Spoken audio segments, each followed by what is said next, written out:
In a world on the brink of annihilation, the powerful mage, our MC Setsuna Cromwell, leads humanity's last stand against the evil god Vindrake. Setsuna and his team fought bravely. Together they cast a massive spell that wiped out the monsters and cleared a path straight to Vindrake. Setsuna combined all 6 of their magic powers into one powerful attack, but even their most devastating spells proved useless, and Vindrake attacked back, and the mages were overwhelmed. Setsuna was badly hurt. With no energy left, he still managed to land a small magic punch, and it actually hurt Vindrake. That gave Setsuna hope. But he couldn't keep fighting. Facing death, a magical necklace, the Necklace of Rebirth, gifted by his old headmaster, activates, sending him 10 years into the past. Setsuna finally opens his eyes to a friend of his, Leo, smacking him from behind, while telling him to stop spacing out. Setsuna is shocked to see Leo since he is supposed to have gone missing before the arrival of the evil god. Setsuna also looks around to see that he is in the Magic Academy building. With this, he confirms that he has gone back 10 years to when he could change the mistake that he made. Setsuna makes a silent vow that he is going to defeat the evil god the next time he fights him. Leo then taps Setsuna on the shoulder, telling him that it is his turn to go to the stage since they are currently participating in the Ceremony of Blessings. Setsuna finally pulls himself together, and he walks to the stage where one of the professors is waiting for him. Everyone's eyes are on Setsuna because he is considered to be the greatest genius in the history of the Academy. Apparently, he is so talented that he has an affinity for every magic path available. It turns out that there are different paths in magic, and a special technique is needed to activate the magic. This is basically the reason why mages are required to choose a magic path, making it hard for mages to learn 2 magic paths at the same time, just like how hard it is to believe in 2 deities at the same time. The professor then asks Setsuna to pick the magic path that he wants. The professor is confident that he is going to choose the long-range magic path. Basically, this is the best choice for everyone who aims to be a mage. Since long-range attacks help to reduce the risk of getting hurt, it is the most sought-after magic path. In his past life, Setsuna became the strongest with the help of long-range magic, but in the end, it was useless against the evil god. Now that he has a chance to choose his path again, Setsuna takes his time before finally choosing a magic path that shocks the professor and everyone in the room. Leo remembers Setsuna saying he would pick the long-range magic, but he ended up picking close combat magic. Everyone is more shocked since close combat magic is considered to be the worst of all magic paths. The professor screams at Setsuna, reminding him that the close combat magic path is mainly focused on body enhancement, which means he can only attack when the enemy is close to him, as the name obviously implies. The professor reminds Setsuna that the magic path is basically an abandoned one because of how trashy it is. The professor fears that Setsuna is about to throw away his bright future, and Setsuna himself knows what everyone thinks about the close combat magic path. However, it was the only magic that actually worked against the evil dude, and Setsuna believes this is the only way he can take down Vindrake. Since he is convinced about this, Setsuna goes right ahead to pick the close combat magic path, and he binds with it. With this magic path, he is confident that he is going to be able to beat the living daylight out of the evil god. After he is done binding with the magic path, Setsuna smiles, while the rest of the room is left in a horrific state. The professor closes his book in frustration, while telling Setsuna how he planned to give him all the knowledge that he knows if he had chosen the long-range magic path. It turns out that the professor is the head of the long-range magic department, Cyrus Arclight. Cyrus angrily screams at Setsuna for not picking the long-range magic path when it would have obviously made him the strongest mage, and also given lots of credit to Cyrus as his mentor. Setsuna is no longer moved by all of these since he knows that everything will become totally meaningless in 10 years. Setsuna has until 10 years before humanity is defeated, and he has 5 years before Vindrake appears in the sky. Setsuna has some knowledge about the close combat magic path, but he rarely has any practical experience with it. Setsuna is left with how he wants to master the magic before the arrival of the evil dude, but while he is busy thinking about the future, Cyrus is just staring at him like a drum he wants to beat to death. Later on, the students are told to proceed to their respective field classrooms. This is when it finally dawns on Setsuna that he has no idea where the classroom for the close combat magic path is. Setsuna tries talking to some of his classmates, hoping that they are going to show him the way, but they just run away from him like he has some sort of disease. The students mock Setsuna, saying that he is done for because he chose the close combat magic. Setsuna cannot believe that all the students who were once swarming around him have started running away because he chose the close combat magic path. Since there is no one to help, he decides to help himself. He believes that there will be a map of the entire academy campus in the courtyard. He is on his way to the courtyard when he hears some students fighting in the area close to him. It turns out that a redhead girl is fighting some dudes who took her brooch that was given to her by her mother. She demands that they return it, but they just laugh at her as they stare at the brooch, which can store mana. They believe that the item is too good for someone who is a trash commoner like her. Standing in the distance, Setsuna easily figures out that the redhead is from the close combat department and the three bullying her are from the long-range department. They taunt the girl, telling her to come and take the brooch by force, while mocking her for being a wielder of the close combat magic. The leader of the delinquents shoots a fireball at her, which she luckily dodges before being turned into barbecue. She is able to move very fast because of the agility provided by the close combat magic. However, she is still at a disadvantage because the delinquents can just continue shooting fireballs at her. The redhead angrily conjures a mana blade, telling the bullies that she will never let them take the brooch from her. The bullies are not in any way scared of the redhead and her mana blade. The leader of the delinquents taunts her, asking if her mana blade can reach him. He unleashes a barrage of fireballs at the redhead girl. She fails to dodge everything and ends up getting thrown to the ground. The leader of the delinquents makes fun of her, calling her a pathetic loser because no matter how strong she claims to be, she will never be able to reach the level of long-range mages. With the redhead on the ground, she has no way of dodging the remaining fireballs coming straight at her. Just as the fireballs are about to hit, Setsuna swings into action and he whips the girl out of the danger zone. This shocks the spectators and the delinquents. With the girl still in her arms, Setsuna acts like the perfect gentleman, asking her if she knows where the close combat magic department is, because he is looking for someone who can guide him there. The delinquents finally get a good look at Setsuna, and they realize that he is the school genius. This initially scares them until they notice the close combat magic crest on the back of his hand. The delinquents immediately assume that they can take on Setsuna because he is now in the trash department. They plan to beat him up as much as they like. Even Setsuna agrees that the magic path is weak, but he knows that it all depends on the way the magic path is used. With what he knows, he is confident that the magic path doesn't necessarily determine the outcome of a battle. As Setsuna walks up to the delinquents, the redhead tries to stop him, telling him that he might get hurt since the delinquents are seniors. However, the delinquents don't want Setsuna to have a change of mind, and they quickly attack him. As the fireball approaches Setsuna, he digs into what he already knows about the close combat magic. He concentrates his magic on the legs so he can get leg strength.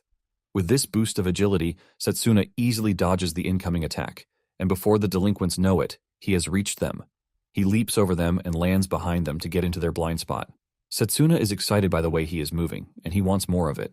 Setsuna runs around the delinquents while making fun of them for only shooting fireballs since the fight started. He urges them to use another element, but the delinquents are already frustrated at this point. The leader of the delinquents cannot believe the agile movements that he is witnessing right in front of him. Because of how fast Setsuna is moving, the delinquent finds it difficult to land a single hit on him. However, he finally decides to let it all out. He unleashes a powerful fireball that heads straight for Setsuna. Setsuna has already gathered enough mana to conjure a mana blade, and he easily slashes the fireball, leaving the delinquents in disbelief. Even the redhead girl doesn't know that a fire attack can be sliced. Setsuna then explains that it is basically magic against magic, and the proficient one wins in the end. Apparently, Setsuna became the strongest in his past life because of his amazing control of magical power. Setsuna smiles at the mana blade in his hand and realizes that the magic might actually be more useful than he thought. He believes that he is going to be unstoppable if he combines the power with speed. The leader of the delinquents is not about to lose to Setsuna, and he decides that he is just going to use a larger fireball to take Setsuna down.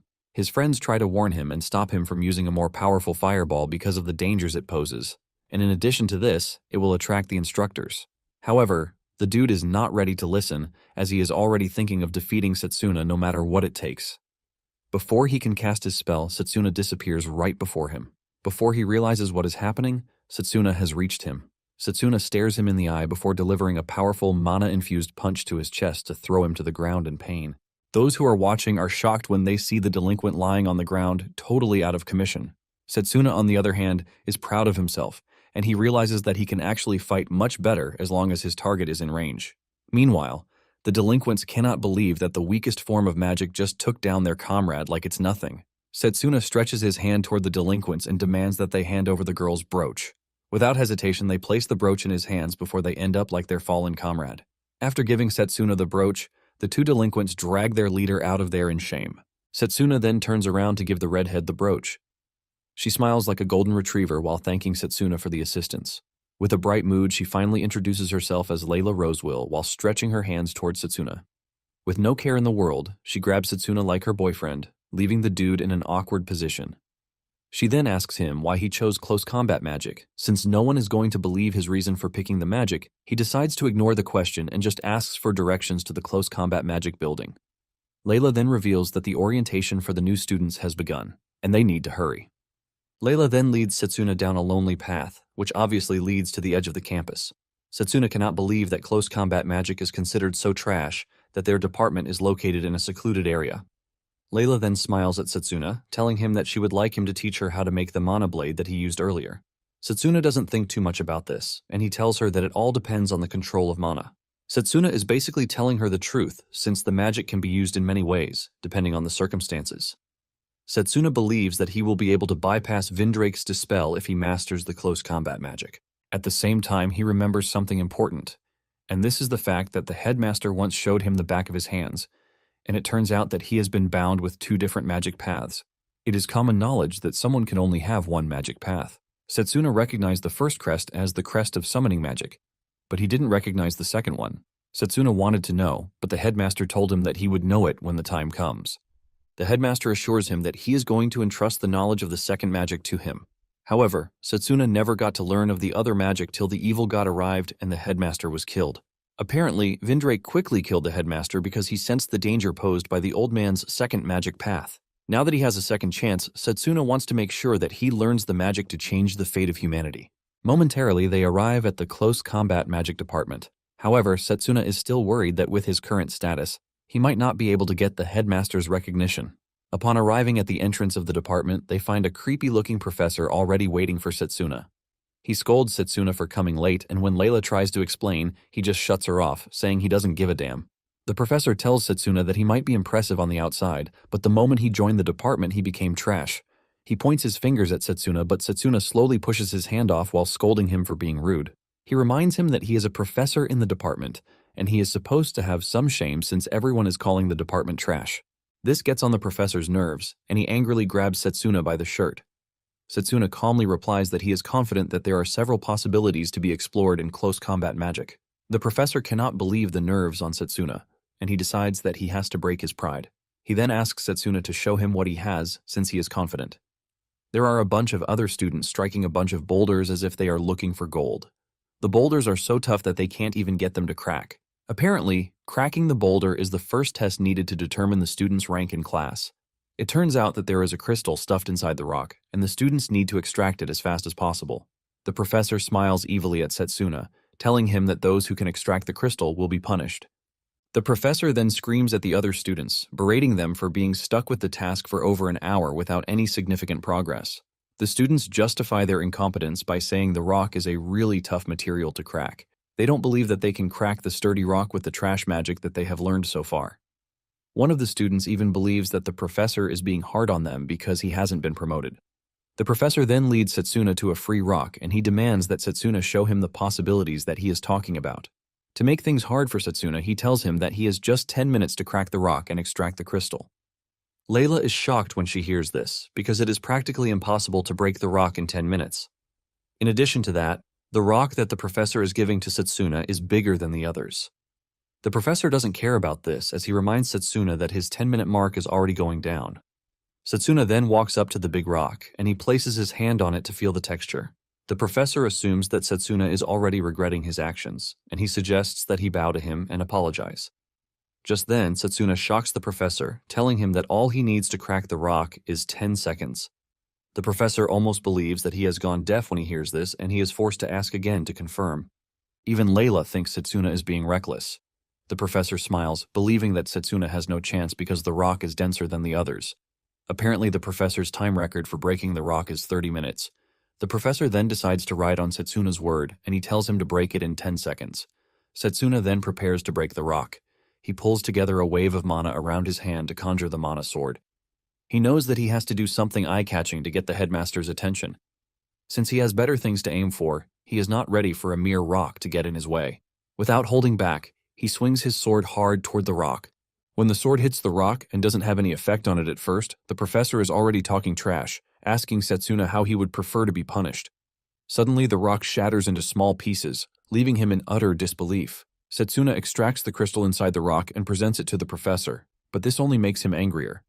Even Layla is shocked as she doesn't want to believe that Setsuna actually pulled it off. The other students were also shocked that Setsuna was able to destroy a huge rock in literal seconds, while they had been struggling with the small rock in front of them. Someone immediately comes up with the assumption that Setsuna might actually be stronger than the professor.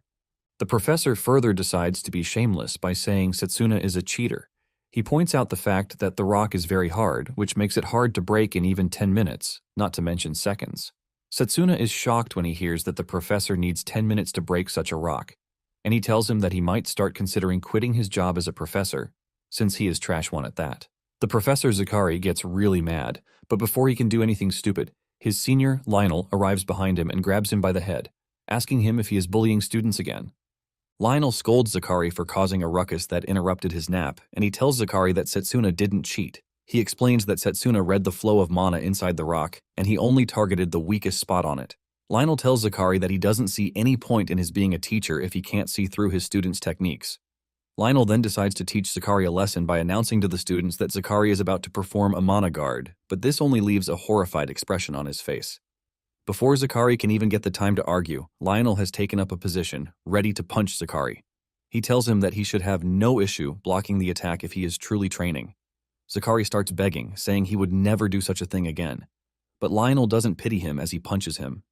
Zakari tries to block, but the power from the punch still sends him flying into the nearby wall. Setsuna is impressed by the level of power running through Lionel, and he concludes that he is no ordinary person. After he is done dealing with Zakari, Lionel comes laughing with Setsuna like nothing just happened. With his cigar in his mouth, Lionel tells Setsuna to do his best in the department. Setsuna believes that Lionel is trying to downgrade what the department can do, and Setsuna lets him know that he plans to be the best in the department and even defeat students from other departments. Lionel is impressed by Setsuna's determination, and he assures him that he will always be available to teach him magic if that is what he wants. He then steps forward to address the students, and also tells them that he is the head professor of the close combat department. He then tells them that they are about to decide on the representative for the exchange match. Apparently, the exchange match is a major event where the 8 magic departments in the academy compete to determine which is the best. One representative is chosen from each of the departments, and the winner is determined through a tournament. In his past life, Setsuna had won the tournament with the long-range combat department, and this gave him recognition with the headmaster. Because of the importance of the tournament, Setsuna figures out that he can't afford to miss out on it. Just then, Setsuna notices fragments of the black rock on the ground. This is when Lionel reveals that Setsuna is not the only student who has passed the test. Apparently, before he showed up, someone else had arrived and extracted the crystal. The crazier aspect of the whole thing is that he did it with just his fists. Setsuna turns to his left and realizes that the fragments that he is looking at flew from such a crazy distance. He takes a better look at the monstrous student who did it, and he realizes that it is Drago Oakred. Lionel then tells Drago to come forward and walks up to Setsuna with his intimidating height and build. He asks Setsuna why he chose the department when he clearly had an affinity for other magic paths, much better than the close combat magic path. Setsuna replies that there are things he needs to do with close combat magic, but Drago shuts him up, telling him that there is nothing he can do with such a weak body. Drago shows off his aura while boasting of the fact that his family has excelled in the close combat department over generations. To live up to his family's expectations, Drago claims he has been training his body for years. Drago lets off a massive aura that shakes the other students, but Setsuna remains where he is. Drago then throws a punch at him, telling him to fight him because he doesn't want someone as weak to become the representative for the department. Setsuna remembers that Drago was the only outstanding student in the close combat department in his past life. Setsuna smiles when Drago challenges him, and he gladly tells him that he has accepted his challenge. Lionel is glad that the two managed to reach an agreement, and he tells them that the match between them will take place in 1 week. Drago walks away while telling Setsuna not to think of running away before the 1 week comes knocking. He even wants them to fight to the death since Setsuna is claiming that he is a close combat mage. The students are already envisaging who is going to win, but they all believe that Setsuna has no chance against Drago. Layla smiles at Setsuna, asking him if he can win. Her smile quickly fades away when she hears Setsuna say no. Apparently, Setsuna is quite aware that he is no match for Drago in his current state. However, he has a secret plan to counter this. He walks into the woods and Layla runs after him, asking him where he is going. They soon arrive at a big tree, and Setsuna reveals that it is a secret training spot, which only he knows. He touches the tree, and a green aura immediately flows out of his body. Setsuna grins while telling Layla that he plans to become 3 times stronger with the help of the secret training spot. Layla is blown away by the large size of the tree, and she concludes that it is a sacred tree that is more than 1,000 years old, no less. Setsuna, on the other hand, is glad that the tree is resonating with him, just like it did in his past life. Layla then asks him about the green aura emanating from the tree, and Setsuna reveals that it is the blessing of the sacred tree. Setsuna mentions that the blessing can only be given to those acknowledged by the sacred tree, and thanks to his holy mana attribute, he is able to recover his mana. Setsuna managed to find the tree in his past life, and he knows that no matter how much he trains, he can't run out of mana as long as he is near the tree. Setsuna grins at the possibility that he can train however he likes without reaching his limit. Layla is glad to hear this, and since Setsuna helped her get her brooch back, she believes that it is time for her to help the dude too. She makes a fist bump in the air, but Setsuna is genuinely confused as he has no idea what the girl is doing. Inside the close combat department training room, Drago shows off his amazing build and strength as he pushes weights that should be impossible. Drago gets bored with pushing weights, and he asks Lionel if there are still more of the black rocks available in the yard. Lionel is concerned, and he asks him if he plans on breaking all of the rocks, but Drago walks out, telling Lionel that he has no plan to break them. Instead of breaking them, Drago has something else planned. Drago turns out to be a crazy dude as he does push-ups while carrying one of the rocks on his back like it's nothing. Meanwhile, Layla is watching him train, and fear grips her. Without a doubt, she believes that whoever receives a punch from Drago the way he is, will die. This creates a sense of panic within her, and she starts rushing over to where Setsuna is. Setsuna, on the other hand, is sitting by the tree and he is reading a textbook which covers martial arts. Layla is surprised when she gets to the tree to find Setsuna perfectly relaxed, as if there is nothing wrong with him. She scolds him while also telling him that Drago was doing push-ups with 5 black steel rocks stacked on his back. Setsuna is not surprised by this because he already knows what Drago can do to train his physique. Setsuna then assures Layla that she has nothing to worry about because what he is currently working on is also part of his plan. Blue aura emanates from his eyes as he stares at the textbook in his hand. Layla is genuinely confused, and she asks Setsuna what he means by this. Setsuna explains that a physical boost is none other than a reinforcement and controlling the nervous system with mana. Basically, a boost to the legs means focusing on the said legs, and the same thing applies to the hands. With what he has explained, he tells Layla that to boost his memory, all he needs to do is focus on his head. It turns out that Setsuna has gone through a bunch of books while Layla was not around. Setsuna finally stands up from where he is sitting, and since he has gotten all the techniques in his head, he believes that it is time to practice them. Setsuna stands in the clear and throws a well-balanced kick before unleashing his mana sword too. Setsuna makes a graceful swing, but he doesn't stop there. He continues swinging, leaving Layla in awe. Layla admits that Setsuna's method is impressive, and she has never heard of it in the past. However, Setsuna is not impressed with himself because he knows that he still has a long way to go. Setsuna soon gets overwhelmed by all the techniques he is trying to fuse into his body at the same time, causing him to crash to the ground. Layla is worried about him, but he tells her not to because he is merely pushing himself to the limit with a physical boost. Because of this, he is focused on boosting his healing. The blessing of the sacred tree kicks in, and in no time, Setsuna's rough hands turn out to be as good as new. Layla is worried, and she suggests that Setsuna find another way to train himself instead of pushing himself to the extreme. Setsuna argues that he needs to train harder because he can't afford to face Drago with just trash methods. Setsuna points out the fact that Drago has been training himself in close combat magic for years. He tells Layla that he needs to follow the same painful procedure over 1,000 times till the week runs out. Layla is shocked when she hears this because a single cycle is painful enough as it is. Setsuna smiles when he hears this because he doesn't think it is painful enough. He remembers when he was young and was at the orphanage. He couldn't use magic, and every day he was always practicing. Even though he failed countless times, Setsuna didn't give up. He only kept practicing, and even though his growth was slow, he was getting better with every step. Setsuna assures Layla that he has nothing to worry about as long as the painful method helps him get stronger. Setsuna resumes training, and Layla joins him. Together they practice their swings, push their bodies to the limit, and do the same all over again. In no time, Setsuna is already doing push-ups with rocks on his back. Layla watches in awe, and she realizes that Setsuna has been working harder than anyone, contrary to the belief that he is carried by talent. Finally, D-Day arrives, and Setsuna and Drago show up in the ring. Drago is disgusted just by seeing Setsuna, and he reveals his surprise that the dude didn't run away. Setsuna smiles, telling Drago that he has no intentions of running away since he is the representative of the close combat department. Lionel stands by the ring to officiate the match, and once the two are ready to have a go at each other, Lionel starts the match. Setsuna makes the first move as he dashes toward Drago, aiming to get the advantage.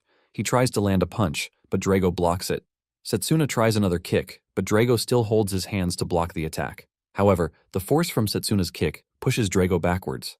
Setsuna is shocked to see that none of his hits landed because Drago used Mana Guard to withstand everything. Drago now looks furious, and the moment he slightly reveals his stare, Setsuna can sense the killing intent from Drago. Before Setsuna realizes what is going on, Drago has reached him. He sends a punch directly to Setsuna's body that releases a massive aura that affects everyone in the direct line of his attack. Fear grips Layla when she sees this, believing that Setsuna is dead.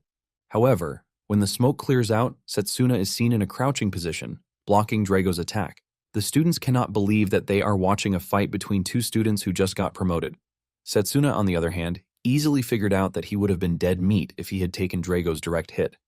Drago throws another punch at him, but he easily weaves to dodge the punch. This doesn't make much difference as Drago follows through with a right-hand punch, aimed directly at Setsuna's head. Setsuna still manages to block the attack, but Drago is already getting pissed that Setsuna has been doing nothing but defend since the fight started. Drago taunts Setsuna, telling him that he is nothing but a weakling and that everything he is doing is his limit. Layla, in the stands, is already worried that Setsuna is still no match for Drago even after he pushed himself to the limits multiple times. Lionel, who is an experienced tutor, sees the fight from another angle.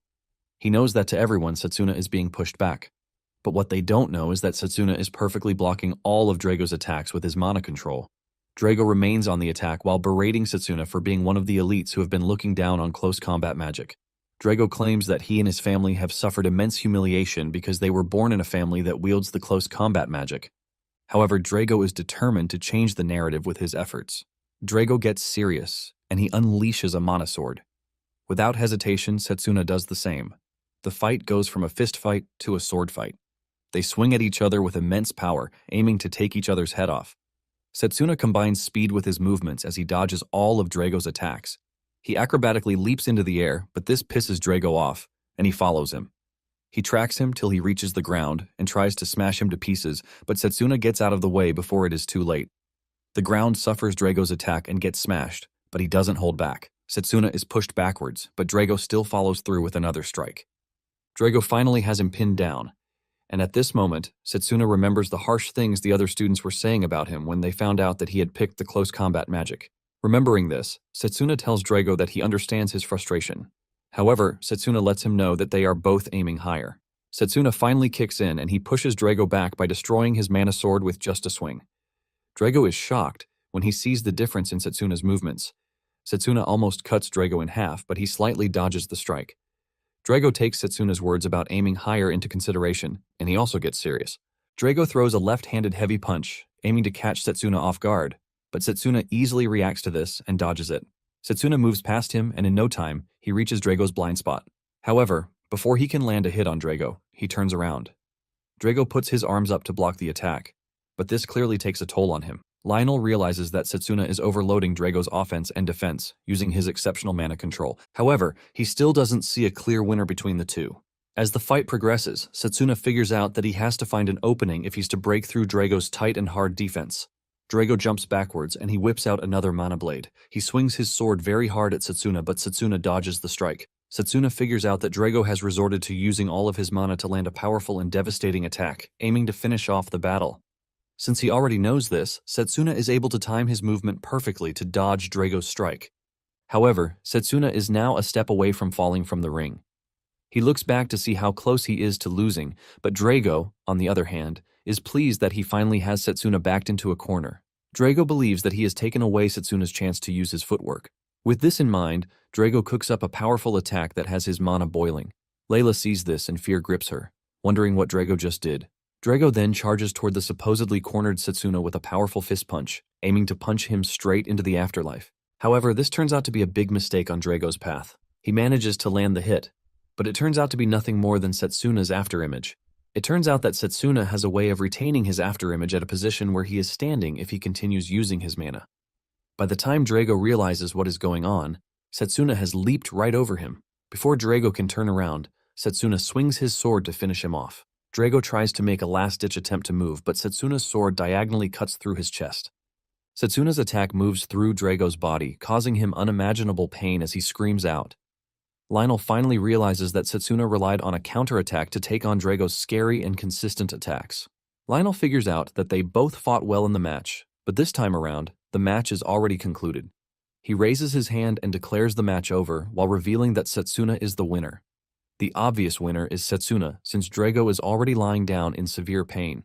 Layla jumps up in joy to celebrate Setsuna's win, and the other students are also left in awe. Drago tries to stand up, even with the intense pain that he is feeling. The students see this and conclude that Drago is one tough dude. Drago holds his chest in pain, and he figures out that the final blow from Setsuna was perfectly adjusted not to be fatal. Setsuna then stretches his hand toward him to help him, but Drago asks him one question. Drago wants to know what Setsuna is fighting for. Setsuna then reveals that he is fighting so that he doesn't lose to anyone. In addition to this, he is fighting really hard to make sure that nothing is taken away from him, and to achieve this, Setsuna aims to be stronger than anyone else. Drago's eyes light up in curiosity when he hears this, and he finally admits that Setsuna is quite strong. Drago has no choice but to painfully stand up and admit defeat while Setsuna praises him for living up to his reputation. Setsuna believes that Drago might end up being a major factor in the fight against the evil dude. Lionel then walks up to Setsuna to raise his hand as the winner and also to tell everyone watching that Setsuna has been picked as the representative of the close combat department. Some days later, Lionel tells Drago that it is time for him and other representatives to meet face-to-face in preparation for the exchange match. Lionel then urges Setsuna to behave himself when he is there. Setsuna acknowledges the advice as he pushes the door open. He steps into the room, and everyone's eyes immediately shift to him. Since he is the representative of the close combat department, the atmosphere around the other students changes toward him. One of the other representatives boldly makes fun of Setsuna, telling him that he is about to add to the shame that is already inflicting his department. Setsuna stares at the crest on the dude's hand, and he figures out that he is the representative of the enchantment magic department. The dude decides to further taunt Setsuna as he stands up to walk up to him and tell him that he is his opponent for the first round. The enchanter makes fun of Setsuna, reminding him that the close combat department has not won any of the tournaments in the past 100 years. He continues by saying the close combat department is known to stay at the edge of the school for muscle training without doing anything else that is useful. Before he finishes this statement, Setsuna steps on his legs, causing him a bit of pain. Setsuna coldly tells the dude that they must be pretty rude in his department, since they lack the proper way of exchanging greetings. The enchantment rep tries to say something, but Setsuna cuts him off, telling him that he doesn't mind if the close combat department hasn't won in years, because they are definitely winning the current year's competition. The enchantment rep argues with Setsuna, telling him to stop spewing trash. Just then, a voice from behind joins in the conversation, suggesting that they wait until the first match before they start arguing. Setsuna realizes that everything is just playing out the way it did before the regression. It turns out that the voice addressing them from behind is none other than that of the headmaster. Carol from the summoning department excitedly welcomes the headmaster, telling him that she is eager to show him what her department is capable of. Setsuna knows who she is, and he realizes that Carol still retains her friendly nature. He remembers that Carol gave him a really tough time during his battle with her before the regression. Setsuna knows that he came out victorious in the match, but figures out that he needs to be more careful. The headmaster finally decides to speak, and he congratulates the students for getting picked as their respective departments' representatives. The headmaster talks about how glad he is that 8 talents have managed to gather. The headmaster then reveals that the tournament will be conducted in a one-on-one format, and their opponents are determined at random.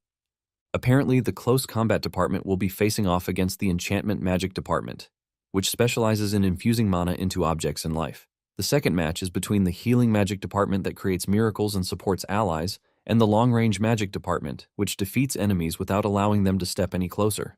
The third match will be between the formation magic department that imbues various powers within magic arrays and the summoning magic department, which commands mythical beasts from other worlds. And then for the final match, it is going to be between the special magic department that doesn't fall into any category and the alchemy magic department, which is capable of permanently altering substances. The headmaster lets them know that the inter-school exchange match is basically a practical lesson to get ideas from different magical departments. The headmaster tells them that the match will be held in 10 days and they are free to learn new magic before then or focus on what they already know. Whatever they do is up to them, but the headmaster says he is looking forward to seeing their fighting spirit. Carol excitedly acknowledges the speech, and just as the headmaster is about to leave, the representatives bow to him. Setsuna then rushes after the headmaster as he walks through the lobby, since this might be his only chance to talk to the old man. The headmaster already knows that he is the close combat representative, and Setsuna tells him that he has a request to make of him. Setsuna doesn't hold back when he asks the headmaster if he will be willing to teach him his magic if he manages to win the tournament. The headmaster tries to play a fool, and he tells Setsuna that his summoning magic will be useless for him, but Setsuna cuts in, saying he is talking about his other magic. The headmaster hears this and immediately becomes hyperreactive.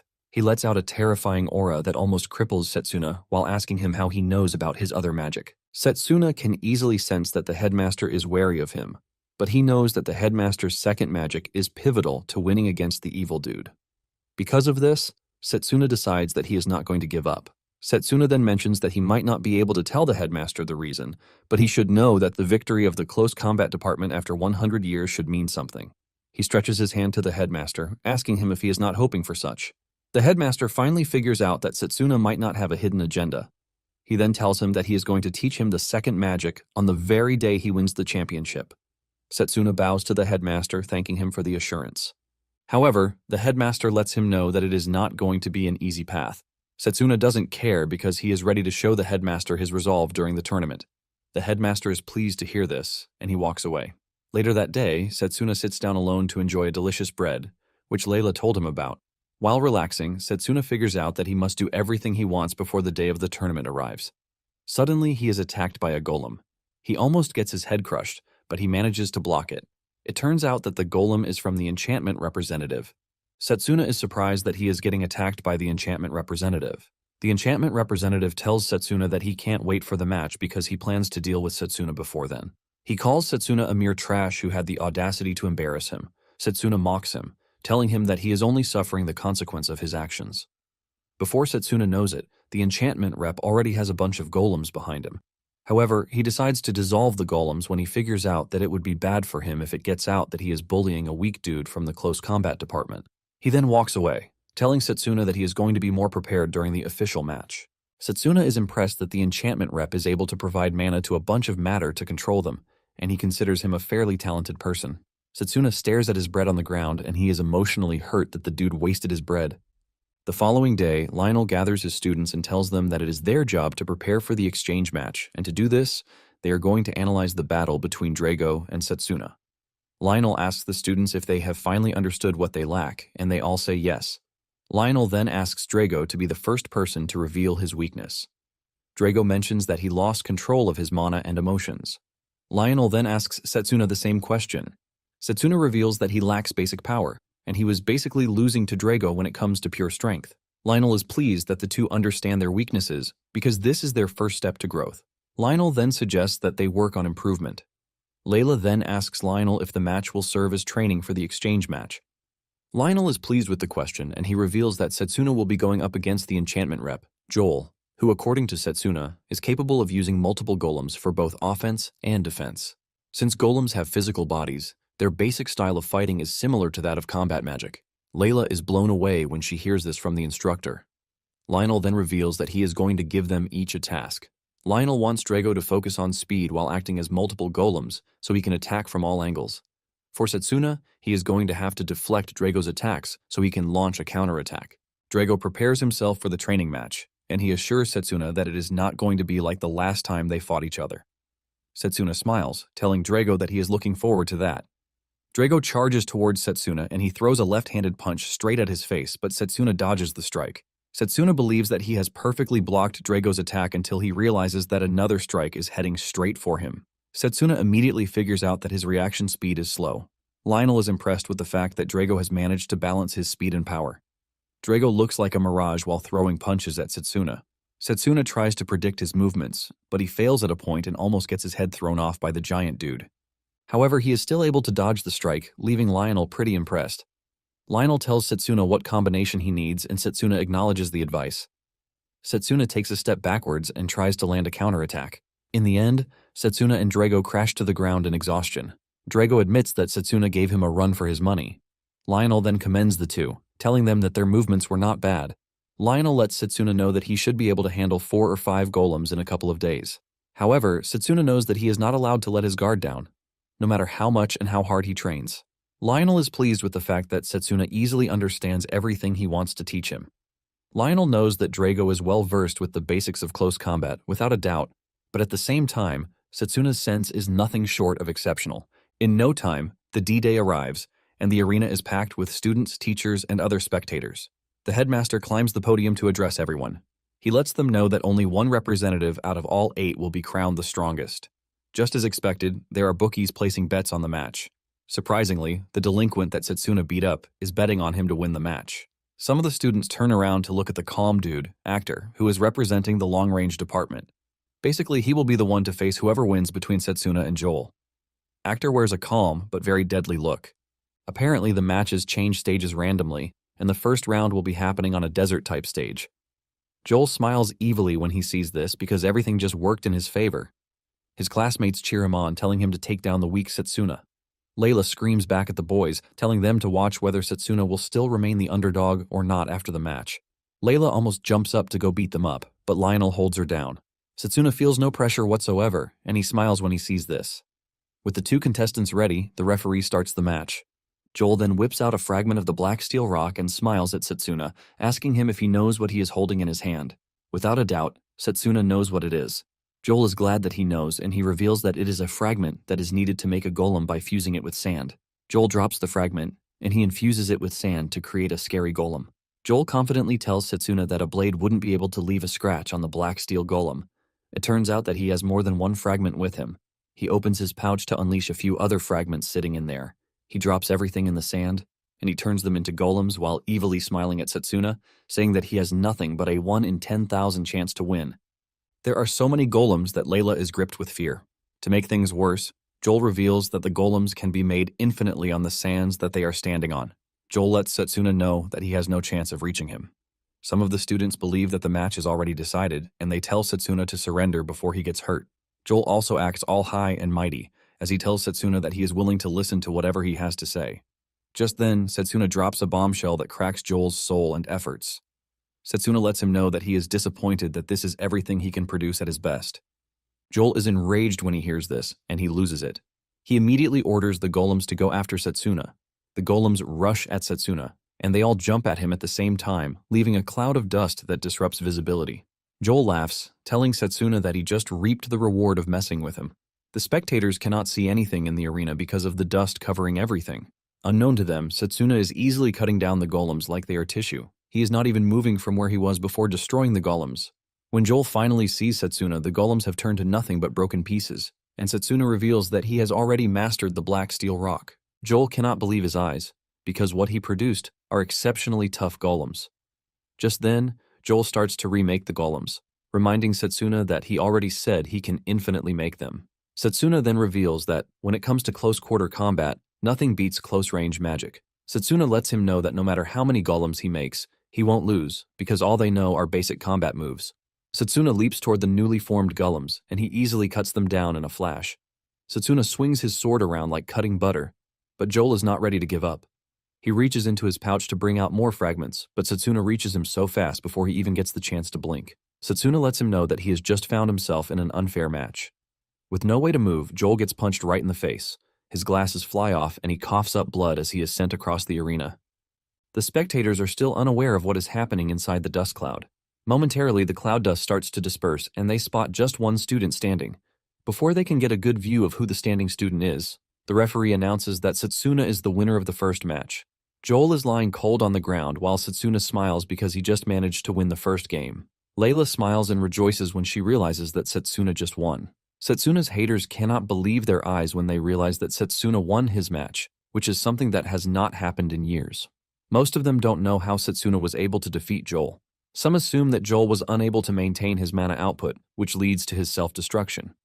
With this assumption, they conclude that Setsuna only got lucky and shouldn't have been able to win against Joel.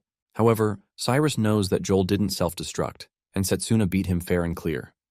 Because Setsuna won, Actor finally decides to take him seriously.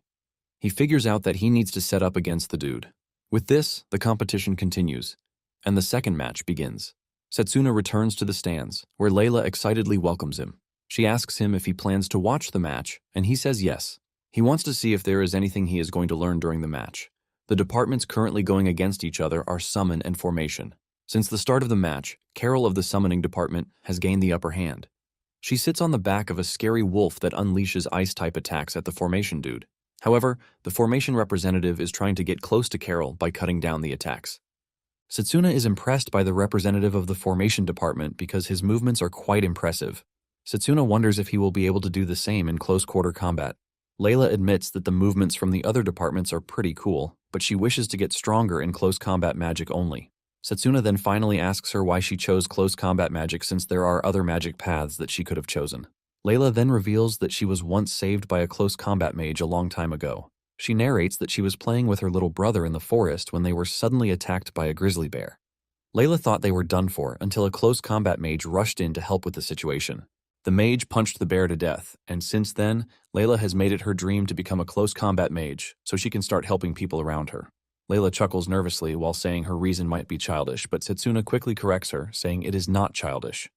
Setsuna tells her that as long as she has a goal in her heart, she will definitely become stronger. Layla smiles like a baby when she hears this. The two are having their good moments when Leo suddenly shows up. It turns out that Leo was the second strongest in the long-range department after Setsuna. Leo pats Setsuna on the shoulder, telling him that he watched his first match and it was impressive. Leo immediately assumes that Layla is Setsuna's girlfriend. Layla's face is totally red while telling Leo that he is wrong. Momentarily, they get to the second round and the first match is happening between long-range and close combat. The stage selected for the battle is the Scorching Hell, where the participants cannot afford to fall because it is the end for them. When Drago sees the lava-infused stage, he realizes that it would be pretty difficult to approach the opponent. Lionel believes that the stage might be a difficult one, but it is quite advantageous for the opponent. It turns out that Cyrus was the one who arranged the stage because he is trying to get his department to win by all means. Cyrus aims to teach Setsuna a harsh lesson for choosing the close combat department. Meanwhile, Layla has gone to talk to Setsuna, who is studying. There is a vase on the table and Setsuna quickly tells her not to touch it because it is a contact-triggered magic tool. Setsuna lets her know that the vase will basically suck up all of her mana. Layla is shocked when she hears this, and she demands to know why Setsuna has put something so dangerous on the table. Setsuna then reveals that it is actually a trap set for him, which is basically the 7th trap that he has uncovered. Layla is shocked to hear this, and she asks Setsuna if he is fine with the traps flying around. Setsuna mentions that he has been trying his best to avoid them, so he doesn't think he is in any trouble. Setsuna knows that the culprit is none other than Akhtar, and he is quite experienced because he didn't even leave any evidence behind. Just then, they hear some kids at the door. They step outside to see the kids holding flowers that are meant for them. The kids excitedly reveal that they were sent to deliver the flower by someone standing across the hall. However, by the time they turn around to point at the person, they find nobody. Layla asks why the person didn't come to give the flowers to Setsuna himself. The kids reveal that the unknown person claims that he is shy. Suddenly, the flower falls out of the girl's hand, and she complains about dizziness. A dark aura swirled around the girl, and Setsuna immediately kicked off the flowers because he had seen something like that in his past life. Layla is concerned, and she asks Setsuna what the problem is, and he reveals that the flower contains a poisonous grass called veninum. The kids start coughing, and they lose their balance. Setsuna and Layla attend to the kids, but Setsuna is already pissed that the culprit doesn't mind dragging kids into his scheme. Setsuna lets Layla know that they need to treat the kids quickly because the effect will become irreversible if it stays longer. However, Setsuna is worried about how they are going to find a healer to help them deal with the poison. They lay the kids on the floor, and Layla asks if their conditions need immediate attention. Setsuna says yes, but urges Layla to stay away from the kids. Setsuna is worried that there might be a chance the poison is contagious just by staying close to it. Just then, Layla tells Setsuna not to worry about the kids because she has it covered. She brings out the brooch that her mother bought for her, and just by seeing it, Setsuna remembers the brooch. Layla reveals that her mother embedded the brooch with healing magic, and she immediately activates it while kneeling above the kids. The healing magic kicks in, and the dark spots on the kids start fading away. Layla mentions that her mother gave it to her in case of an emergency, and she already deemed the kid's situation one that needs attending to quickly. Setsuna smiles, saying he is thankful for what Layla is doing. Setsuna then covers his body in aura before grabbing the poisonous grass. Setsuna runs away from where the kids are so he can dispose of the grass before it is too late, since veninum is the most toxic of all flowers. Because of how dangerous the grass is, Setsuna cannot dispose of it in a crowded area to prevent the toxins from scattering. While running to dispose of it, Setsuna is already feeling the toxins creeping up his body. Setsuna runs to the sacred tree because it is the best place for him to do so. Just as he reaches the tree, he throws the flower in the air, and he whips out his mana blade. He slashes the flowers, ultimately destroying them. Setsuna then falls under the tree to recover his mana. Meanwhile, everyone is already waiting for Setsuna at the arena, and they assume that he has run away. The referee looks at his time, and since the time for the match has arrived with Setsuna nowhere to be found, the referee decides to give his verdict. He's about to automatically disqualify Setsuna so that Akhtar can be the victor when Setsuna shows up on the scene, saying he has no intention of forfeiting.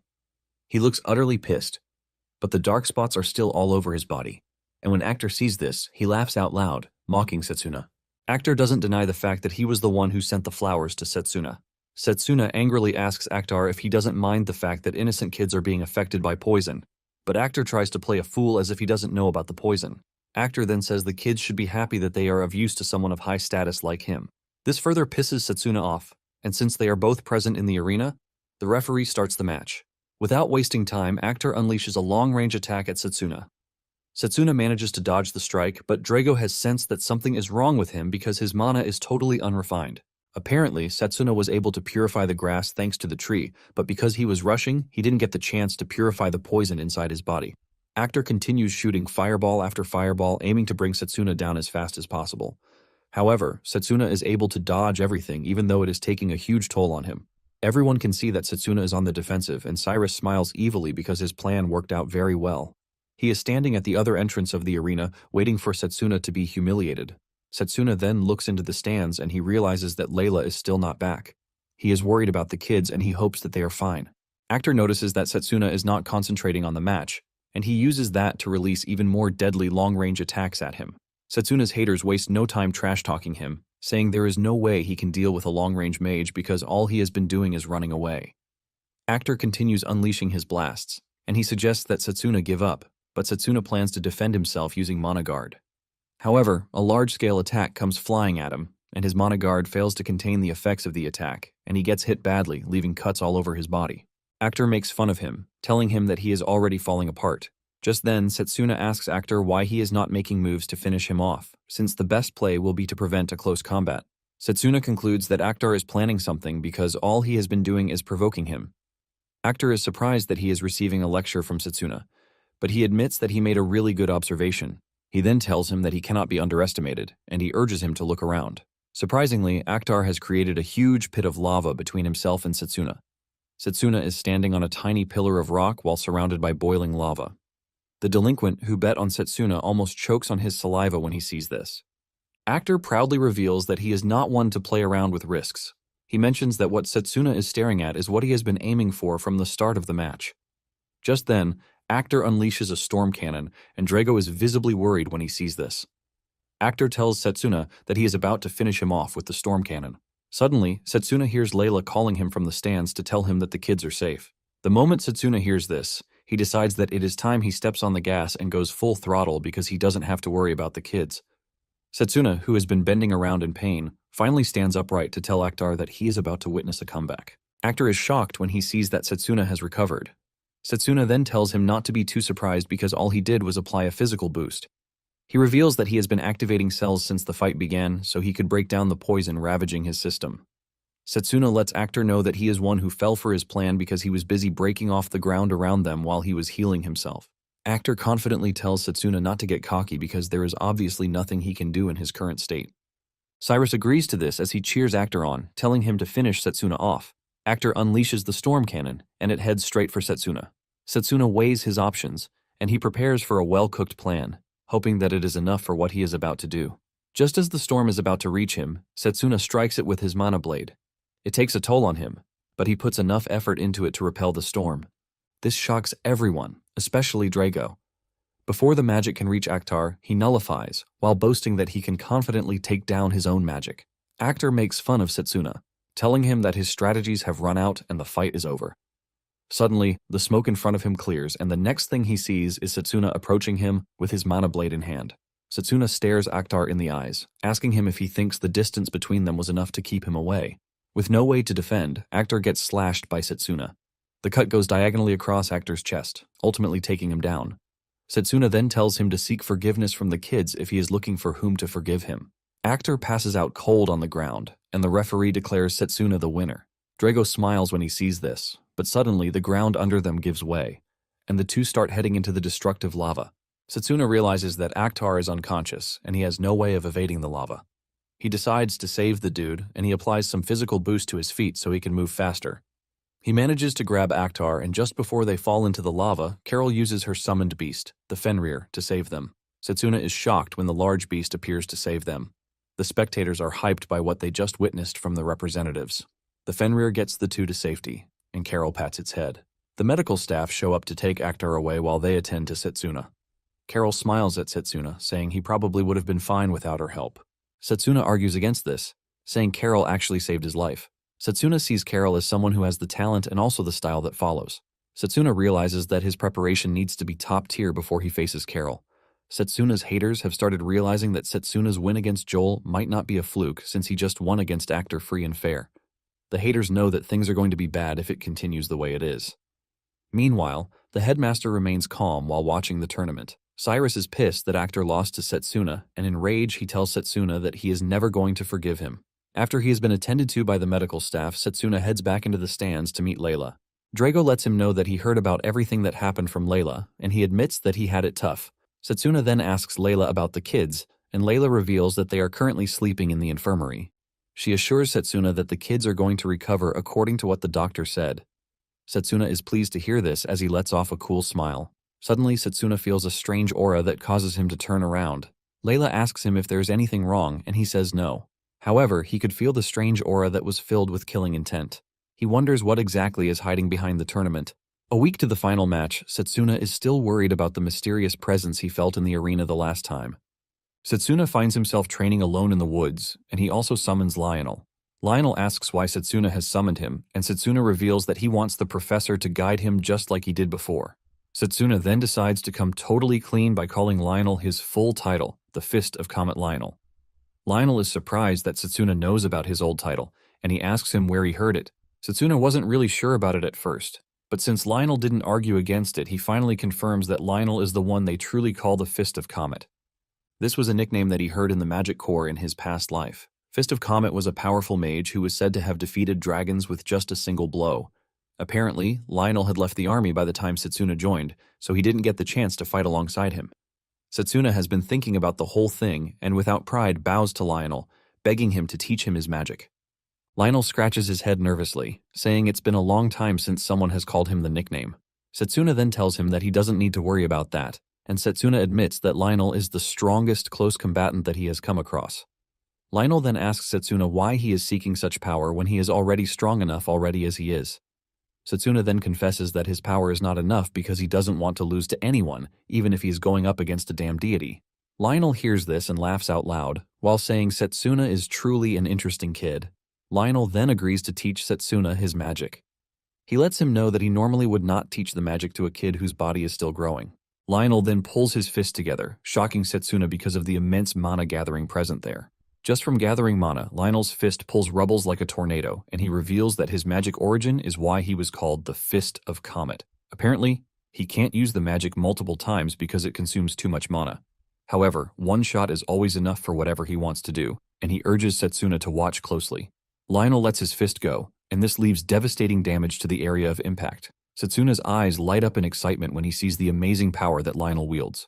Lionel mentions that the technique requires constant gathering of mana, which is why it is not suitable for one-on-one battles like the tournament. He then asks Setsuna if he still wants to learn it even with this disadvantage, and Setsuna says yes. Since Setsuna is willing to, Lionel suggests that they start their training. Meanwhile, Carol has made it to the finals of the tournament, and she will be going up against Setsuna. She has a tea meeting with a strange fellow, and while she is not looking, she is attacked by the strange dude, who places her under some sort of spell in preparation for her match against Setsuna. A week later, Setsuna is looking very good during his training session with Lionel. Even Lionel is impressed, as he never expected Setsuna to have been able to memorize everything he told him in just a week. This was something that took Lionel at least 2 years to learn, but Setsuna has been able to learn it in a couple of days. Lionel commends Setsuna, telling him that he taught him the Fist of Comet, but Setsuna changes it up, renaming it to Charge Bullet. Soon afterward, the arena is packed with spectators, ready to witness the tournament final. The exhilarating final, which is between Carol and Setsuna, has everyone on their toes. Unlike before, people now think Setsuna has a chance, but at the same time, most believe that Carol will still emerge as the winner. The kids whom Setsuna helped are also present in the arena, and they are there to watch and cheer Setsuna on. This time around, the stage that has been selected is the Ruins of the Goddess. To prevent people from getting hurt due to the fierce battle that is about to ensue, the mages put a barrier around the stage. Layla is glad to see this because Setsuna is finally in a stage that won't put him at a disadvantage. However, Lionel is still worried about the whole thing. Setsuna looks at the headmaster, and he remembers the promise he made to him about teaching him his magic if he wins the tournament. Carol smiles as she talks about how Setsuna is looking brighter than before. She urges Setsuna to put up his best during the match. The two then take their position, and once they are ready, the referee starts the match. Carol immediately summons the Fenrir, and the beast releases a massive ice blast from its mouth. Setsuna barely dodges the attack, and he easily figures out that the beast is using a freezing attack. Carol is excited when Setsuna dodges the attack because it just shows how amazing Setsuna's movements are. However, she lets him know that she is not going to give him breathing space. She orders her beast to attack Setsuna again, and this time around, Setsuna multiplies his physical boost 10 times to dodge the beast's attack. With his incredible speed, he is able to evade all of the attacks that are aimed at him before slicing the Fenrir on its head. Layla is glad that Setsuna has finally done it. But Lionel lets her know that it is not done yet because summoned beasts are basically condensed mana. Lionel says the wound is nothing to the beast, and it would ultimately heal in no time. Just as he suspected, the wound on the Fenrir's head starts to heal. Carol is proud of her summoned beast, and she commends it for showing what it is capable of. Just then, Carol freezes the entire stage, and thanks to the barrier, the freezing effect doesn't get outside. Apparently, the Fenrir's attack will be more deadly when operating on a freezing stage. Meanwhile, the strange dude who attacked Carol is also watching, and he wants to see what Setsuna plans to do against the beast. Setsuna finally realizes that he is at a disadvantageous position, and he decides that he is going to end the match with his new skill, Charge Bullet. Before he can make his move, Carol fires several attacks at him, causing him to stay on the defensive. As usual, his haters are already mocking him, saying he has no way of defeating a summoner. Even the kids are scared as they watch Setsuna get thrown around the ring. Just then, Lionel notices what Setsuna is about to do, and his eyes light up in shock. Layla notices this and asks him what the problem is. Lionel lies that there is nothing wrong. But, deep down, he knows that Setsuna is trying to use the Charge Bullet. Even though the skill cannot be used in a 1-versus-1 scenario, Setsuna can do this since he is pretty fast and moves around while charging the skill. Lionel knows that it is not an easy thing to pull off, but Setsuna is just a crazy dude. With the way Setsuna is moving, Carol starts wondering if he is scheming something, but she makes up her mind that she is going to prevent him from doing so. She immediately summons her beast bird, shocking Drago, who never expected her to have a second summon. Even Lionel is forced to admit that the girl is pretty talented because she is able to handle a simultaneous summoning. Before Setsuna knows it, he finds himself surrounded by two ferocious beasts. In no time, he gets jumped by the two, and this leaves a cloud of smoke in the arena. Layla thinks Setsuna is done for already, but when the smoke clears, Setsuna is seen blocking the beasts with Mana Guard. Setsuna admits that Corolla is nothing short of an outstanding mage, which is why he was already expecting her to have a trump card. Carol cannot believe that Setsuna was able to deflect her attack, and while she is still trying to recover from the shock, Setsuna activates the Charge Bullet so he can finish Carol off. At the same time, the strange dude watching from behind the scenes snaps his fingers, and the spell he puts on Carol kicks in. Carol screams out as the magic takes over her body. Setsuna screams as he leaps toward Carol to try and help, but just then, he senses the type of magic that affected Carol, and to his surprise, it is the evil god's magic. Setsuna is confused about the whole thing, and he starts to wonder what is happening to Carol. Carol raises her hand and summons a ton of evil beasts, but the watching spectators still don't understand that Carol is not the one doing the summoning. Lionel, on the other hand, quickly figures out that Carol is not the one emitting the strange mana that he is feeling. He screams at the referee to stop the match and lift the barrier too. Lionel wonders where the formation mage who put up the barrier is. Unknown to them, he has been knocked unconscious by the strange dude. Apparently, the barrier can only be lifted by the person who put it there. Setsuna now has a ton of beasts on his hands to fight. While dodging the beasts, Setsuna figures out that the person emitting the mana is most likely in the area. He decides to follow the trail of the mana, but while he is making his plan, the strange dude increases the intensity at which the beast will attack him to make sure that he doesn't have the time to cook a stupid plan. Because of the intensity of the attacks, Setsuna finds himself getting clawed by the summoned beast. Setsuna screams in pain as he is thrown to the ground.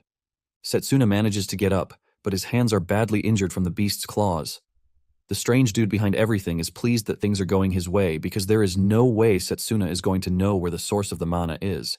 He is also confident that Setsuna will soon lose his life, thanks to the severe injury to his arms.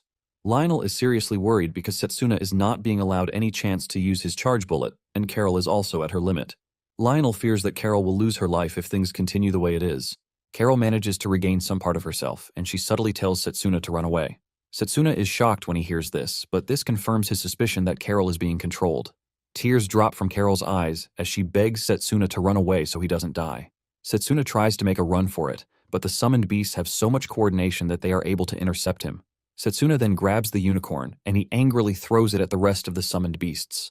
Meanwhile, the headmaster remains in his seat and decides not to make a move. Elsewhere, Lionel is trying to find the mage who placed the barrier because he knows that Setsuna's mana is almost out. He hopes that Setsuna doesn't die before he finds the mage. Setsuna continues to struggle against the summoned beasts. Just then, one of the beasts appeared in Setsuna's blind spot and pierced Setsuna's thigh with its horn, ultimately making life hard for him. Layla gasps in horror when she sees that Setsuna's leg is ruined.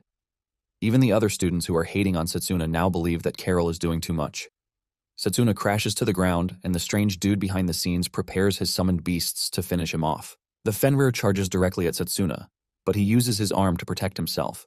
The Fenrir bites down on his arm, causing him unimaginable pain. Setsuna screams out in severe pain. Setsuna then remembers a lecture session with Lionel, where he was asking them the most important thing that they need to do during battle. Drago says their target should be subduing the enemy with a single but powerful blow. Setsuna, on the other hand, believes that they need to keep the damage received to a bare minimum while closing in on their enemy. Lionel says they are both correct, but he lets them know that there is one more thing that they have not mentioned. Lionel then reveals that they need a fighting spirit above everything else, which is needed to land a hit on their opponent. Because of this, Lionel decided to take them through an endurance training to help them in the most dire situation. Now that Setsuna is in such a dire situation, he has been surviving thanks to the training. Since the Fenrir is still pressing down on his arm, Setsuna finally gets the chance to charge his mana. He prepares to use the charge bullet, and this shocks the evil dude because Setsuna should be done already. He realizes that Setsuna has been hiding his mana charge using the beast's attacks. Since the summoned beasts are all out of control, Setsuna plans to finish all of them off at the same time.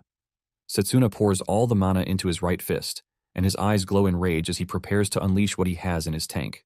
Since the summoned beasts are all lined up, Setsuna releases his charge bullet, and it cuts through the beasts, decimating all of them at the same time.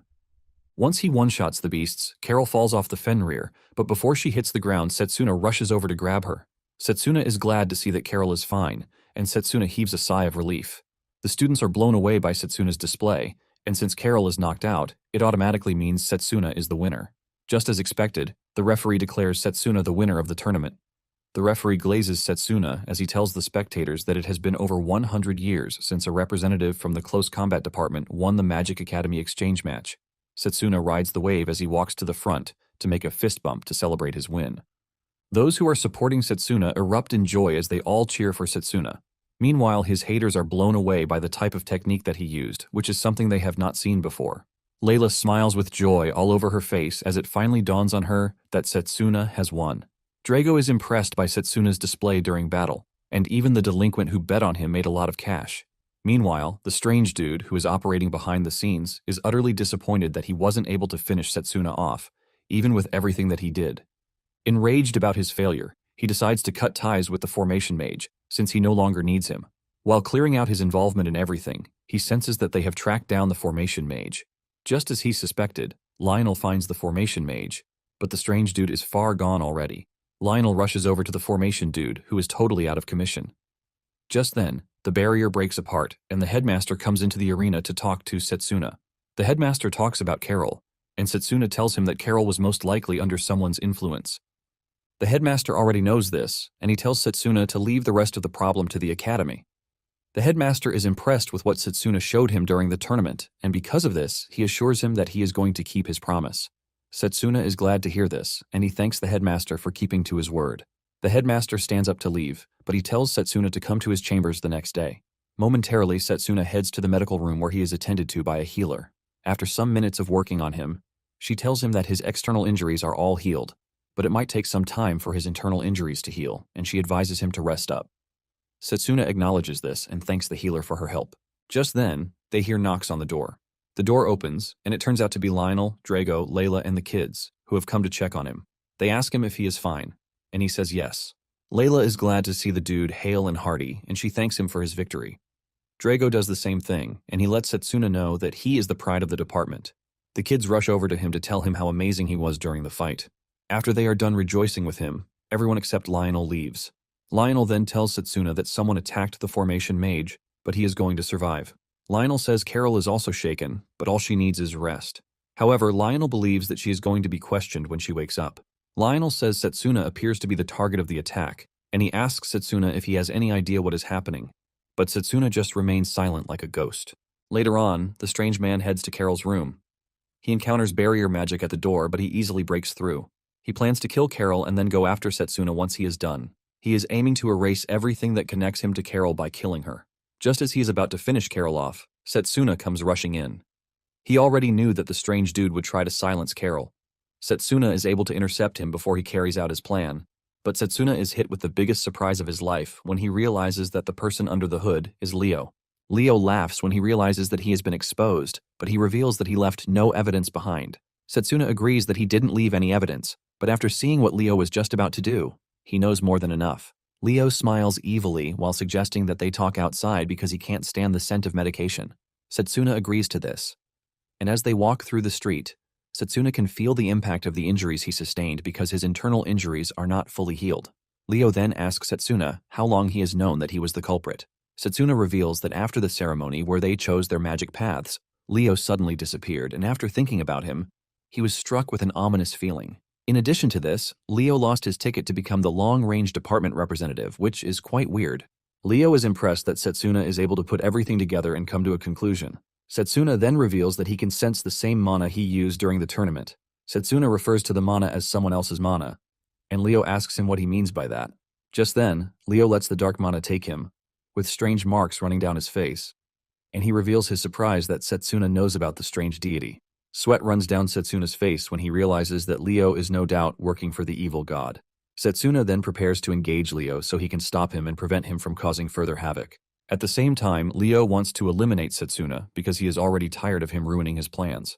Realizing that Leo wants to end him, Setsuna makes the first move and tries to slash him with his mana sword, but Leo easily nullifies his attack. Setsuna is shocked to see this, and he realizes that he has suddenly found himself in the same situation that he was with the evil dude. Leo then reveals that he has been granted authority over mana nullification by the evil god, and no matter what sort of magic he uses, it is never going to reach him. Setsuna doesn't want to believe this, and he tries another strike, but the result remains the same. Since the nullification spell only activates when it comes into contact with his attack, Setsuna wonders what will happen if he manages to get to Leo via his blind spot. He maneuvers his way to get behind Leo and he charges toward him with everything, but just before he can get to him, the sword shatters again. Leo turns around to look at Setsuna to tell him that he is basically wasting his time because his mana detection is way faster than his. Before Setsuna knows it, Leo has hit him with a flame attack that throws him backward in pain. Leo then reveals that he wanted to go up against Setsuna when he is fully recovered, but it is what it is. Leo admits that Setsuna has done well for himself because close combat mages are not that powerful the way he is. Leo believes that things would have been much better if he had chosen the long-range magic path. Nonetheless, Leo lets him know that it is the end of the line for him because he is about to die. Leo shoots a lightning attack into his thigh to cause him intense pain. Setsuna screams out loudly as blood gushes out of the wound. Setsuna figures out that Leo is most likely aiming for the wound he sustained during the final round of the tournament. While he is still in pain, Setsuna is forced to ask Leo why he is doing what he is doing. Leo then reveals that he is already tired of the world and he just wants it destroyed. Setsuna doesn't want to believe that this is the sole reason why Leo has turned evil because he knows the destruction that comes in the end. Setsuna screams at him to shut his mouth because he doesn't want to believe that he is talking to the real Leo. Leo angrily charges at Setsuna, and Setsuna is already planning what he wants to do. He knows that he has to wait for Leo to reach him before he unleashes his mana blade. Setsuna wants to do the same thing he did to the evil god at the last minute when he was fighting him. Setsuna is confident that he still has a chance against Leo even though he is badly beaten. However, Leo changes the game and releases a long-range spell before he gets to where Setsuna is. Setsuna's eyes light up in shock as he realizes that Leo's casting time is way too fast. It dawns on Setsuna that Leo is receiving a boost thanks to the power of the evil god running inside him. Leo is about to finish Setsuna off when a voice echoes from behind, telling them to stop, and what follows is white flames blocking Leo's attack from reaching Setsuna. The two are stunned when they see this because they obviously know who it is. Standing on the rooftop is the headmaster and his summoned dragon, as he looks down on the two with a fierce and scary expression. The headmaster and his summoned beast jump down, and he apologizes to Setsuna for coming late, but Setsuna doesn't take offense because the principal literally just saved his life. The headmaster easily figures out that Leo was the one who caused trouble during the tournament. He reveals that he sensed the residual mana and followed the trail. Leo is impressed that the headmaster is able to figure this out, even though it is the least expected thing of him. Just then, the headmaster unleashes a powerful aura from his body that almost blinds Setsuna. He tells Leo that he has no choice but to take him in, even though he doesn't like suspecting his students. The dragon then fires off a powerful magic blast from its mouth to cover the entire area where Leo is standing. Setsuna is blown away by the amazing firepower that the beast boasts of. However, even with the scorching fire that the dragon just unleashed, Leo is still standing. He is able to block the attack using barrier magic. Leo admits that the dragon's power is amazing, and he definitely would have died if not for the authority given to him by the evil god. The headmaster is surprised to see Leo wielding magic nullification, as this is his first time seeing it in person. Setsuna then asks the headmaster if he knows about the magic. The headmaster reveals that the technique was recorded in his family's archives, the House of Silverbook. It is said that by the time the unknown dark powers awaken, the world shall be engulfed in disaster. Apparently, magic nullification is one of the said powers. Leo confidently tells the headmaster that his power is not going to work on him, and Leo starts cooking up a powerful spell that Setsuna recognizes as the three-element compound magic. The headmaster closes his eyes, and when he opens them, his eyes are golden. With a fierce voice, the headmaster tells Setsuna to take 2 steps to his right, and Setsuna can clearly see that the principal's eyes have changed. Setsuna follows the principal's instructions, and he barely dodges Leo's long-range attacks. The headmaster, on the other hand, effortlessly dodges all of the strikes like it's nothing. Leo is shocked when he sees this because his attack is supposed to be a guaranteed hit. The headmaster senses his shock, and he asks him why he is shocked. He lets him know that he is not the only one with an amazing magical power. Leo admits that the headmaster has amazing power, but he doesn't think he has what it takes to dodge his next attack. Leo digs into everything that he has, and he unleashes a powerful dark aura that shoots up into the sky. Setsuna is gripped with fear when he sees the power of the evil god in action. Leo confidently tells Setsuna and the headmaster that there won't be any trace of them left anywhere. When the headmaster sees this, he is forced to admit that he is about to engage in a battle that won't be easy. Setsuna also realizes that things are about to get a lot worse because the entire place will be leveled if the two end up using their trump cards. The headmaster then makes a signal to Setsuna, and he quickly grabs on. The headmaster chants a spell that lifts him and his dragon into the air as he prepares an aerial assault on Leo. Leo realizes that the headmaster is trying to minimize the damage to the academy. With this, the dragon unleashes its powerful flames from above, and Leo meets it halfway with his own attack too. Leo's dark attack ends up overpowering the dragon's white flames. This leaves a loud explosion in the air, but the headmaster decides not to do anything else. Leo is surprised that the old man is giving up, and the headmaster lets him know that he is done. Just then, Setsuna appears behind the dragon, charging directly toward Leo with a surprise attack. Leo sees this, and instead of getting worried, he just smiles, telling Setsuna that he has no chance whatsoever. Leo puts up the dark magic in preparation for Setsuna's attack, and Setsuna lets him know that he is relying too much on the dark power. Setsuna is confident that his decision to pick close combat is the right choice, and he plans to prove his point with his current attack. Leo smiles, telling Setsuna not to underestimate the dark power. However, his smile fades away when Setsuna breaks through the barrier like it is nothing, before delivering a powerful blow to punch Leo to the ground like a drum.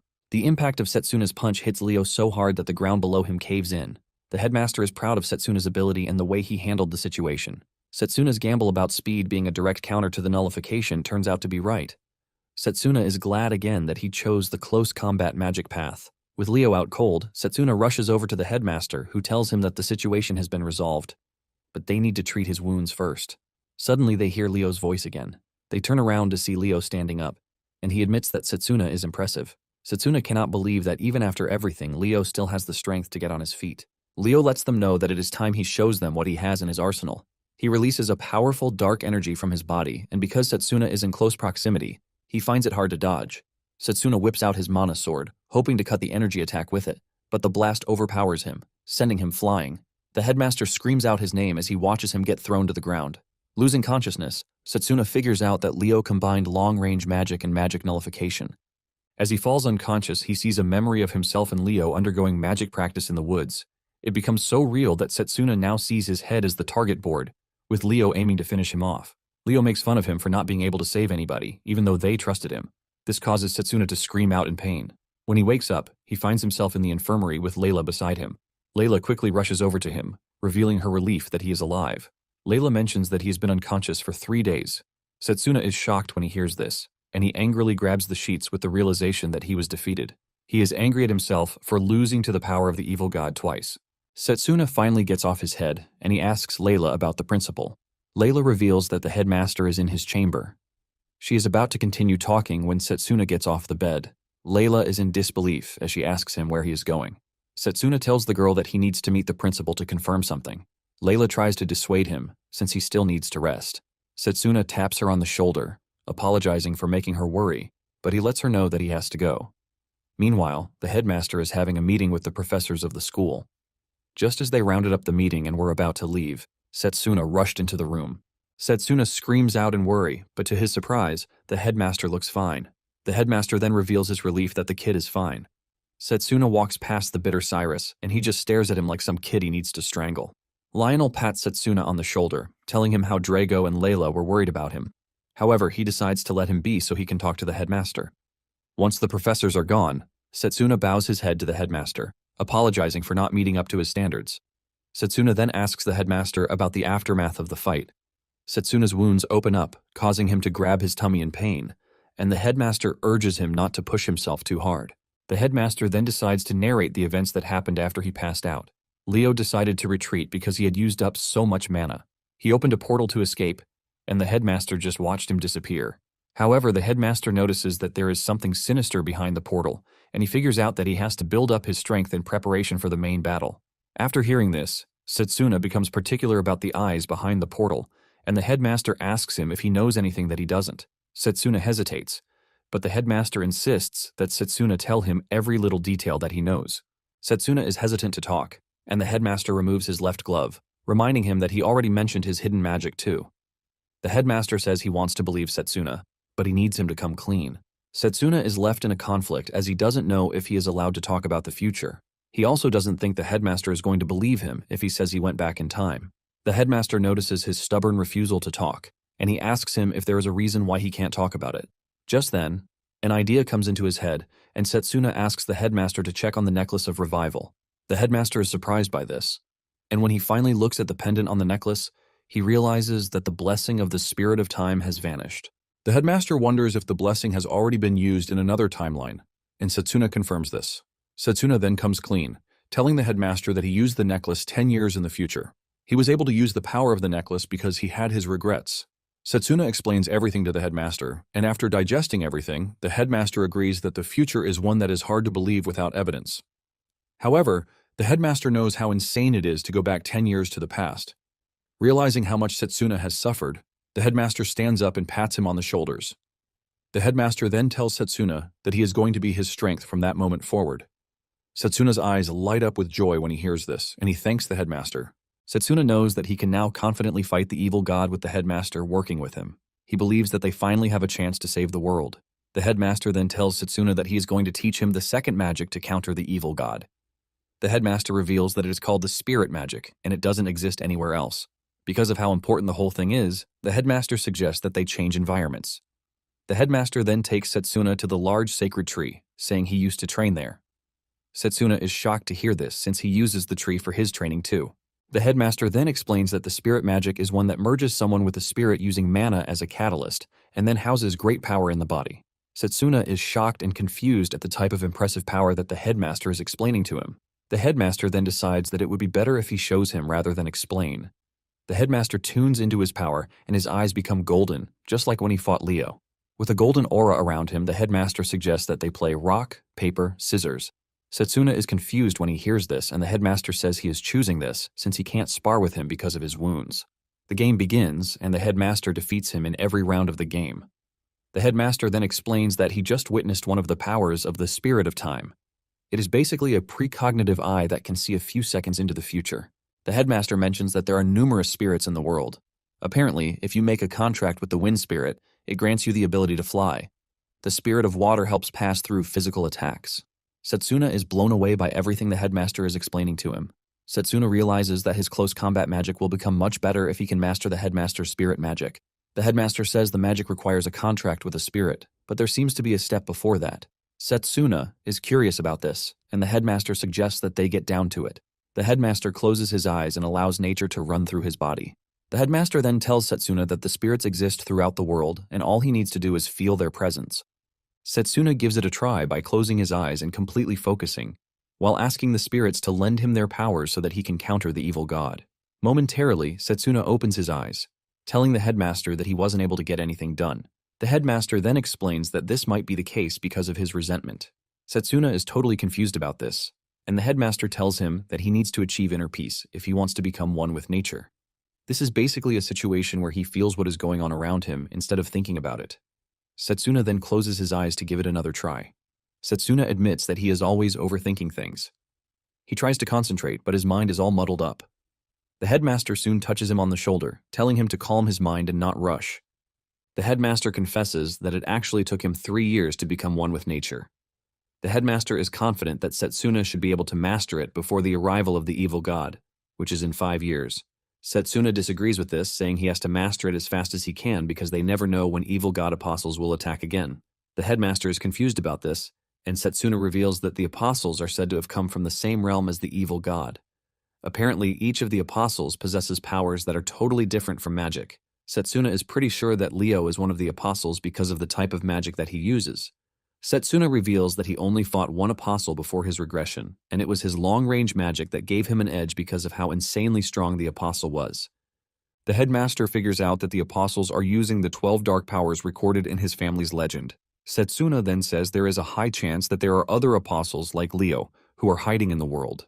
The headmaster understands his worry, but urges him not to rush himself because he might end up in a chaotic situation. Just then, the headmaster makes mention of the joint dungeon training, and he tells Setsuna that he might be able to learn 1 or 2 during the training. Setsuna doesn't understand this, and the headmaster assures him that his mentor, Lionel, will explain things to him in detail. The headmaster is confident that Setsuna will get the chance to surpass his limit during the training. However, he lets him know that it won't be easy, and because of this, he urges him to rest very well in preparation. Unknown to Setsuna, the headmaster has another surprise waiting for him in the dungeons. Elsewhere, Leo arrives at the castle where his fellow apostles are waiting. He apologizes for coming late to the meeting, but the 10th Dark Apostle, Jagan, is already pissed. The 9th Dark Apostle, Puker, also makes fun of Leo, saying he was unable to kill a single student during his mission. Leo apologizes for his incompetence, saying he couldn't control himself in front of his best friend. He is saying this while wearing a smirk on his face, and this further pisses Jagan off. Apparently, Leo is the 12th Apostle, and the situation between him and Jagan soon becomes awkward. They are about to attack each other when the 2nd Apostle, Satanakia, stops them with just his voice. He reminds them that they are apostles and they are supposed to act like it. Satanakia then demands personal reports, but Jagan is still not satisfied. He points out the fact that Leo is a failure, and he asks Satanakia how they are supposed to deal with him. In fact, he is ready to kill him, but Puker urges Jagan to leave the killing to him. Satanakia then tells his comrades to back off because he has already made an arrangement. It turns out that he has someone else already, and he is pretty sure that they are going to succeed on the mission. Days after the tournament, Setsuna returns to class, but Layla remains worried because she believes that he is not strong enough to start attending classes. Setsuna then says he will be fine, since it is nothing more than a theory class. Layla then points out the fact that Setsuna mysteriously got injured again after the final. She wonders what happened, but Setsuna's mouth remains shut. It turns out that the headmaster has already told him not to divulge the existence of the evil god to anyone. The headmaster told him that he would only inform the professors whom he could personally trust about the issue. In addition to this, the headmaster says he is leaving the search for Leo and the protection of the school to the professors. Surprisingly, the headmaster postponed the training for the spirit magic. After thinking about everything that the principal said, Setsuna just smiles at Layla as he usually does, and he apologizes for making her worry. Deep down, Setsuna is thinking about how he is going to recover fast so he can get even stronger. Moments later, Lionel enters the room, telling the students about the faculty's joint training. The students are surprised to hear that there is joint training. Lionel explains that, as the name obviously says, the training will be conducted together with other faculties. Basically, the exchange matches were used to learn the battle style of each magic, but this time around, they will be working together to know each other's limits so that they can break them. Setsuna easily figures out that the headmaster came up with the plan to help improve the mages' teamwork. Lionel mentions that the training will be held in the 1-star class underground dungeon.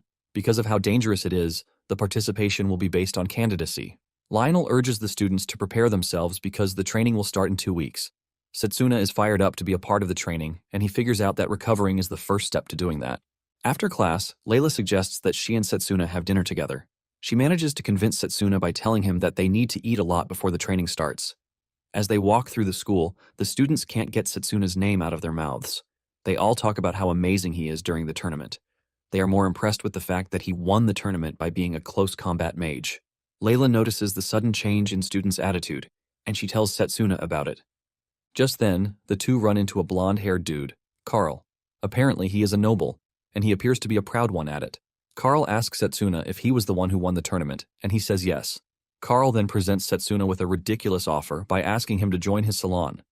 Basically, the salon that he is talking about is the noble gathering, not the salon where they make hair. Carl confidently says only the respected nobles are invited to the community. Basically, commoners or close combat mages are not allowed. But Carl says he has made an exception for Setsuna. Carl is desperate to get Setsuna in his group because he knows that this will automatically make them unstoppable. The background NPCs are excited when they see Carl scouting Setsuna himself. Carl then tells Setsuna that he needs the connection because it is better he rolls with the big boys instead of rolling with a trash lady, like Layla. Without thinking twice, Setsuna tells the dude that he is not interested. This shocks Carl to his bones, as he was expecting Setsuna to jump at the offer. Setsuna lets Carl know that his magic is irrelevant, and he is the one wasting his time, not the other way around. Carl is pissed by this, and he accuses Setsuna of insulting nobles. He whips out his weapon, which is a golden blade, and he angrily dashes towards Setsuna, aiming to catch him off guard. Before he can get to Setsuna, Layla grabs his hand to restrain him. She tells him that personal fights are not allowed on the school grounds. With a scary look on her face, she subdues Carl. Carl finds himself totally overwhelmed but can't do anything about it. His friends rush over to check on him, and Carl demands that Layla leave his hand. Carl and his friends are forced to retreat, but not before promising to report the issue to his father so that the two can get in trouble. Layla's angry face soon turns into a bright one as she turns around to look at Setsuna. Setsuna grins back at her with the realization that the girl is getting stronger. Just then, Carol shows up with a big smile on her face, waving at Setsuna. Setsuna reveals his relief that the girl has recovered and is doing fine. Carol is thankful that Setsuna saved her, and this is why she wanted to personally thank him. Out of nowhere, Carol asks Setsuna if he will be willing to come to her room. After the embarrassing proposal, Setsuna, Layla, and Drago decide to visit Carol in her private room. Carol is happy to have them around, and she tells them that she is going to prepare a homemade meal for them. Layla immediately offers to help since doing everything alone will obviously make her tired. Layla is glad that all Carol wanted to do was cook, as she was already thinking it was something dirty. Drago starts questioning why he was invited, and Carol lets him know that he believes in having a full house. When they step into the kitchen, Layla is blown away by the healing ingredients that Carol has in her kitchen. Carol says she is trying to cook healing dishes. Setsuna, on the other hand, is worried about Carol, but from what the headmaster told him, she doesn't remember anything about the incident with Leo. He wonders if it is because of the shock or if she is suffering from memory manipulation.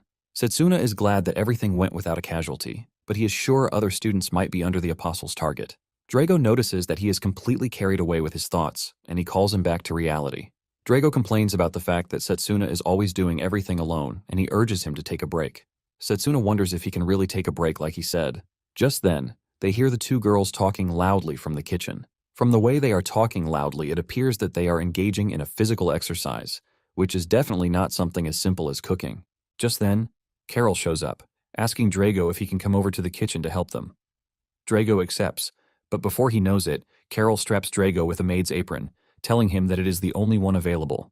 With no choice whatsoever, Drago joins the girls in the kitchen, and in no time, they finish cooking. By the time they are done, the dining table is filled with food, leaving Setsuna totally stunned. Carol apologizes if the food is too much, but Setsuna tells her that she has nothing to worry about. Setsuna is aiming to finish the food since they all put in the effort to make it for him. He grabs his spoon and he uses a physical boost on his tummy to enhance his digestion. Setsuna digs in and starts consuming everything in front of him, forcing Layla to ask him if he is okay.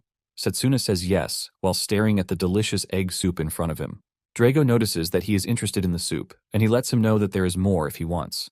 Drago makes sure to mention that he was the one who made the soup. Setsuna doesn't hesitate before accepting more of the soup, leaving Carol dazed because she just lost to a man when it comes to cooking. Setsuna is pleased with the fun that they are having, but he remembers that the same thing happened in his past life. However, everything was destroyed thanks to the evil god.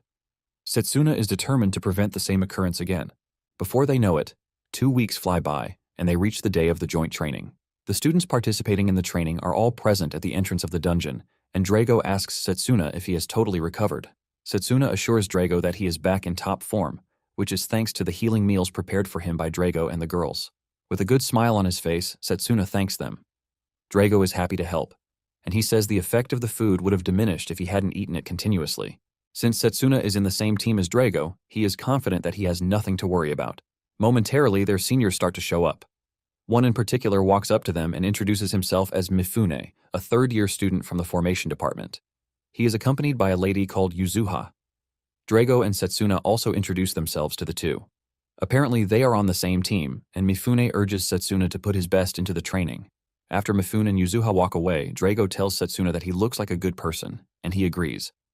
Unknown to them, Mifune is trash, and he can't wait to sabotage them. Once the students are complete, they are addressed by the teacher in charge of the training, Giovanni. He tells them what the joint training is all about, and he lets them know that the dungeon that they are entering is the ruin of the sealed demon. He tells them that ancient undead are inside the dungeon, but it is a 1-star dungeon. Giovanni lets them know that they have to defeat the monsters during the training session. Giovanni informs them that their performance inside the dungeon will be recorded with the bracelet he is wearing, which is known as the Bracelet of Memory. In addition, the loot dropped by the monsters will be considered as bonus points. Apparently, the best team will receive rewards from the academy. However, the best individual student will have the chance to join the training of the kingdom's Magus Battalion. Setsuna hears this and gets excited. The Magus Battalion is the strongest mages in the kingdom, and this is where he met most of his comrades in his past life. He knows that joining the battalion again this time around might give him the chance to meet his former comrades. Giovanni then gives each student their own bracelet, while telling them that they won't be going deep into the dungeons because they might meet dangerous monsters that they won't be able to handle. He then tells them to inject mana into their bracelet if they are in danger, and they are going to be transported back to the entrance. Setsuna, on the other hand, is aiming for the top spot, but he knows that Drago is also waiting to compete with him, making it 200 points. The two stare at each other while saying they are both eager to know how well they are going to perform. Once the teacher tells them to enter the dungeon, the two are the first to unleash a massive aura before rushing into the dungeon. From the story that Setsuna heard, the ruin was made by an ancient civilization, and most of it still remains unexplored. As expected, the monsters inside will be hostile toward intruders. Setsuna figures out that they are still in danger even with the teleportation circle. Drago and Setsuna lead the way until they find a beautiful, spacious room with some ancient vegetation. This makes Setsuna question whether there was really an ancient civilization living in the ruins. He remembers the principal telling him that the training will be crucial for their future missions. Setsuna is aiming to master the spirit magic and also to be the top student in the training session. Momentarily, the other students finally catch up to them. Mifune talks about how fast the two were, while he is completely exhausted. It turns out that they have finally reached the point where they are going to split up. After a quick deliberation, Mifune points to a path which he suggests they take. Mifune believes that going deeper is the right choice, and since they are in a point-based competition, Setsuna believes that Mifune is pointing them in the right direction. However, he notices that the wall in front of them is fake because the vegetation on it appears to be off. Setsuna then tells them that there is a possibility that there is a room behind it. Mifune doesn't want to believe this, as he thinks it is a mere coincidence. Drago agrees with Setsuna, saying he can hear the sound of wind from the other side of the room. With a single punch, he destroys the wall, and it turns out that Setsuna was actually right about a room being behind the wall. Setsuna smiles at Mifune, saying that they are most likely on the right path with this. Mifune is forced to agree that Setsuna is right. With this, they dash into the new path, and Mifune is confident that they will be able to make loads of points. Drago and Setsuna lead the way as usual, but they soon run into a falling boulder. Without hesitation, Drago takes control of the situation, and he cuts down the boulder with his mana sword. Setsuna is impressed because Drago appears to be hyped, and Drago confirms this, saying he wants to show people how impressive close combat magic is. In addition to this, Drago wants to do everything in his power to make sure that he doesn't lose to Setsuna. Suddenly, Setsuna senses a projectile coming towards him, but he is able to dodge the projectile at the right time, and it ends up hitting the wall. Drago realizes that their reaction time and insight have increased a whole lot. Drago then suggests that they should start clearing the traps so that Mifune and his companion can have an easy time on their hands. Shortly afterward, they find a room that houses a chest. Drago and Setsuna are still observing it when Mifune quickly claims ownership of the chest, ultimately taking the glory. He smiles innocently while thanking Drago for giving him the chest. Because he claimed the chest for himself, he was awarded 15 points. Drago is shocked to see this, and it finally dawns on him that they are in a battle of speed. With this in mind, he promises himself that he is not going to lose next time. Setsuna and Drago don't think too much about it, and they continue pushing further into the dungeon. Drago soon finds another chest through hard work, and just as he is about to grab it, Mifune uses his long-range formation spell to grab the chest again. With this, Mifune now has 30 points on the board, and he is smiling innocently while doing all of these. Drago, who has been the one discovering the chests, is basically stuck on 0 points. Drago ignores the red flags, and he continues with the exploration of the ruins. He soon comes across an enemy knight, and after weakening the knight, Drago is about to finish it off, but just as usual, Mifune leaps forward to cut the knight's neck, ultimately taking the glory again. Mifune now finds himself on 40 points, while the hard worker remains on 0 points. Momentarily, they run into a bunch of monsters, which requires teamwork. Since Mifune cannot claim everything there, Drago manages to grab 10 points by taking out some monsters. Yuzuha, on the other hand, has also reached 30 points. Not long after this, Drago finds another chest and Mifune claims it, giving him 55 points. Soon afterward, Drago is already running tired after working so hard without a reward. Mifune admits that he is strong, but he tells him that he lacks vision, which will stop him from moving forward. Drago, who is stuck on 10 points, is already pissed about the whole arrangement. Just then, Setsuna, who is on 25 points, steps up to talk. He mentions that how they are going to share the dungeon reward is a key part of everything that they are doing, but Mifune has been stealing Drago's points for himself. He asks Mifune if that is the way he does his thing, and Mifune proceeds to mock Drago, saying he works with his brains, unlike Drago, who is all brawn. Mifune then comes up with his logic of how humans use one another to achieve their goals. He suggests that the two do the same thing that he is doing if they are mad about it. Setsuna finally realizes that Mifune is a freaking sly because he can easily teleport since he has 2 different formation magic circles. It makes things easy for him, but Setsuna has figured out the flaw of the technique. Setsuna also figures out that Yuzuha has not been caring about the points, unlike Mifune, which suggests that she might have hidden intentions. The exploration continues and Mifune smiles at the two, saying they will soon clear the dungeon. Mifune has reached 80 points while Yuzuha is on 50 points. Setsuna is still stuck on 35 points while Drago is battling with his 10 points. Momentarily, they arrive in a room that feels awfully different, and Mifune spots a chest sitting in front of them. Without thinking twice, he activates his teleportation circle so he can grab the chest. However, this turns out to be different from the other chests as it releases a powerful dark fire that hits Mifune. An overwhelming aura emanates from the chest, and when it finally opens, a terrifying monster that has no business being in a 1-star dungeon appears from inside the chest. Apparently, the monster is known as the King of Death, and the dark fire that he emits brings about freaking nightmares. The team is surprised when the King of Death opens his mouth to speak, and he tells them that they are going to pay for disturbing his sleep. Setsuna concludes that the monster is extremely dangerous, and he tells Drago to take the wounded Mifune out while he fights the monster. However, Drago is not willing to back off because he is seeing a body full of points, not danger. The monster then unleashes another blast towards the wounded Mifune, but Setsuna saves him by cutting the fire. Drago charges toward the monster, but he suddenly encounters a magic circle. With no room to escape, he gets hit by the magic circle. Thankfully, he puts up his mana guard right on time, which ultimately saves his life. The King of Death then unleashes multiple magic circles at the same time. With this, Setsuna figures out that the monster is nothing short of a 4-star monster. Setsuna finds himself surrounded by dark fire on all fronts. At the same time, Mifune has a target on his head. Setsuna is forced to scream at him, telling him to wake up from his slumber. However, Drago comes to the rescue by cutting down the dark fire. Mifune wakes up to the sight of Drago saving his life. Drago then stretches his hand toward him, asking him to help. Mifune grabs Drago's hand and finally gets back on his feet.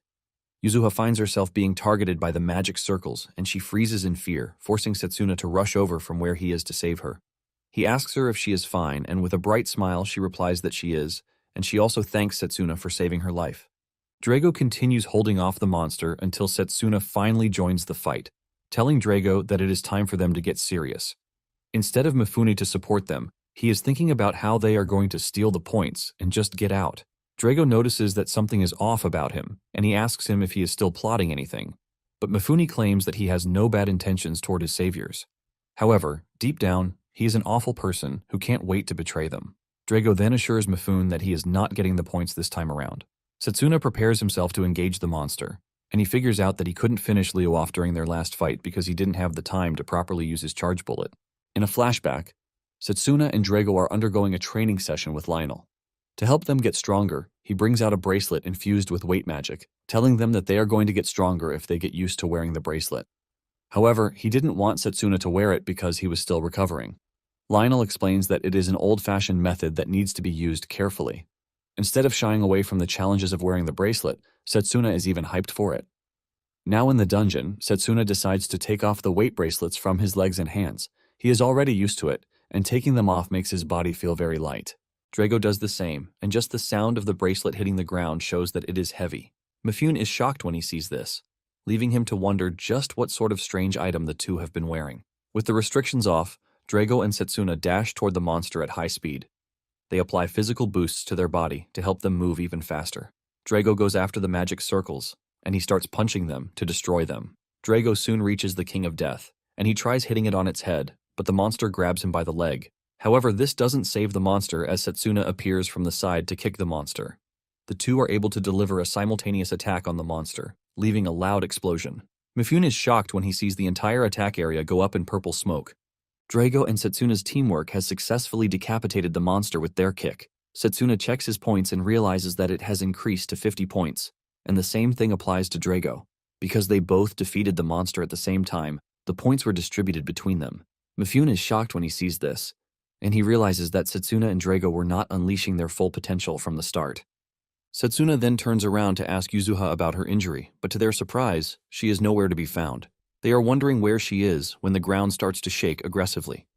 The ground under them gives way, and Mifune almost falls in, but Setsuna saves his life.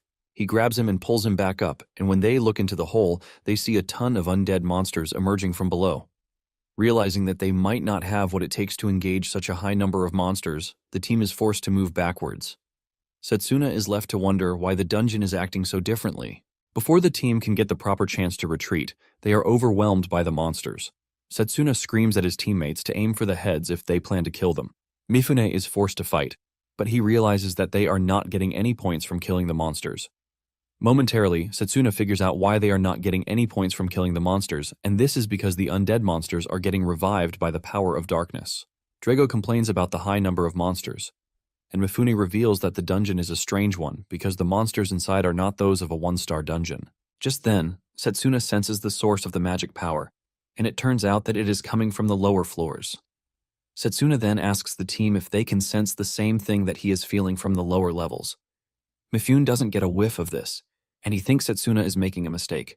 Setsuna assures him that he is not mistaken, but he doesn't know whose magic power it is. Since they are not sure, Drago suggests that they should confirm. He dives into the lower levels, and Mifune is hesitant to enter. Setsuna then tells him that he has no choice because staying on the surface will only lead to his death. Mifune is pissed about this, and he asks Setsuna if he is underestimating him, but Setsuna lets him know that he is basically telling him the reality of things. Setsuna reminds Mifune that he doesn't have any other strategy but to steal points from Drago. With this, Setsuna dives into the lower levels too. Mifune concludes that the team and the dungeon are a mess, but he has no choice but to join them. As the battle continues, Mifune is forced to ask the two if they have been training together in the past because they appear to be in perfect sync. Drago just mocks Mifune, calling him talkative. And Mifune defends this by saying he prefers to talk rather than listen to the annoying voice of the undead. Setsuna then points to his left, saying he can feel a strong magic coming from that direction. The trio follows the path, and they soon come across an eyeball monster that appears to be the source of the strange magic that they are feeling. Setsuna is blown away because it is his first time seeing an eyeball monster. Mifune, on the other hand, is planning something. Drago senses this and then acts as if he wants to stretch his hands before using the opportunity to hit Mifune in the face. Drago apologizes for stretching out of nowhere, but he has already carried out his plan. Just then, Setsuna destroys the eyeball monster while Mifune is still struggling with his face. This gives Setsuna 10 additional points to what he already has. Drago then senses that the monsters are converging on their position again, and this is probably because they have sensed that the source of their magic power is gone. Setsuna doesn't care because they now have a chance to earn points by killing the monsters. Drago is also excited to take on the monsters, and when Mifune sees this, he decides to brace up so he is not left behind. Before they start engaging the monsters, Setsuna then asks Mifune if he knows anything about Yuzuha's movements. Mifune says he has no idea, and he believes that Yuzuha ran away because she got scared. Setsuna, on the other hand, doesn't believe this. He knows that something is off about Yuzuha because she doesn't look scared when they are attacked by the Death King. In addition to this, they have been encountering strange monsters that they have never seen before in a one-star dungeon. Since the eyeball monster was supplying dark magic, Setsuna wants to believe that the apostles are involved. With this in mind, Setsuna figures out that Drago and the other students are in danger. Setsuna can only hope that Layla and the others are safe wherever they are. Just then, the monsters come rushing toward the three, and Drago excitedly welcomes them because all he can see are bonus points. Without holding back, the two start beating up the monsters like a Cherokee drum. Drago ends them with his strong punches while Setsuna slices them to bits with his mana sword. By the time that they are done wiping out the monsters, Setsuna manages to reach 200 points, and Drago has 210 points. Mifune also has 100 points, and since he has reached his desired points, he believes that it is time for him to leave. Drago is surprised, and he asks him if he has no intentions of looking for Yuzuha, since she is his friend. Mifune laughs when he hears this, and he reveals that Yuzuha is not his friend because he only just met her yesterday. Mifune claims that Yuzuha was the one acting all friendly with him. Mifune believes that the girl is already outside, crying her eyes out in fear. Setsuna is surprised to hear that it was just yesterday that they met. Mifune is tired of talking, and he tries to teleport away by activating the bracelet, but to his surprise, it does not work. Mifune is shocked to see this, and Setsuna lets him know that their only choice is to walk back to the surface. Mifune tries to call Setsuna to reason that something is wrong. Drago agrees with Mifune as he asks the same question. Just then, Setsuna senses the strange magic power from earlier again. Just then, Setsuna tells the two that he is leaving to find Yuzuha, but he assures them that he will be fine. Mifune is surprised to hear this, and he starts asking Setsuna if he has somewhat fallen in love with Yuzuha. Drago disagrees with Setsuna, telling him that he is going with him. Setsuna then tells Drago that he can sense a strange magic power from below them, and he urges Drago not to push himself in the face of danger. Drago agrees to this, but the cowardly Mifune believes that they are supposed to head outside to report the situation to Professor Giovanni. Mifune then asks why Setsuna is so confident that Yuzuha is below them. Setsuna reveals that he can sense Yuzuha's faint mana. Setsuna then tells Mifune that he is free to leave so that he can report the situation to Giovanni. Setsuna and Drago continue into the deeper floors of the dungeon, leaving Mifune conflicted. He wants to follow the two because he is scared of going out alone, and while he is still thinking about what he wants to do, Drago comes back to pat him on the shoulder and tell him to join them in searching for Yuzuha so that they can all leave the dungeon together. Mifune has no choice but to join them with the hope that they find the girl fast so that they can leave. As they move deeper, Mifune asks Setsuna how he is able to sense Yuzuha's mana when he and Drago can't. Setsuna then answers that he is able to do this through constant practice, but Mifune believes that he is full of BS. Suddenly, Drago senses cold air hitting them as they get to the lower floor, and he realizes that the atmosphere is also different. They soon hear a strange sound coming from a distance, and Setsuna points in the direction from which the noise is coming. Drago leads the way, and he realizes that there is someone in front of them. Suddenly, it dawns on them that it is Yuzuha. Drago is still asking her if she is fine when they realize that something strange is going on with her. Her face is popping out like the undead, and she is sitting on a magic circle. Surprisingly, she stretches her hand forward, asking the trio to help her. Mifune starts regretting all of his life decisions as to why he followed the two. Drago wants to grab Yuzuha, but Setsuna stops him, telling him not to get close to the girl. Drago is surprised when Setsuna says this, and Setsuna explains that what he is staring at is an ancient trap. Setsuna has figured out that the traps in the dungeon are most likely activated by an item powered by dark magic.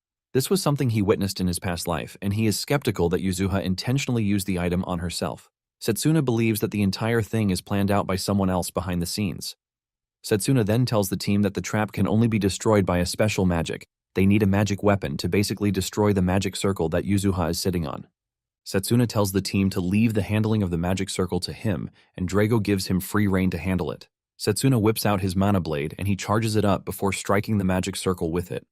A strike from Setsuna is able to destroy the circle, breaking Yuzuha away from the influence of the magic. Yuzuha falls into Setsuna's arms, and before she completely passes out, she says something about not allowing Setsuna to go further. Setsuna is left wondering what she means by this.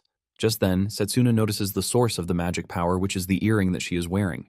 Mifune quickly jumps in, saying Yuzuha was reckless, which is why she ended up where she is. He asks Setsuna if Yuzuha will be fine. Setsuna answers that he honestly doesn't know, but suggests that they regroup with the others.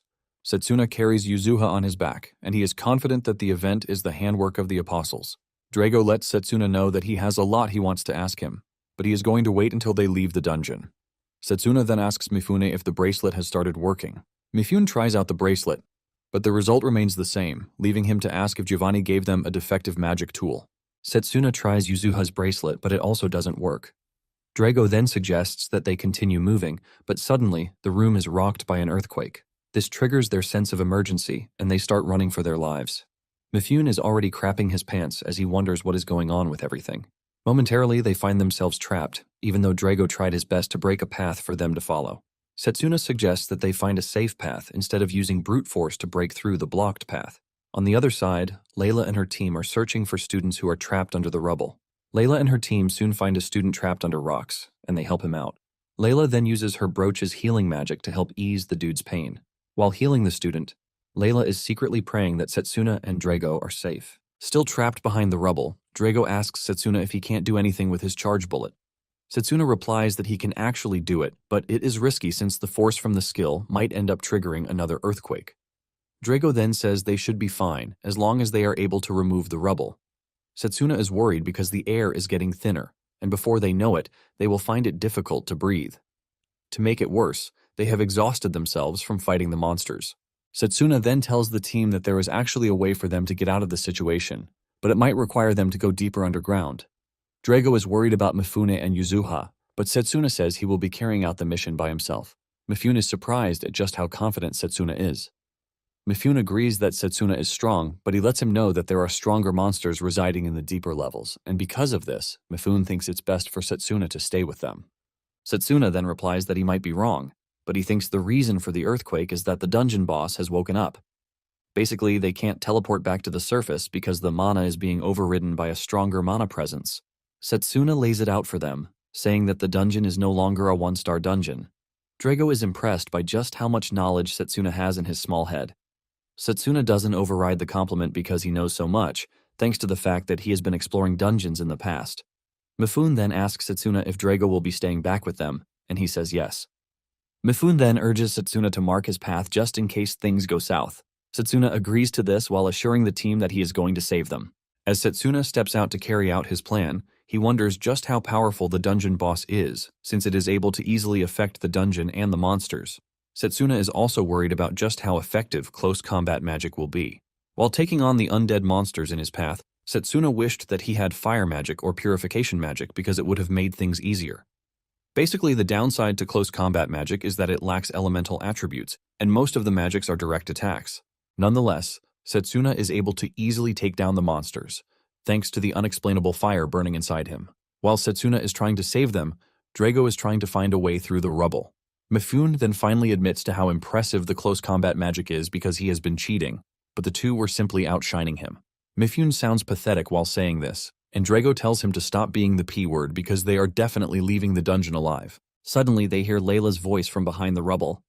Drago quickly screams out, telling Layla and his team that they are trapped and they need help. Layla places her ear on the rubble to clearly hear Drago, who tells her that they are all trapped, aside from Setsuna, who is looking for a way out. Without wasting time, Layla and her team get down to removing the rubble. As Setsuna moves deeper, he notices that the atmosphere has changed. He soon notices an exit in front of him, but there is no way to access it because it is blocked, all thanks to the boss's awakening. Setsuna looks around but can't see anything, but at the same time, he knows that he can't let his guard down at any point. Suddenly, he senses a strange aura behind him, and his spider senses kick in, forcing him to immediately jump from where he is. The unknown monster attacks where he was previously standing, leaving massive destruction in its wake. Setsuna barely escapes death, and when he turns around to check out what sort of monster it is, he almost dies from fear. The monster turns out to be the terrifying double-headed Hydra, and without a doubt, the exhausted Setsuna has somehow found himself in a 2v1. Setsuna wonders if the Hydra is the cause of the dungeon's weird patterns. Setsuna then notices that the Hydra's body is corrupted, which means it was forcefully resurrected by someone. Without thinking too much about it, Setsuna figures out that the only one strong enough to do this is someone blessed by the power of the evil god.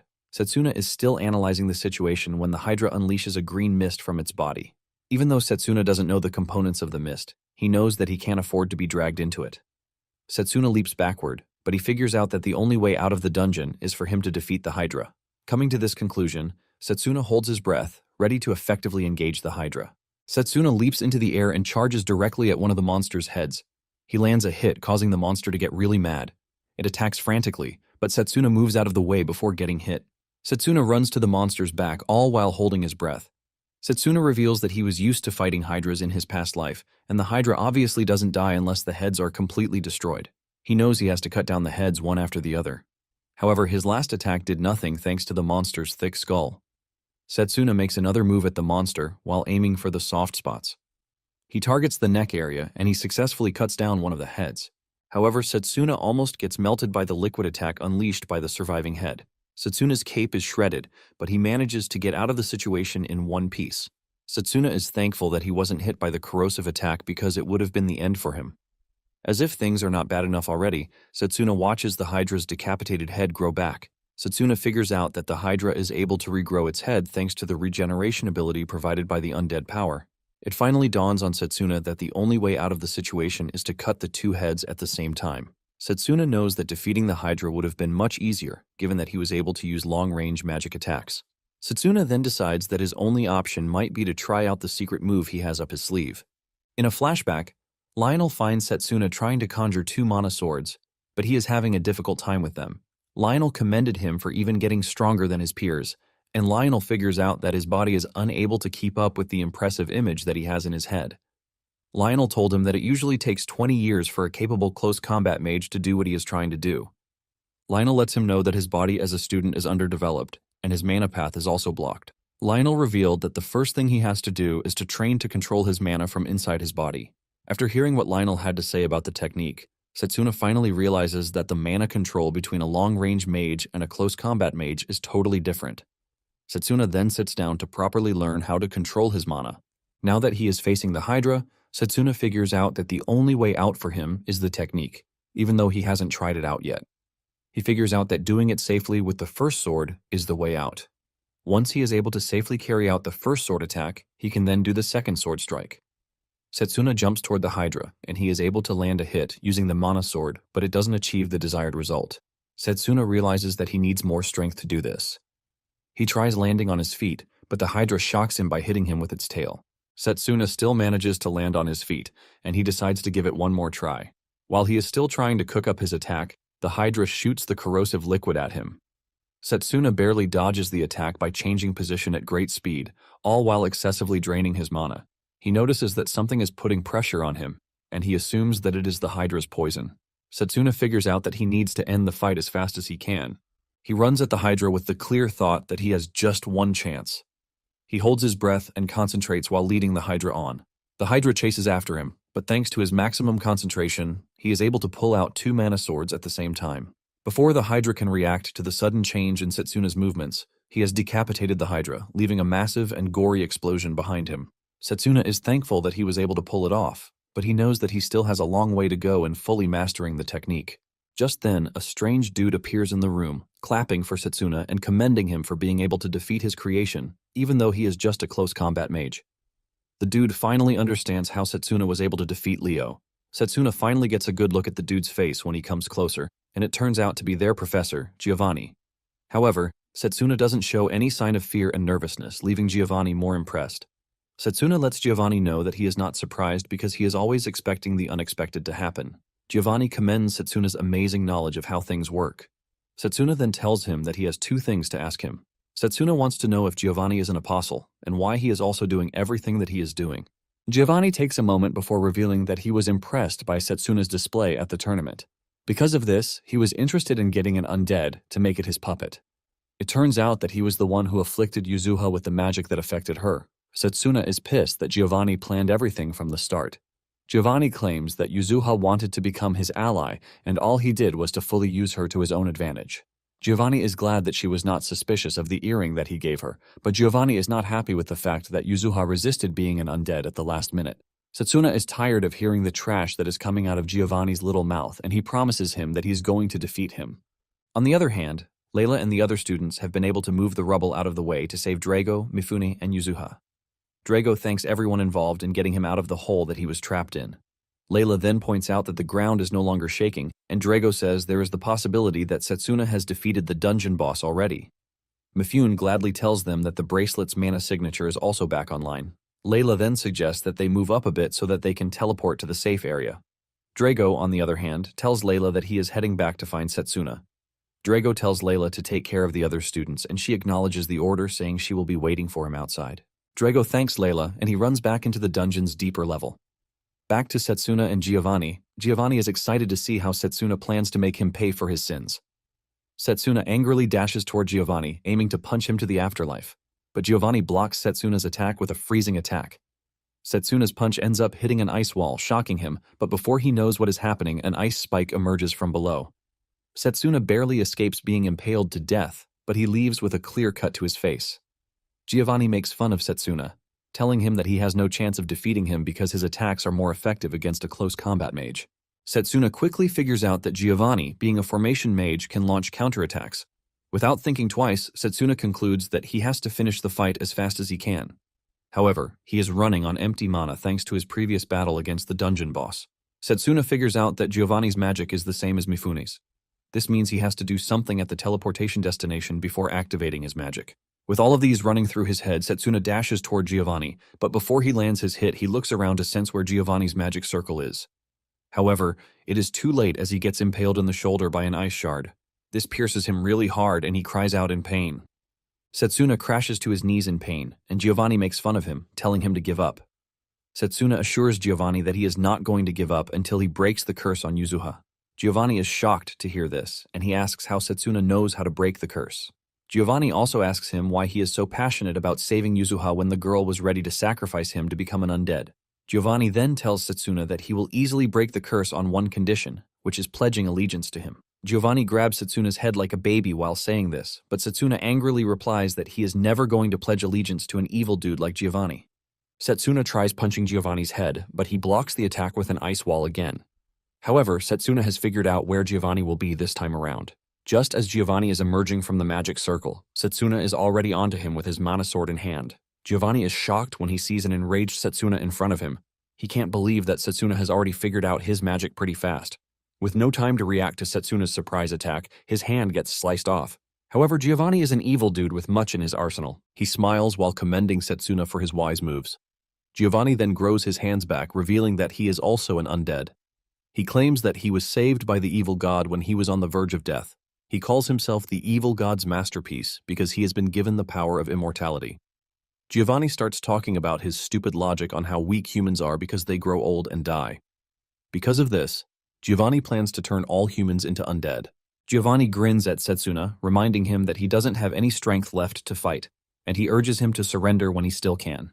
Setsuna knows that Giovanni is not wrong because he is starting to lose consciousness, but he wants to find a way to defeat Giovanni before he is totally knocked out. Suddenly, Setsuna senses his friend's mana, and he smiles, knowing that help is on the way. Setsuna decides not to do anything again, and Giovanni activates the magic circle under him so he can start the ritual. Just when he starts to concentrate on the ritual, Drago appears behind him, and he throws a rock at him. The rock flies at a crazy speed that it tears Giovanni's head apart in the mouth region. Setsuna then follows through with an uppercut, but Giovanni's body turns into ice again, ultimately escaping to another magic circle. Drago runs to Setsuna, asking him if he is fine, and Setsuna thanks Drago for coming just in time. Drago is worried about how badly injured Setsuna is, but Setsuna tells him not to worry about him because he can still fight. Setsuna then asks about their seniors, and Drago explains that they were saved by Layla. Drago assures him that they are already escaping the dungeon, and Setsuna smiles, knowing that Layla is growing into a reliable person. Giovanni emerges from one of his magic circles, enraged that Drago interrupted his ritual. Drago is shocked to see Giovanni, and Setsuna explains to Drago that Giovanni is behind everything that has happened. Drago is pissed that a traitor is in the academy and lets Giovanni know that he is going to punish him. Setsuna explains that Giovanni turns his body to ice and then launches a counterattack whenever he is attacked. He tells Drago that he has to dodge the attacks as fast as possible. Setsuna then says Giovanni can teleport, but he can't do it continuously.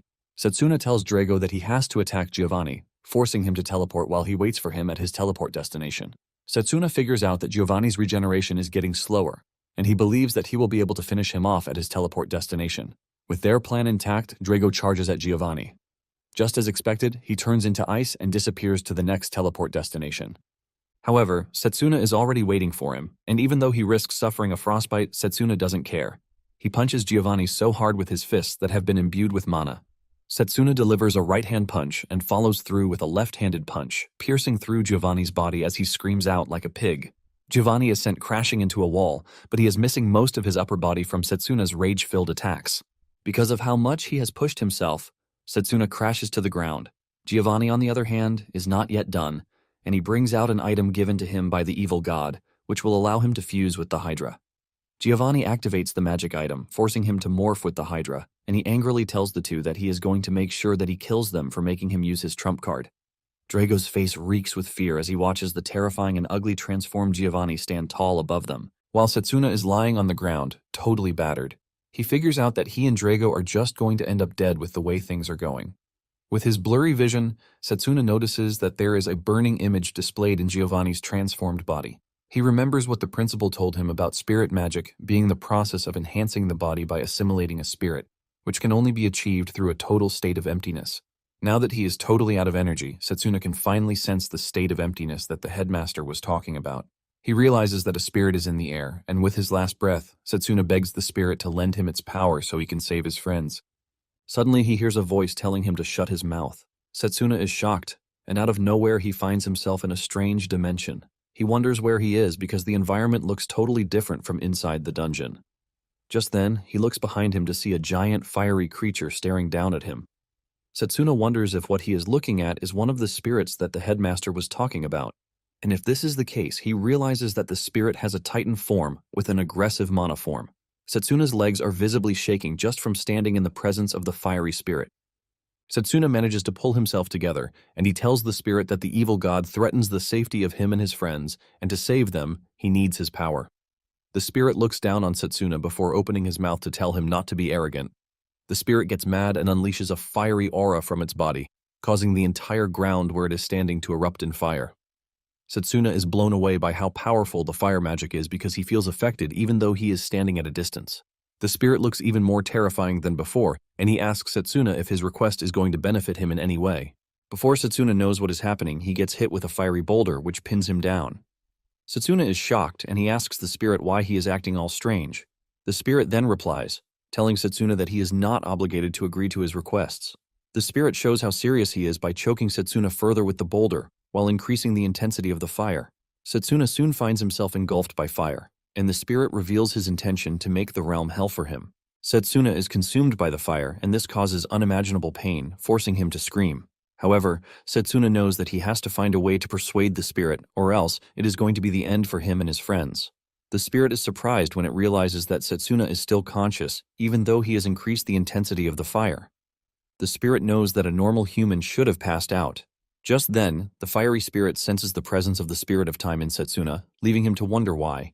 Setsuna is not ready to give up even though he is getting roasted like a chicken. He screams out, telling the spirit to listen to him. The spirit is surprised to see how much Setsuna is resisting, and he also notices the presence of the evil god and his apostles. Once Setsuna realizes that the fiery spirit knows about them, he tells him that what he wants is to defeat the apostles. The fiery spirit remains stubborn, telling Setsuna that he is just going to burn him to ashes. Setsuna then replies that he doesn't care because he has no intention of backing down. This reaches the fiery spirit, and he finally tells Setsuna to prove himself. He releases a massive wave of fiery breath on him that engulfs his entire body down to his soul. Setsuna is completely overwhelmed by the fire, but he manages to stay conscious by using the well-being of his friend as a focal point. Setsuna is in so much pain, but he maneuvers his way around by telling the fiery spirit that he can't do it until he defeats the evil god and his minions. The fiery spirit is surprised to see just how much Setsuna is willing to endure. He admits that no one has ever endured a whole year in his dimension. The fiery spirit cannot believe that Setsuna is taking all the pains just because he wants the power to save his friends. Momentarily, the fiery spirit realizes that Setsuna is losing consciousness already, but he has shown enough to impress him. Because of this, the fiery spirit bestows upon him his powerful crest, while telling him to get rid of the evil god and his detestable minions. With this, Setsuna is sent out of the fire dimension, and he returns to his body. Meanwhile, Drago is getting battered by Giovanni because he can't properly defend against his ice attacks. Giovanni is surprised that even after everything that he has done to him, he is still standing. Giovanni cannot believe just how stubborn he is in defending his pride. Giovanni lets him know that his stubbornness is not going to lead him anywhere. Drago finds himself unable to move because Giovanni had hit him so badly with his ice powers. Giovanni easily grabs Drago, telling him that he is about to finish him off. Giovanni then tells him that he will kill Setsuna, whom he has been protecting, once he is done with him. Giovanni makes fun of Drago, telling him that he and his friend will get along well as corpses. Giovanni throws Drago to the ground like he is trash, and since Drago can't use Mana Guard again, there is no way to defend himself. Drago lies on the ground, watching Giovanni prepare to finish him off. Finally accepting that he is going to die, Drago remembers how his father told him to protect his friends, using the close combat magic. Drago is disappointed that he is unable to fulfill his father's wish. Giovanni angrily unleashes his corrosive attack on Drago, leaving a cloud of dust. By the time the dust clears off, he is expecting a mangled body, but to his surprise, there is no one there. All that is left is the damaged ground where the attack hit. Giovanni starts wondering where Drago disappeared to, but he suddenly feels a warm presence close to him. He turns around to see Setsuna in a bright and fiery new form staring at him. Setsuna had managed to grab his friend away from danger just at the right time. Setsuna looks totally different with red hair, thanks to his awakening. Giovanni is left stunned as to what sort of form Setsuna has suddenly awakened with. He is still thinking about this when Setsuna disappears from where he is standing. Before Giovanni realizes it, Setsuna has reached him. Setsuna delivers a powerful punch that sends him flying into the wall. Giovanni crashes hard into the wall, leaving him wondering how a close combat mage is able to use elemental magic. Giovanni soon realizes that he didn't just receive damage from Setsuna's attack. The attacks have also damaged his regeneration speed, causing it to ultimately slow down. He figures out that Setsuna's flame is far from normal. Just then, it dawns on him that there is another crest on Setsuna's hand. Giovanni doesn't want to believe the fact that Setsuna now has 2 magic paths in his body. Suddenly, Giovanni finds himself trembling in the presence of the amazing firepower that Setsuna wields. Giovanni doesn't want to accept that he is actually scared of Setsuna. Giovanni then motivates himself with the fact that he is an undead who has conquered the idea of death. He unleashes a poison mist from his mouth, claiming that it is a broken skill that no living being can handle. Setsuna proves him wrong by simply cutting through the poison wave with just a flamed-up punch. He easily pushes the poison wave aside, shocking Giovanni to his bones. Giovanni is still asking himself where Setsuna is able to get such power when Setsuna dashes toward him at great speed. Setsuna hits Giovanni with a flame-powered punch, forcing the F word out of him. Giovanni is thrown across the room, but to his surprise, Setsuna has not even started yet. Just then, Setsuna misfires the power, and he loses consciousness. Giovanni realizes that Setsuna is still a newbie when it comes to the power, and he makes fun of him for passing out during battle. Giovanni immediately takes control of the situation, and he tries to hit Setsuna by punching him, but to his surprise, Setsuna dodges the hit. Giovanni is shocked at this, leaving him to wonder just how Setsuna was able to dodge it. He figures out that Setsuna is moving based on instincts, and he thinks of restricting his movements to properly defeat Setsuna. Giovanni unleashes his ice powers, and it turns out to be a direct hit. The ice shards penetrate Setsuna's body, restricting him to one place. Giovanni commends Setsuna's powers but lets him know that he is still a baby when it comes to fighting the big boys. Giovanni then runs towards Setsuna, aiming to decapitate him, so he can prove that being an undead is much better. Just as he is about to reach Setsuna, he sees his arm flying in the opposite direction, leaving him shocked. He looks down to see what happened, only to see Layla standing in front of Setsuna with her mana sword in her arms. Layla apologizes to Setsuna for coming late, and she assures him that nothing will happen to him again.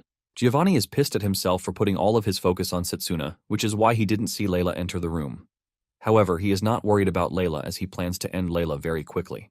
Layla turns around to check on Setsuna, and because of the changes happening to Setsuna, Layla is left to wonder what is happening to the dude. Nonetheless, she is willing to protect Setsuna as long as she can. On the other hand, Setsuna finds himself back in the fire dimension. The fire spirit makes fun of him for losing consciousness to just a weak level of flame.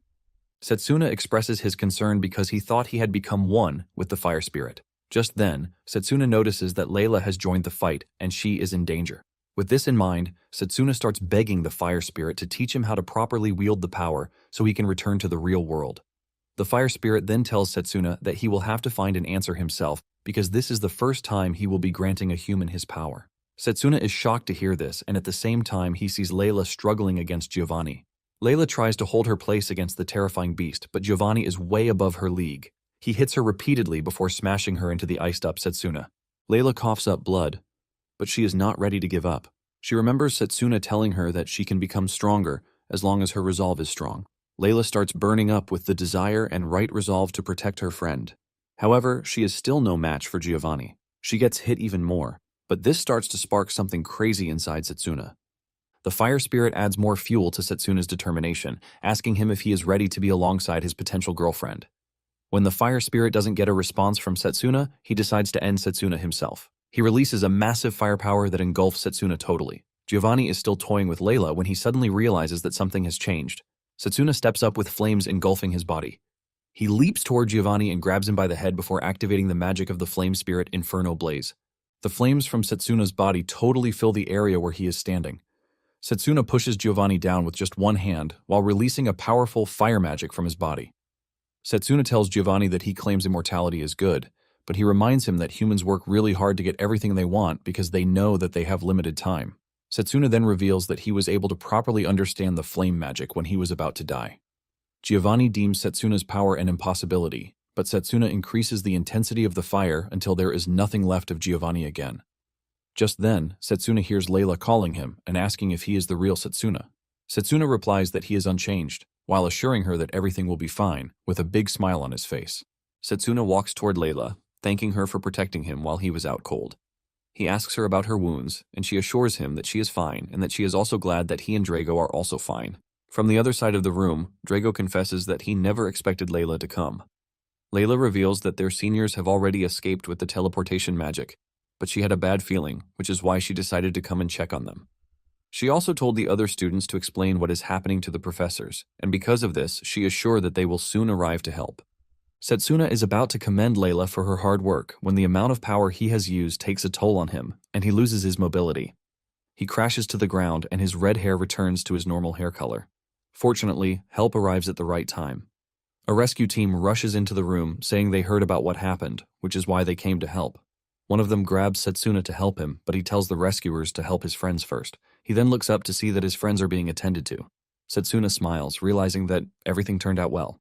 With this, he finally passes out, and when he opens his eyes again, he realizes that he is now in the infirmary. Setsuna regains total consciousness with the realization that he has become a day-to-day customer in the infirmary. Nonetheless, he is glad that everything turned out good. Just then, Lionel enters the room, revealing his shock that Setsuna is already awake. Without saying too many words, Setsuna is already asking after the well-being of his friends. Even Lionel talks about this, saying Setsuna is always worrying about his friends even though he was totally out of commission for 3 days. Lionel then tells him that his friends and his seniors are all fine. He is apparently the last one to wake up in the group. Lionel says he heard how he fought a strong opponent, but he assures him that the entire aftermath has been handled by the headmaster. Setsuna is glad to hear this, but he knows that there is a lot that remains hidden from them. Just then, Lionel tells Setsuna that he is sorry, but Setsuna is confused as to why the teacher is apologizing to him. He then reveals that he heard about Leo's incident from the headmaster. Lionel then says the principal had told them to conduct an internal investigation because there are still a load of dangerous people like Leo in the school, but the recent incident has delayed it. Lionel is pissed that they were not able to notice Giovanni's ambition and ended up putting the students' lives in danger twice.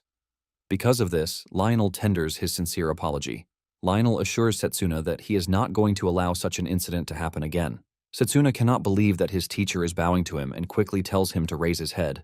He tries reaching Lionel, but the pain in his body drags him back. Lionel urges him to calm down because his body is still suffering from the after effects of using his mana too much. On the other hand, he assures him that all of his injuries have been cleared out thanks to healing magic. Lionel says this is all thanks to the person who rushed into the dungeon to help him, and this leaves Setsuna wondering just who it is that helped them. Just then, the said person enters the room, and it turns out to be the bald-headed Professor Zakari. Zakari has a plate of cut apples in his hand, and he gives them to Setsuna.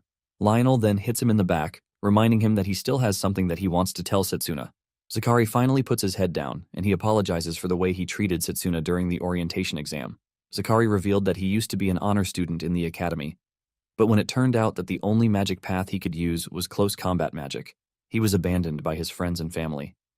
Zakari was still suffering from the trauma of what happened to him, which is why he was pissed at Setsuna for choosing the close combat magic path when he obviously had other paths he could have chosen. Nonetheless, it turns out that Setsuna's team has the highest score in the joint training, and Setsuna's score is the highest recorded in the close combat department. Because of the incident that happened, the joint training with the Kingdom's Magus Battalion has been cancelled. However, Zakari is pleased that Setsuna is able to show everyone that the close combat department is not trash. Surprisingly, Zakari thanks him for everything that he did to help. Setsuna is blown away by how Zakari is talking like a whole different person. Setsuna also apologizes for his rudeness during their first encounter. With the two settling their differences, Zakari leaves, assuring Setsuna that they are going to be meeting in class. After Zakari is gone, Lionel brings out a glove saying the headmaster told him to give it to him.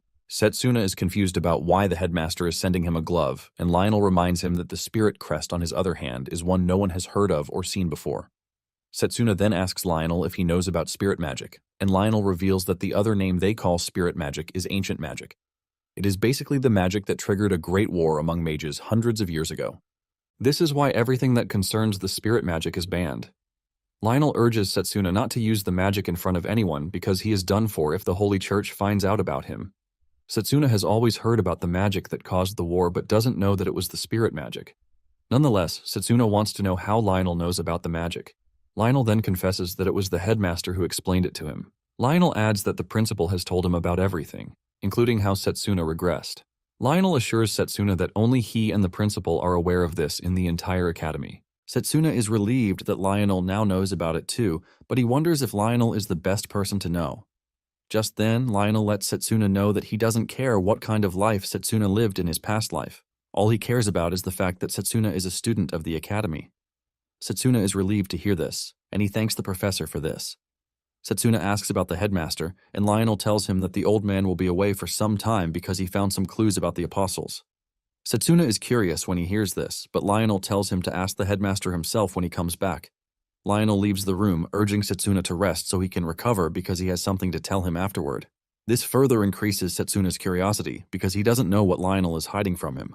Setsuna then realizes that he would have been dead meat if not for the power of the spirit, although it was all thanks to Layla's confidence in him. Setsuna is worried that he might not have what it takes to use the power again. Setsuna removes the bandages to stare at the crest, and he admits that the flame's power was incredible. Suddenly he hears the spirit's voice, telling him that he is a mere human, and he should not think he has the strength to wield his power. Setsuna is confused as to where the spirit is talking from until the spirit finally shows itself in a physical form, and it sits on Setsuna's head like a loyal puppy. The spirit jumps off of Setsuna's head before introducing himself as Blazer. Even with how cute Blazer looks in his animal form, Setsuna can't get the terrifying image of how he previously saw him out of his head. Blazer rushes to the window to see how much the world has changed, and he is blown away. Blazer says everything is so huge, but Setsuna knows he is feeling that way because he is small. Setsuna then asks Blazer if he is that impressed with what he is seeing. Blazer admits that human society might not be special, but because it is his first time seeing it in his current form, he is blown away. Since it is his first time, Setsuna asks him why he chose his current form. Blazer, being the proud dude that he is, says he has no obligation to answer, but he decides to make an exception. Blazer then reminds Setsuna that they are connected via the crest, and since he needs to manifest physically, he needs mana. However, he can't manifest in his true form because Setsuna will just run out of mana in no time. This is basically why he chose his current form, and Setsuna finally understands what isn't clear to him. However, it dawns on him that this might be his only chance to know everything that he needs to know about spirits. Setsuna then decides to ask about the Great Magic War from hundreds of years ago. He asks him if he was involved in the war and what happened at the end of the war. Blazer realizes that Setsuna is a sly dude, but he decides to answer anyway. Blazer tells Setsuna that he doesn't remember much about the war, but he knows he went on a rampage just as his contracted human wanted him to. Blazer then stops there, saying he is not interested in the past and just wants to live in the moment. Blazer leaps off the bed and runs out of the room, forcing Setsuna to chase after him.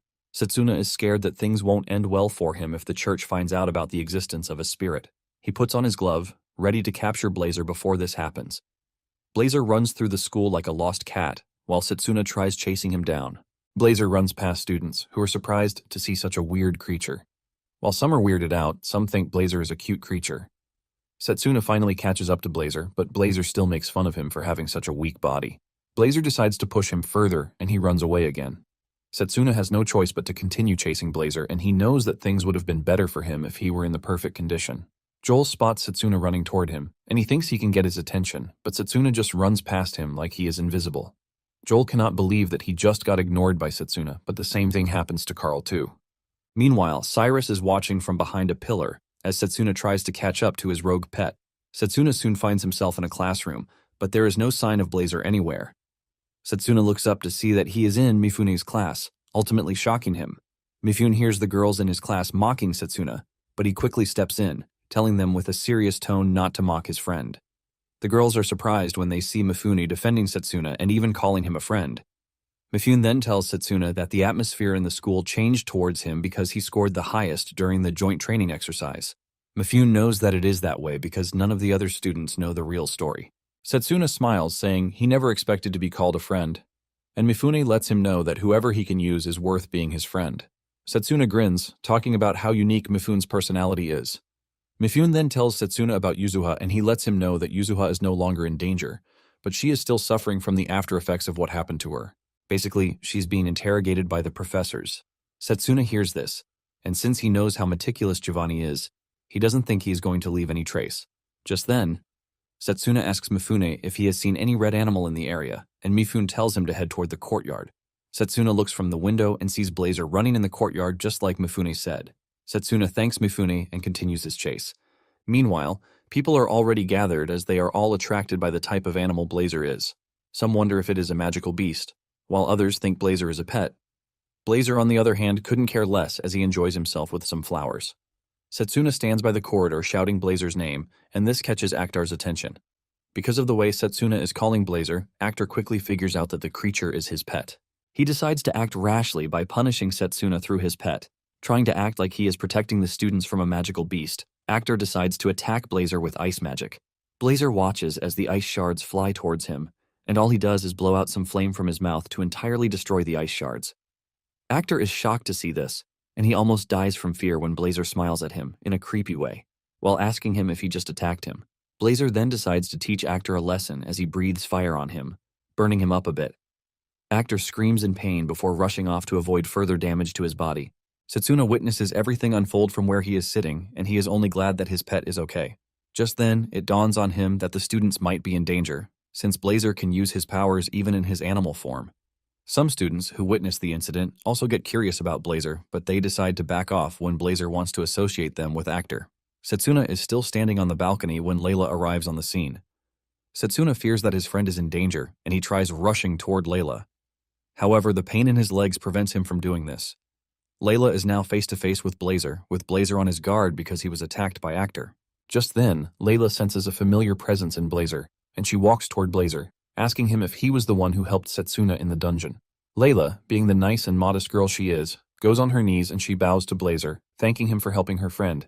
Blazer is impressed by Layla's attitude, and he commends her for it. Setsuna is shocked when he realizes that Blazer is no longer trying to hurt people, and his mood has totally changed. Layla then reaches into her basket and brings out one of the fruits that she wanted to give Setsuna. She offers Blazer the fruit, and he happily accepts the gift. Blazer bites into the fruit, and his eyes light up in happiness because of how delicious the fruit tastes. Setsuna cannot believe just how easily Blazer can be domesticated. Later on, Blazer joins Setsuna and his friends in the dining hall.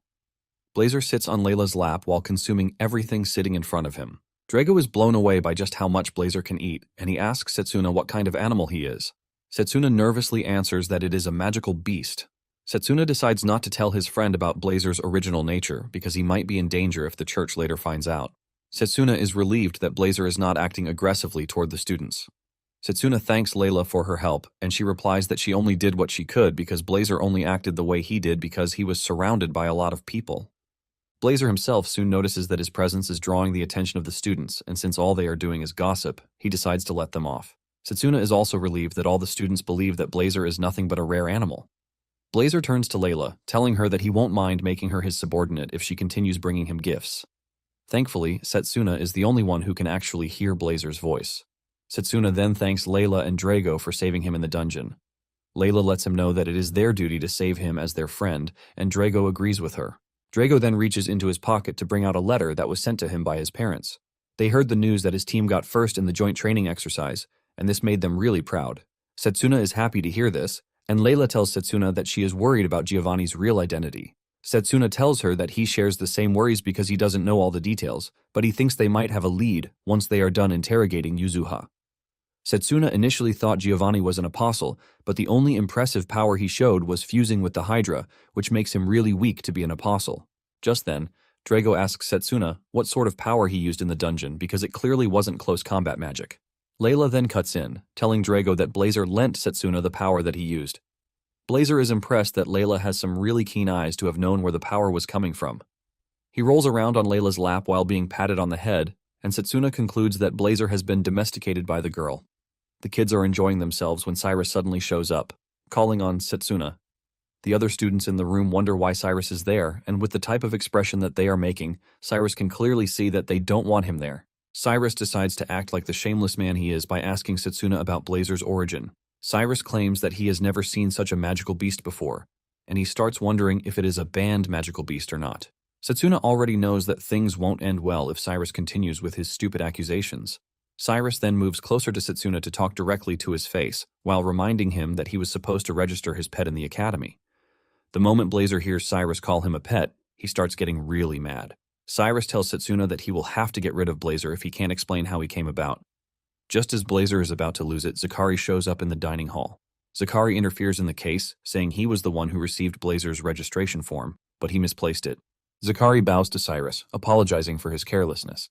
Setsuna cannot believe that Zakari is helping him out, and Cyrus uses the opportunity to mock Zakari, saying he was once a top student, but he has become trash. Zakari doesn't take offense at this and still continues acting the role of a fool just to get Cyrus to get off Setsuna's back. Just then, Drago gets off his seat, and Cyrus thinks he is about to do something rash. But Drago rushes over to Zakari to thank him. Drago claims that Zakari was the reason they were able to come out first in the joint training exercise. Setsuna and Layla then join in, thanking Zakari for his help. Zakari is moved to tears by the way the students are treating him. But Cyrus cuts in again, saying that they are all acting in a skit. However, the rest of the students in the hall soon join in as they talk about how the close combat department is now ranked above the long-range magic department. They mock Cyrus for acting all high and mighty, even though his department is no longer the top dog in the academy. Cyrus is forced to leave the hall, but he tells Zakari to submit the registration form the first thing in the morning. Setsuna is relieved that everything has been resolved because just a minute longer, and Blazer would have lost it. Setsuna thanks Zakari for helping them, even though he didn't know the details of the situation. Zakari tells Setsuna that there is no need to thank him because he knows that there is a reason for him to have brought the magical beast into the school. Drago and Layla smile at the professor, calling him a role model for other professors. Blazer, on the other hand, is in no way impressed. Later that day, Setsuna is in the schoolyard when a phantom beast brings a letter for him. The letter turns out to be from the headmaster, and he congratulates Setsuna on being able to acquire the spirit magic. The headmaster talks about how worried he is that Setsuna might not be able to control the power, and he wishes to show him, but he can't, since he will be away for some time. However, he has asked someone else to teach Setsuna in his absence. Setsuna is surprised to learn that there is actually a way for him to control the power. The headmaster then tells Setsuna that Lionel will be the one to introduce him to the said person. After Setsuna is done reading the letter, it self-destructs.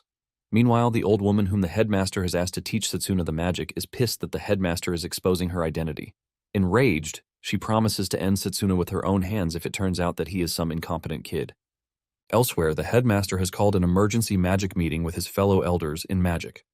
The other members don't want to believe that there is an evil god because there is no evidence to support this, and the headmaster lets them know that the enemy has not left any evidence whatsoever. The headmaster reveals that this is one of the reasons he has come to ask them for help. The members of the council all think the headmaster is going crazy, even after hearing everything that he just told them. One of them even thinks the headmaster is suffering from amnesia. Momentarily, the headmaster leaves the meeting with Lionel waiting outside for him. He asks him about the meeting, and the headmaster reveals that it was hectic. Lionel was already expecting this, and at the same time, the headmaster was not surprised that the council members did not believe him. Lionel adds that they obviously cannot tell the council members that they reverse time with forbidden magic. The headmaster then says his efforts might actually have some meaning if the apostles decide to make a move. The headmaster then asks about Setsuna's health, and Lionel tells him that he is slowly recovering, even though it will take him time to fully recover. The headmaster chuckles, saying his new teacher is a strict person. The headmaster hopes that Setsuna fully recovers before he meets his new teacher. Later on, Setsuna wakes up to see Carol smiling over him. Setsuna quickly sits up in fear, asking Carol why she is there. Carol reveals that she heard that the dude is sick, which is why she brought him some food so that he can quickly recover.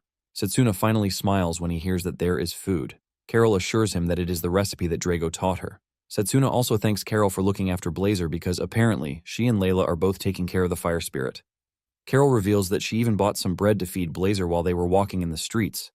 Carol says Blazer sounds so cute, and Setsuna figures out that what others can hear is just a cute animal voice.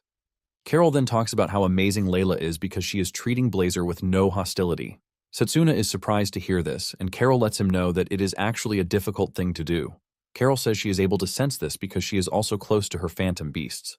Setsuna is happy to have Carol around, just like Layla, because she has been taking care of him since the dungeon incident. Setsuna figures out that he needs to recover quickly so as to get guidance on the spirit magic.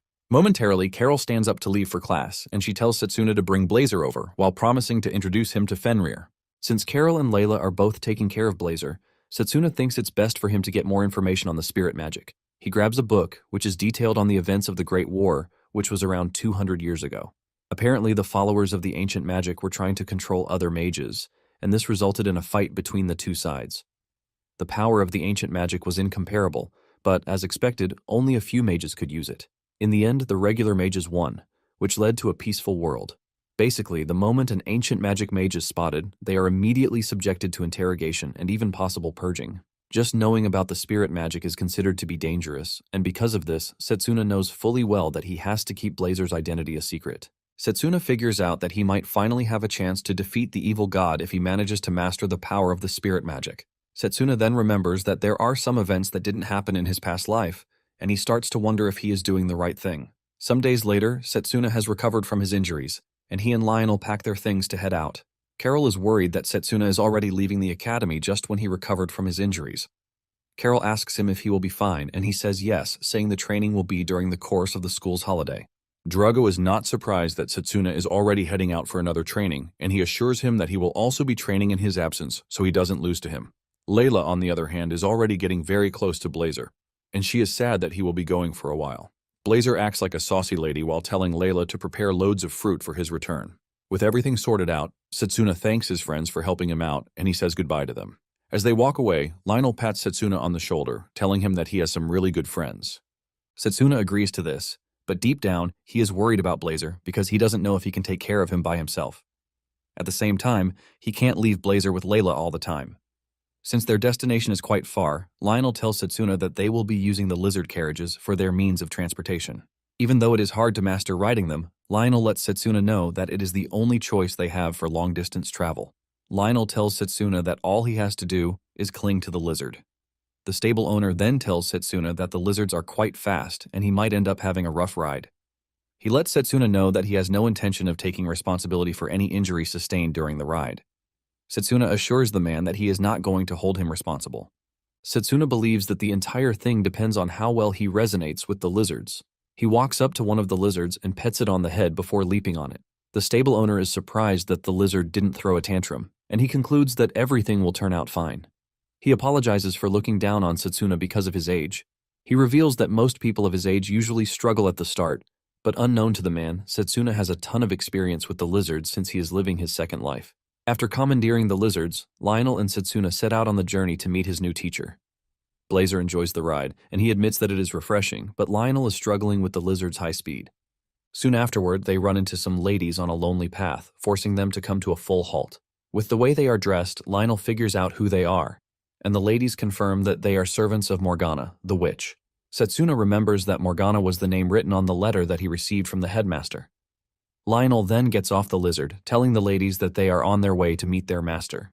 He asks the ladies if they are there to welcome them, and one of the ladies arrogantly tells Lionel that she has no intention of meeting a close combat mage. The lady's voice sounds completely different, and the aura from her body also feels different. In addition to her scary appearance, she is wielding a scythe, and Lionel asks her if she is Morgana. It finally dawns on Setsuna and Lionel that the ladies are most likely dolls, created by alchemy. Apparently, Morgana is speaking through the dolls, and she expresses her discontent that Setsuna was chosen by a magic spirit. However, she tells Setsuna to defeat the girls if he is truly a chosen one. Without warning, the girls unleash a massive aura blast from their weapons, forcing Setsuna to whip out his mana blade to cut down some of the incoming attacks. Lionel also dismisses the lizards so that they don't get hurt in the conflict. Lionel manages to block some of the attacks too, and Setsuna figures out that Morgana is a really powerful mage for her dolls to be releasing such an overwhelming amount of magic power. Momentarily, Morgana becomes disappointed with Setsuna's display, and she reiterates why she doesn't want a close combat mage. Lionel hears this and decides that it is time to get serious. He whips out a large mana blade, ready to show Morgana why she shouldn't look down on a close combat mage. Setsuna is also ready to fight his heart out to show Morgana that he is not some piece of trash. The dolls keep spamming magic balls at the two, but Lionel tells Setsuna not to back down. Lionel assures Setsuna that he is going to take care of the energy attack. With just one slash from his blade, Lionel cuts down the energy ball, leaving a huge impression on Setsuna. He is stunned at how much power Lionel can wield with just his mana blade. The two now have direct access to the three dolls. They charge at each other, and Setsuna figures out that the lead doll has a lightning-imbued weapon, the scythe. Setsuna barely avoids having his head chopped off by the scythe as he leaps backward. The other dolls follow through with long-range attacks, forcing the two to jump back even further. Lionel tells Setsuna to stay on guard because even light contact with the lightning attack will get him electrocuted. The two have their hands full as the lead doll pushes her sword into the ground to generate a powerful energy blast that puts the two in a defensive mode. Morgana speaks through her doll, teasing the two about not being able to handle elemental attacks, since it's a rare branch of magic. Setsuna knows that the elemental magic that Morgana uses is a very tricky one for close combat mages, since it causes damage to the body when touched. Other magic paths would have had it easy since their mana is far from the body. Morgana then unleashes golems at the two while still making fun of them for losing to an extension of herself, which are the dolls. Just then, Setsuna makes a daring move to show them that close combat magic hasn't even reached the peak yet. He dashes at one of the dolls at light speed, and before she can react, Setsuna lands a hit. Lionel also takes on the other doll and delivers high-powered punch to her body to take her out. Setsuna soon finds himself going up against the doll with a scythe, and Setsuna thinks of the best weapon he can use in the scenario. He whips out a hook-shaped monosword as he leaps toward the doll. He is able to use this to hang from the tree, forcing the doll to miss her strike. Once the doll is open, Setsuna kicks her in the head. The doll immediately retreats as she realizes that Setsuna has started taking advantage of his surroundings. Lionel is dealing punishment to one of the dolls when Setsuna warns him that the scythe-wielding doll is heading straight for him. The doll manages to get to Lionel's blind spot, and she tries pushing her weapon into him from behind. The attack appears to be guaranteed to hit, but Lionel manages to dodge it, and all he leaves in his wake is a cloud of dust. Just then, the three dolls come together to hold each other's hands so that Setsuna and Lionel won't have any opening to attack them. The trio unleashes a powerful water elemental magic, taunting the two and asking them how they plan to break it.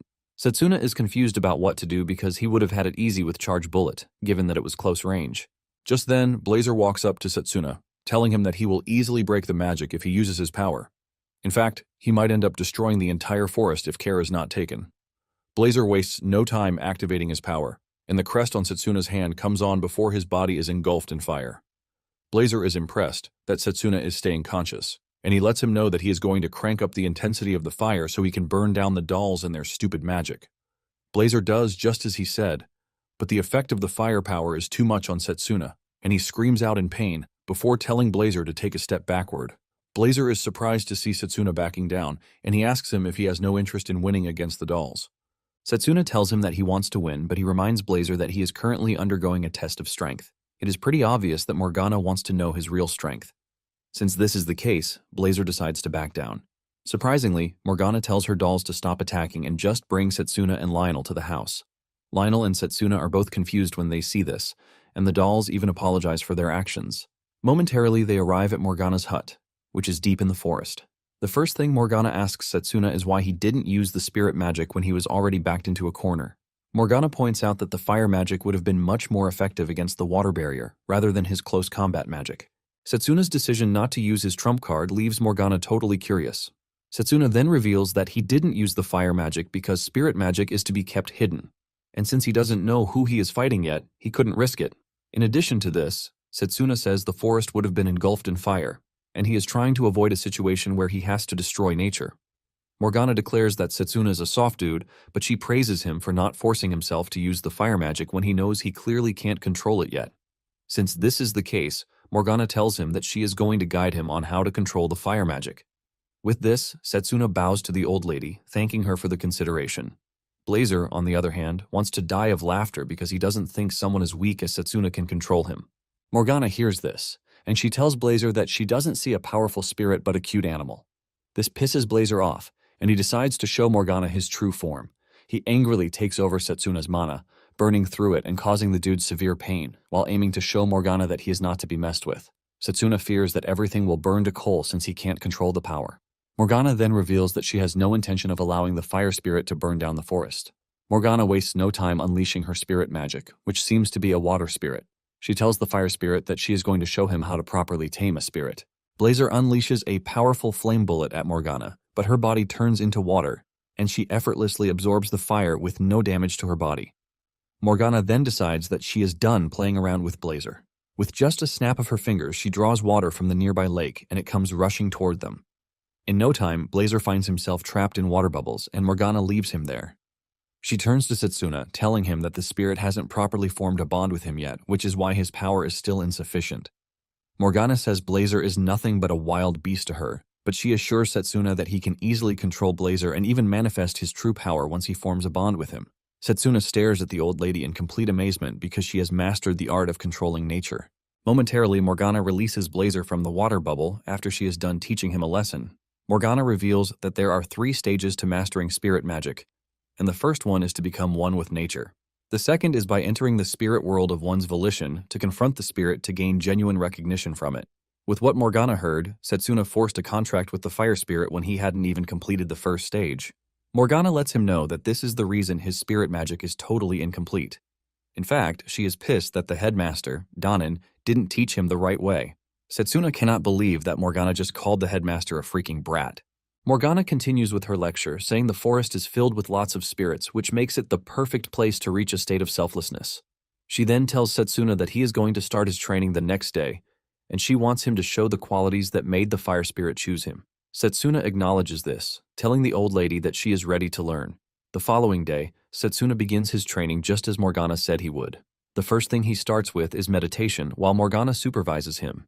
He also finds himself cleaning the house while Blazer does whatever he wants. As part of his training, he also engages in physical training with Lionel. When it comes to cooking in the kitchen, Morgana even uses her water powers to chop ingredients like a knife. After enjoying a good meal, prepared by Morgana, Setsuna usually finds himself undergoing intensive training sessions, like sitting under a waterfall with his bare body. During one of his training sessions at night, he witnesses a rare spirit cosmos phenomenon which makes the forest look absolutely beautiful. After 2 weeks of intensive training, Morgana talks about how impressed she is that Setsuna has managed to sense the presence of spirits. Because of this, Morgana tells Setsuna that they are going to enter the spirit world, where they are going to form a bond with spirits. Morgana lets him know that magic power is useless without the strength of will. Morgana tells Setsuna that the fire spirit appears to be a very old spirit that has lived for thousands of years. Because of how intense the spirit world is, Morgana assures Setsuna that she will be going with him. Blazer lets Morgana know that she might be a boss in the human world, but he lets her know that she might not have the same luxury in his domain. Blazer also turns to Setsuna, telling him not to get ahead of himself. Setsuna smiles in return, saying all he needs is Blazer's approval. Morgana then turns to Lionel to ask him if he will be able to protect them while they are in the spirit world, because their bodies will be completely defenseless. Lionel assures Morgana that he and the servants will definitely protect them. Once Morgana has Lionel's assurance, Morgana tells Setsuna that it is time for them to begin the process. She tells him that the first stage is to reach a stage of selflessness, and the door to the spirit world will open. The two sit down in a cross-legged position to meditate, and in no time, they find themselves in Blazer's domain. Blazer is impressed that the two actually came to his domain. Seeing Blazer in his true form, Morgana finally realizes why he is so arrogant. Because Setsuna now has the insight to perceive spirit, he finally sees just how powerful Blazer is. Just then, Morgana creates a barrier around Blazer to protect Setsuna's will, because his will might get stranded in the spirit world if not careful. Blazer laughs at Setsuna for thinking he can control him with his weak level of determination. Blazer releases his power, and Setsuna is engulfed in flames again. However, Setsuna handles it much better this time around. He basically has more magic control than anyone, and since the spirit power follows the same technique, it makes things easier for him. In addition to that, he has reached a level of selflessness. Setsuna takes the flames like a good boy while telling Blazer that he is going to get his approval. Since Setsuna is pretty confident in himself, Blazer tells him to get ready to feel his ultimate power, and he should not complain when he is burned to ashes.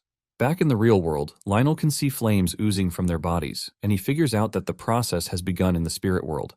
Lionel is confident that Setsuna will scale through, but suddenly he senses an evil magic in the air. Lionel realizes that the evil power is aiming directly for the hideout at the worst of times. Lionel has a duty to protect the two, and he immediately prepares himself to engage whatever it is that wants to take down the hideout. Just then, the ominous presence enters the room, and it turns out to be Leo. Leo is surprised to see Lionel and Setsuna at the hut. Lionel shows no sign of fear, even with Leo's evil presence. Just then, things go from bad to worse when Jagan enters the room. Lionel now has two evil dudes to deal with, and Jagan is eager to get his hands on Setsuna and Morgana. Leo grins at Jagan, urging him to take Morgana and leave Setsuna to him, since they were once old buddies. From the overwhelming power emanating from Jagan, Lionel can sense that he is also an apostle. Lionel then tells the two that they have come at the wrong time because he is a teacher and will not run away. Leo arrogantly tells him that he is free to run away, since they are not after him. But this pisses Lionel off. He whips out his large mana blade, and he dashes toward Leo to teach him that teachers of the academy are not cowards who will run from fights. Back in the spirit world, Blazer is playing a psychological game with Setsuna to get him to fall off, but Setsuna is trying to keep his calm to avoid getting reeled in by the annoying fire spirit. Setsuna is prepared to keep his heart strong and overcome, but suddenly, he notices that there is worry on Morgana's face, and he asks her what the problem is. Morgana lets him know that something serious is going down in the real world. Morgana can sense that an evil power has invaded the forest, and her servants have been taken down.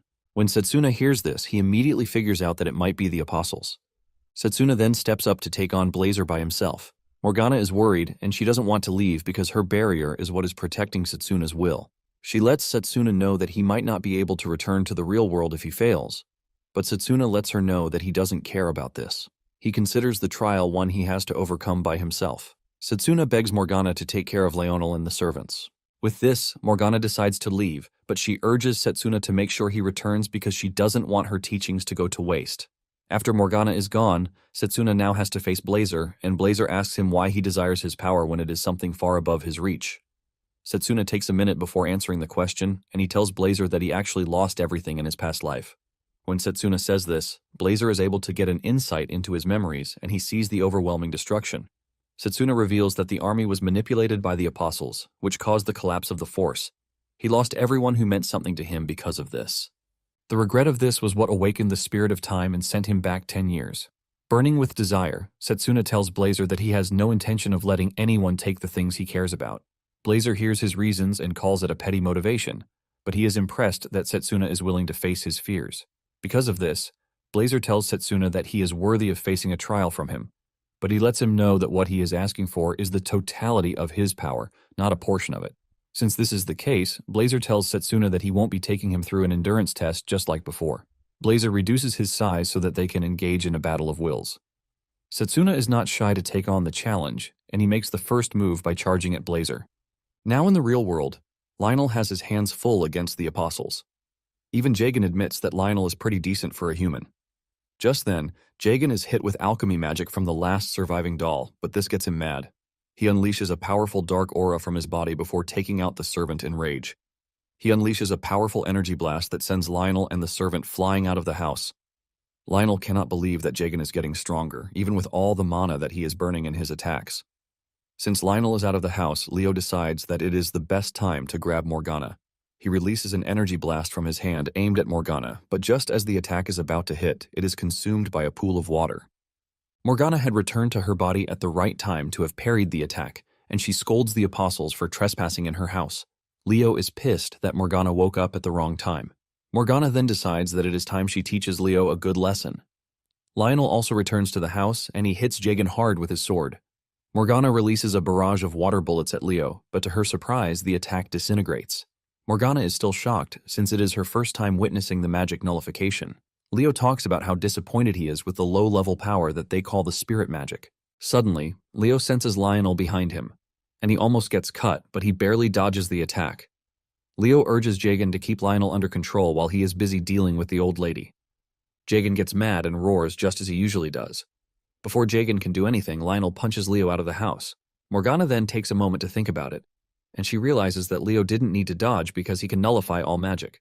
However, Lionel was able to hit him, and this leaves Morgana wondering if there is something that needs to be done before attacking him. She wonders what will happen if she hits Leo with magic from close range, without giving him the chance to disintegrate it. Lionel, on the other hand, is battling with Jagan, while the old lady is busy thinking about the possibility of what and what. Morgana finally takes on Leo, and she uses an underground attack to try to sneak up on him. Leo notices this and he laughs at the old lady, telling her that her trick won't work on him. The water attack tries to converge on Leo, but the nullification kicks in, blocking Morgana's attack yet again. Since this doesn't work, Morgana decides that the best she can do is use her trump card. Morgana unleashes a massive pool of water, ready to drown Leo with it. Leo also senses it, and he agrees that Morgana has him backed into a corner with her latest move. Morgana admits that Leo's power is pretty crazy, but she believes that he should not be able to handle a large mass of water. In fact, she plans to take out Leo and Jagan at the same time. Leo acts scared, just like he usually does, until he releases a powerful dark energy blast from his body to ultimately destroy the incoming water attack. Leo smiles, telling the old woman that he has been training in case of a situation like this. Morgana cannot believe that Leo is able to apply the techniques of long-range magic to his nullification magic. He finally has the old woman cornered, and Lionel has also been defeated by Jagan. Leo is about to attack Morgana when Setsuna comes out of nowhere, landing a fiery punch on Leo's face to send him flying across the forest. Morgana smiles at Setsuna's appearance, showcasing that he managed to defeat the flame spirit. Lionel can sense just how much control Setsuna has on the flames so that it doesn't burn up the forest. Jagan then turns around to tell Setsuna that he is much different from Leo, who is a freaking newbie. The moment Blazer notices that he is in the presence of the apostles, he expresses his urge to burn them to a crisp. Setsuna knows Blazer is excited, but he urges him not to let his guard down because Jagan and Leo are worthy opponents. Blazer berates Setsuna, telling him that he doesn't need to be humble since he was able to win their battle. A few minutes back in the spirit world, Setsuna and Blazer are busy landing punches on each other. Blazer lands some really good hits on Setsuna, and Setsuna does the same too. Setsuna is able to make Blazer bleed, forcing him to admit that Setsuna has some incredible willpower. Suddenly, Blazer notices that Setsuna is actually smiling, and when he asks him why he is smiling, Setsuna confidently says he's going to win. Even though all of Setsuna's face is totally disfigured from Blazer's hard punches, Setsuna has no intention of giving up. Blazer dashes towards Setsuna, telling him that he is too confident for a weak human. But Setsuna tells Blazer that he is riding on certainty, not confidence. Setsuna is forced to match Blazer's overwhelming firepower, and this leaves Blazer blown away. He never expected a human to be able to withstand his full power. Setsuna tells Blazer that he is actually pretty strong, which is why he hasn't lost until then, but he lets him know that it is also his weakness. Blazer is confused as to what Setsuna is talking about, and Setsuna reveals that he has faced despair and defeat loads of times in his past. And because he has failed plenty of times, he knows just the right way to rise again. Setsuna assures Blazer that no matter how much he is pushed into a corner, his heart will never break, which is why his willpower will help him become victorious. With a confident exclamation, Setsuna assures Blazer that he is about to face his first defeat. Blazer, on the other hand, tells Setsuna that it is going to be his last defeat. The two are locked in with one hand while throwing the other fists at each other with all the power that they can put into the fist. The clash of their fists leaves a powerful explosion that blinds everything like a nuke. When the explosion clears off, Setsuna is still standing, and Blazer has no choice but to admit that Setsuna is pretty strong and has even surpassed his expectations. Because of this, he finally acknowledges Setsuna, telling him that he has won. However, Blazer is curious to know when Setsuna became so strong that he was confident of victory. Setsuna reveals that during the battle he could feel his willpower rising. Setsuna tells Blazer that his own will also felt like a blazing fire, and he started absorbing it. Blazer is surprised to hear this, and because of how Setsuna handled everything, Blazer acknowledges Setsuna as an ally that he can entrust his power to. For the first time, he calls Setsuna by his name, not the usual way of calling him boy. The two then make a fist bump, and with his battered face, Setsuna thanks Blazer for entrusting his power to him. Blazer tells him that he has no reason to thank him, and he urges him to return to the real world. Now that Setsuna is face to face with Jagan, Lionel tells him to be careful of Jagan's claws. Setsuna already knows what Jagan is capable of, because his claws steal the power of whatever they touch. Setsuna knows this because Jagan was the only apostle he fought before regressing, and the authority given to him is the devourer of all. Basically, he can't nullify magic, but he can absorb the mana of those he slashes. Jagan was the one who single-handedly wiped out the Northern Kingdom in Setsuna's past life. It turns out that the Northern Kingdom had some of the world's best alchemical equipment, but Jagan annihilated them while stealing their magic power. Jagan is surprised that Setsuna knows about his power, but at the same time he is confident that Setsuna cannot win. On the other side of the forest, Leo also manages to stand up, and he realizes that Setsuna has gotten stronger and faster than before. Setsuna is also surprised that Leo still has the energy to stand up from the hit he delivered. This basically tells Setsuna that Leo has also gotten stronger. Jagan is excited to take on Setsuna, and he tells Leo to back off. Not ready to argue, Leo lets Jagan know that Setsuna is all his. Setsuna knows that he was only able to defeat Jagan in his past life thanks to the long-range magic. However, he doesn't have the luxury of long-range combat in the current timeline. Setsuna knows that just one slash from Jagan will make things hard for him. But at the same time, Setsuna is not about to falter in the face of danger, because he has also grown stronger. Jagan charges at Setsuna, but he throws him back with a powerful fiery punch. Setsuna doesn't give Jagan any breathing space as he dashes toward him to deliver more flame-imbued punches to his body. While getting battered by Setsuna, Jagan cannot believe that Setsuna is actually faster than him. Unknown to him, Setsuna is moving at such a great speed because he combined Blazer's power with his physical boost. Lionel senses this, and he smiles like a proud father. Setsuna continues to hit Jagan like a drum as he runs around him, leaving him no good option to land a counterattack. Even Morgana is impressed that Setsuna already has what it takes to control the range of fire attacks in such a short time. When Jagan realizes that he is losing the fight badly, he roars loudly, and the intensity of the roar causes Setsuna and his allies to cover their ears in pain. Jagan is able to land a hit, forcing Setsuna backwards. However, Jagan has managed to get some of Blazer's power, and he is starting to magnify it, saying it is pretty impressive. His entire body starts to burn in flames, and he mocks Setsuna, reminding him of his grand title about being the devourer of all things. Setsuna is more hyped when he realizes this, as he dares to see just how powerful Jagen is with the flame powers. Jagen dashes towards Setsuna at high speed, but Setsuna is able to match his speed and he dodges the hit. Jagen continues his rampage as he cuts through everything in his path, but Setsuna dodges everything. Suddenly, Jagen notices that his body is burning, forcing him to run toward Morgana so he can take her water powers. However, he suddenly realizes that his body has refused to move. This is when it dawns on him that he can't fully devour spirit magic. Setsuna makes fun of him, telling him that he might be able to absorb it, but it is no use if he can't properly wield it. Instead of Jagen consuming the power, the fire magic is consuming him instead. Setsuna assures him that he is not in the caliber of those who can devour the spirit magic. Jagen screams in agony as he asks Setsuna if he intentionally allowed himself to be hit. Frustrated and desperate, Jagen turns to Leo, telling him to disintegrate the power that is burning him up. Leo cannot believe that Jagen is asking him for help when he clearly told him minutes ago to stay away. Jagen screams at Leo to just do what he told him, and Leo finally agrees to just so the dude can stop screaming at him. Leo unleashes his powerful long-range magic and he hits Jagen with it, but instead of nullification magic, he resorts to destructive magic, shocking Jagen. The magic cuts through Jagen's body, but it doesn't stop there. It ends up going through Jagan and reaching Morgana where she is. Because she is not expecting the attack, it melts half of her just by getting in contact with her. Setsuna screams out in horror when he sees his mentor getting fried off. Jagen also shouts at Leo, claiming that he betrayed them, but Leo argues that he only prioritized the mission. Basically, they were able to locate Morgana thanks to Jagen's sense of smell, but Leo thinks his work is done. Jagen is not ready to die alone, and he decides to take everyone close to him down. Just as he is about to self-destruct, Setsuna jumps in, and he uses the spirit flame magic to conjure a fiery sword. With a single strike, Setsuna cuts Jagen down, leaving a black gemstone. By the time he is done dealing with Jagen, Setsuna turns around to see that Leo has escaped just like before. Setsuna tries to track him, but he can't detect his mana. Setsuna then makes it known that no matter what it takes, he is going to defeat Leo. Setsuna then runs over to where whatever remains of Morgana is lying. Setsuna helps her up, telling her to hang tight so she can receive treatment. Morgana smiles, telling Setsuna that there is no way to save her because Leo used a disintegration magic to hit her. Setsuna doesn't want to give up, but Lionel taps him on the shoulder not to push his luck. Morgana then tells Setsuna that he needs to be proud because he is a close combat mage who is recognized by the flame spirit. Morgana then tells him that she has something that she has to entrust to him. She hands him a pendant and reveals that it contains her spirit, Waternia.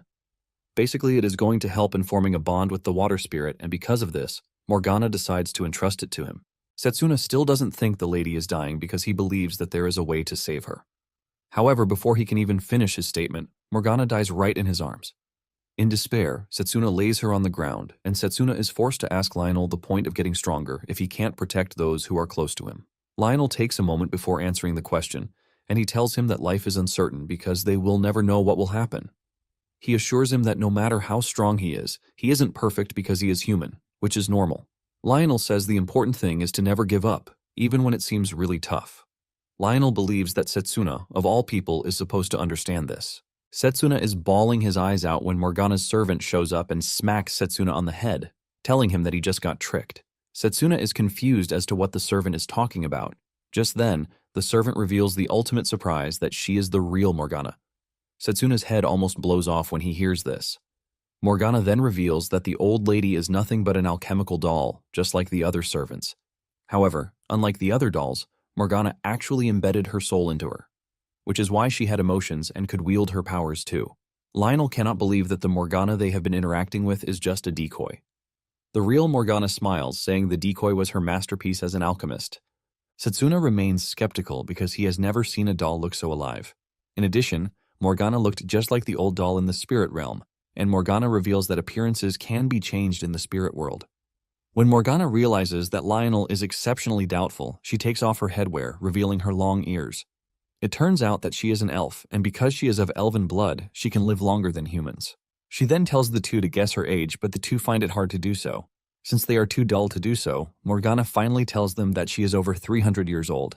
Setsuna is shocked when he hears this, but at the same time he realizes that Morgana must have been part of the Great Magic War.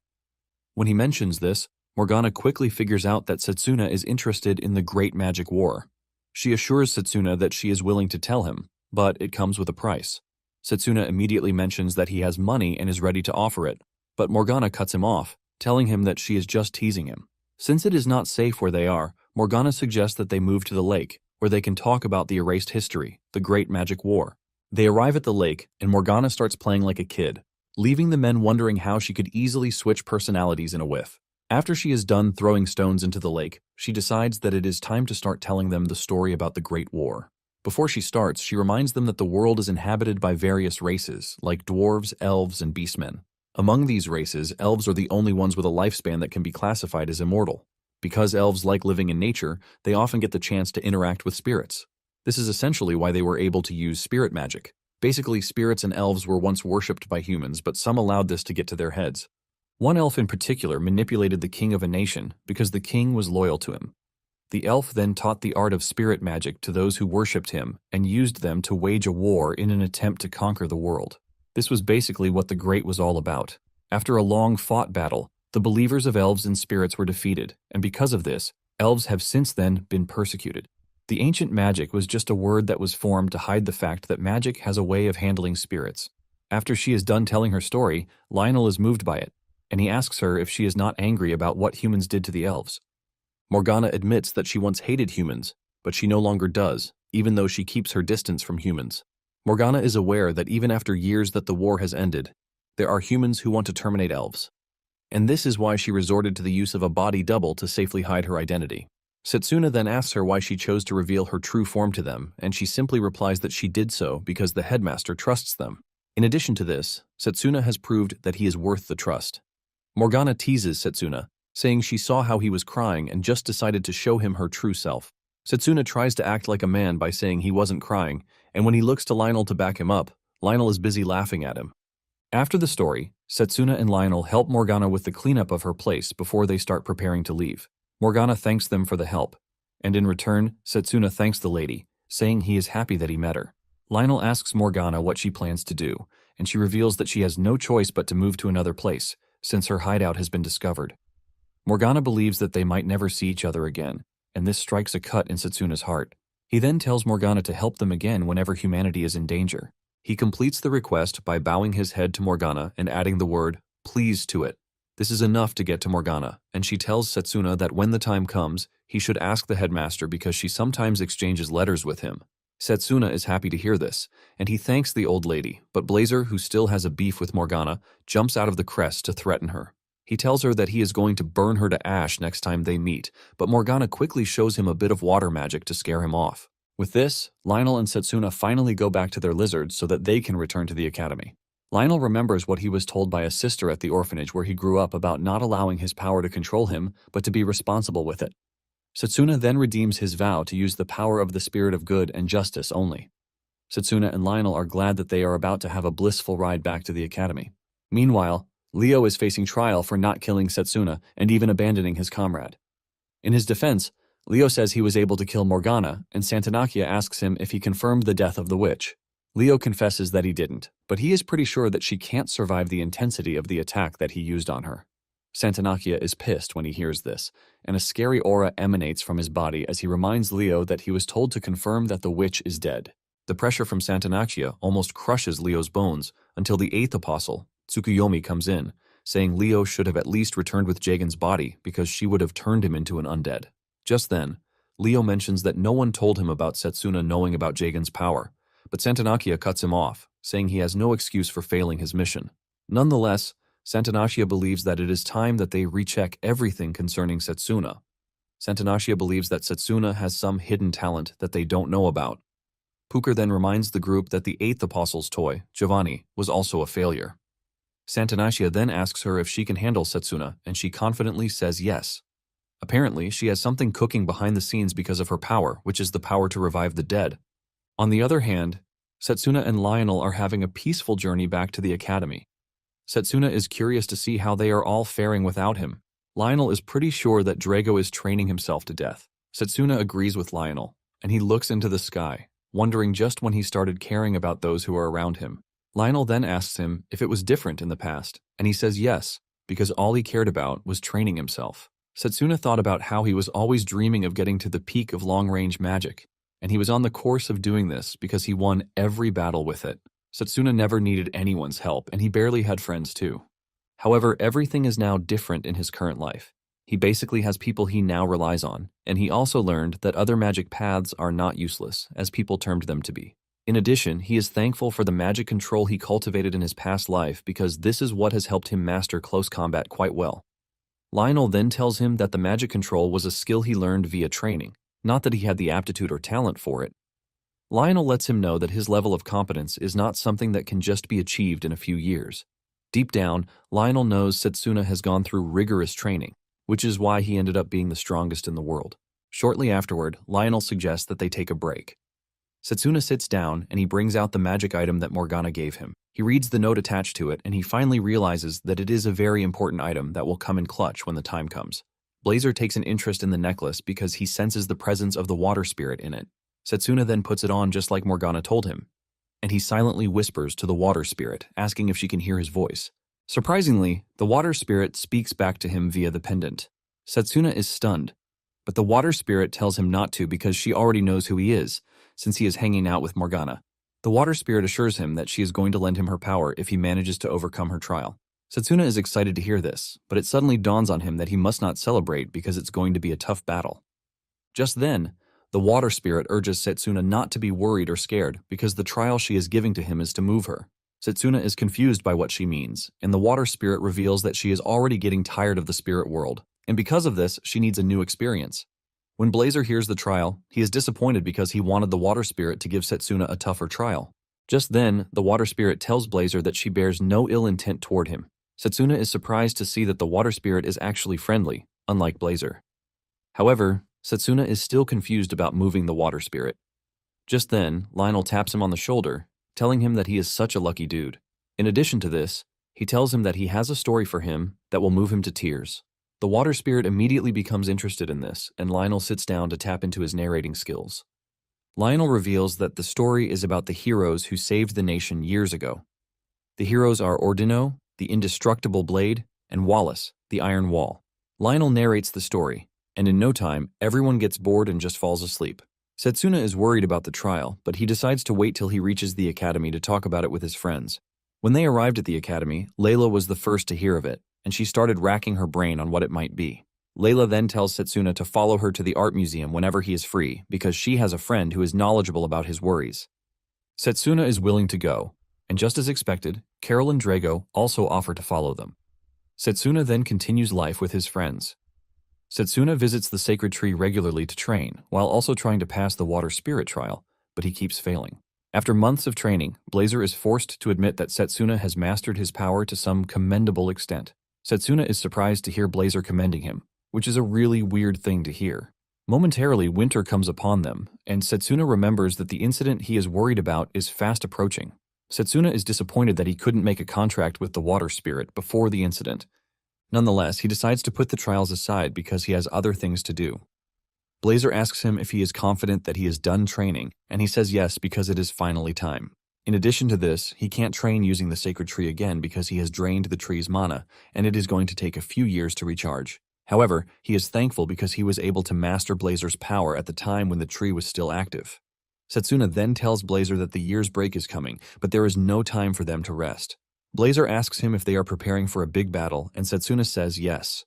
He reveals that the arrival of the evil god was preceded by 4 great catastrophes, and one of them is happening in 7 days. Blazer then asks Setsuna about the said 4 causes of defeat. Setsuna explains that the invasion of the evil god had 4 particular fatal events. The first one is the Great Plague of Dragon Silence. The second is the destruction of the Magus army. The third is the overnight disappearance of the royal capital. And the last one, which will come first, is the undead army, attacking the world. The massive surge of undead army caused a lot of death to the human populace in his past life. Blazer is surprised to hear this since he doesn't see the undead as a big deal. Setsuna then tells him that the undead are not the regular ones that he knows.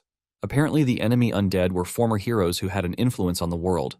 Setsuna believes that the power is one that turns the dead into extraordinary undead. He initially thought Giovanni was the apostle behind the undead surge, but after fighting him, he realized that the dude is too weak to command the army of the underworld.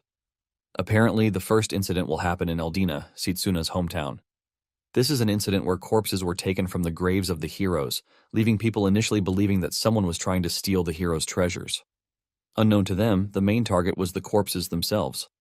Since Setsuna already knows this, he plans to head to the royal cemetery before the night of the incident in an attempt to stop it. During lunch that day, Layla asks Drago if he will be going home, since it is the winter break. Drago says yes, confirming that his father is going to teach him the secret techniques of close combat that have been passed down through generations. Carol also mentions that she is going to have fun with Fenrir in the icy plains of her family's territory, and she asks Blazer if he would like to join her. Without thinking twice, Blazer ultimately refuses the proposal. Layla, on the other hand, is blown away by this because Carol's family happens to be a rich one. Layla then asks Setsuna how he plans to spend his break, but Setsuna is already lost in thought. Layla is forced to call his name twice before he finally comes back to life. Setsuna has no idea what Layla asked him, and he had no choice but to ask her what she was talking about. Layla realizes that something is up with him because he is always thinking, and in addition to that, he returns injured after the last break.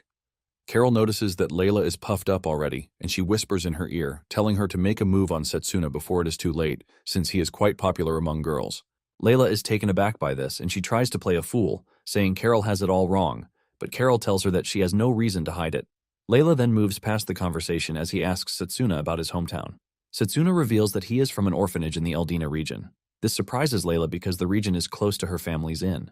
They are in the middle of the discussion when the trash noble, Carl, shows up to join, when he is not asked to. After hearing where Layla came from, he extends a hand to her, asking her if she is willing to join his luxurious vacation. But Layla just looks at him like he is an infested pig. Before he can touch Layla, Carl suddenly gets uprooted from the ground with an earth magic. This shocks everyone, and when they turn around to see who attacked Carl, it turns out to be a girl wearing a nun's outfit. Setsuna is surprised when she runs over to hug Layla, leaving him to ask Layla who the girl is. Layla then reveals that the girl is Roberta and that she is her relative. Apparently, she is there to take her home for the winter break. Roberta mentions that she is planning to help with the Saints Festival being held in Eldina. The moment Setsuna hears this, his face lights up in excitement because he knows about the Saints Festival, which is always held at the end of the year. Basically, the event is about praying to the heroes, who are resting in the royal cemetery. Setsuna also remembers that the festival was the trigger for the grave robbery incident. Because of the reduction in security during the festival, it was easy for the heroes' corpses to be stolen. Momentarily, Roberta finally releases her tense face after she concludes that Drago and Setsuna have no ulterior motive in being around Layla. Layla's friends finally introduce themselves to the uptight lady, and Roberta takes an interest in Setsuna, particularly because he has heard about him. Layla then tells Roberta that Setsuna's hometown is Eldina, and she immediately suggests that they give Setsuna a ride. Setsuna is happy to hear this, since it is going to take a lot of stress off his neck. On the first day of the winter break, they begin their journey, and Roberta reveals that they are going to stop at Layla's home first. After this, she is going to take Setsuna to Eldina. When Layla hears this, she remembers what Carol told her, and she becomes worried that Roberta might just elope with Setsuna. To prevent this, Layla immediately reveals her desire to join the Saints Festival, but just as she is saying it, something hits the carriage, grabbing their attention. They step outside to check, and it turns out to be a pack of demonic dogs. Roberta reveals that there has been an increase in monster activities in recent times, leaving her to wonder what the problem might be. Roberta whips out some seeds and throws them at the monsters. Setsuna is confused about the essence of the seeds until they suddenly sprout into full-blown trees, ultimately terminating the monsters. Setsuna immediately figured out that Roberta applied healing magic on the seeds, and Roberta confirms that he is right. She sent mana into the seeds to accelerate their growth, leaving Setsuna impressed. Apparently, the tweaking of healing magic to make it more offensive later turned out to be effective in the war against the evil god, and Setsuna is happy that someone has already mastered it very early. Setsuna then tells Roberta that he is going to help, but Roberta tries to stop him, telling him how dangerous it is to be bitten by demonic dogs. However, Setsuna assures her that she has nothing to worry about. With just a swing from his punch, Setsuna activates Charge Bullet, and he wipes them all out in one go. Roberta is left stunned, forced to ask Setsuna if he is really a student. She walks over to Setsuna to touch his arm, while saying his magic control is top-notch. She starts asking several questions, like who his master is and what type of training he does. Setsuna realizes that they are just going to be stuck on questions, and he tells Roberta that they need to check on the others first. However, during the entire thing, Layla notices that Setsuna is protecting his glove, and this makes her confirm that our MC is definitely keeping something from them. Later that day, they arrive at an inn, and just as they are about to start eating, Roberta raises more questions for Setsuna. That night, Layla finds it hard to sleep, and she decides that she will have to tell Roberta to take her to Eldina. She walks to Roberta's room to talk to her about this, but arriving at the door, she notices that she is speaking to someone. She's about to walk away to avoid hearing her conversation when she hears her speak Setsuna's name. This grabs her attention, forcing her to stay back and listen. From the way she is talking, it appears that she is in contact with the church via a magic tool. She tells them that by her report, Setsuna is a wielder of ancient magic, which makes him dangerous. To subjugate him, Roberta initially asks for 10 purification nights, but immediately changes it to 20 purification nights. In fact, she is willing to carry out judgment herself, if needed. Layla is shocked when she hears this, causing the cup she is holding to fall from her hand in fear. Roberta hears the noise and immediately rushes outside to see if someone was spying on her, but she finds nothing. Even the broken cup has somehow been cleared up by Layla. The following morning, Roberta appears to them as her normal self, leaving Layla to wonder if she truly meant what she was discussing at night. Layla knows she has heard of ancient magic as the type of magic that evil dudes use. She wonders if Setsuna is truly using evil magic, and she is also thrown into confusion about what she is supposed to do.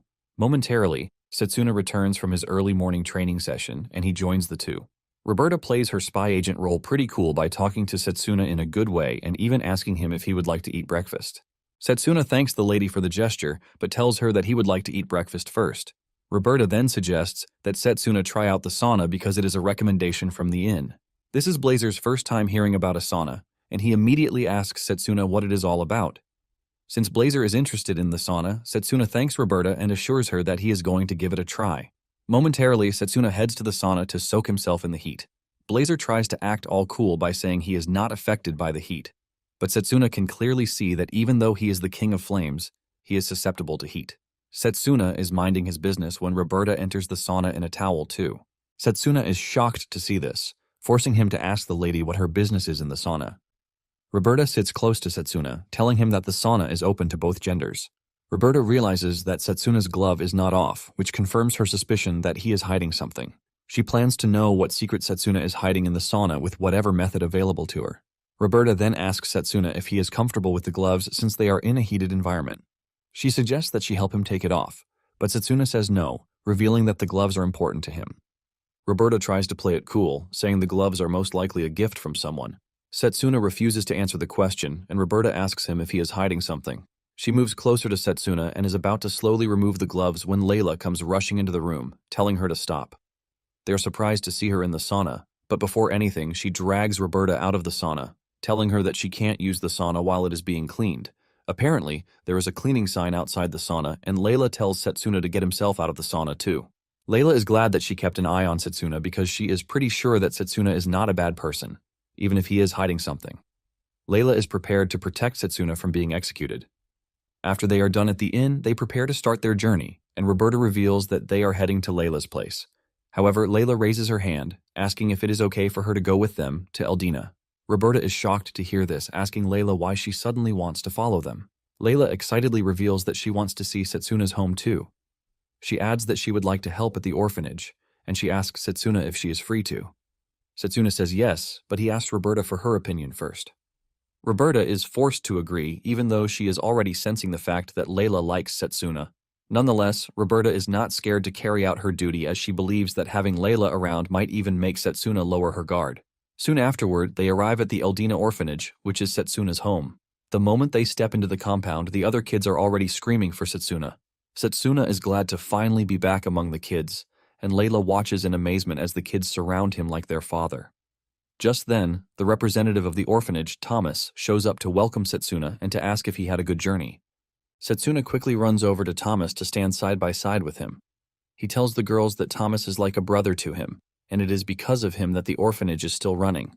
Thomas smiles, mentioning that he was also an orphan at the orphanage, and he is just doing his best to give back. Thomas and Setsuna end up teasing each other in a playful manner, leaving Layla surprised since he has never seen Setsuna act so childish.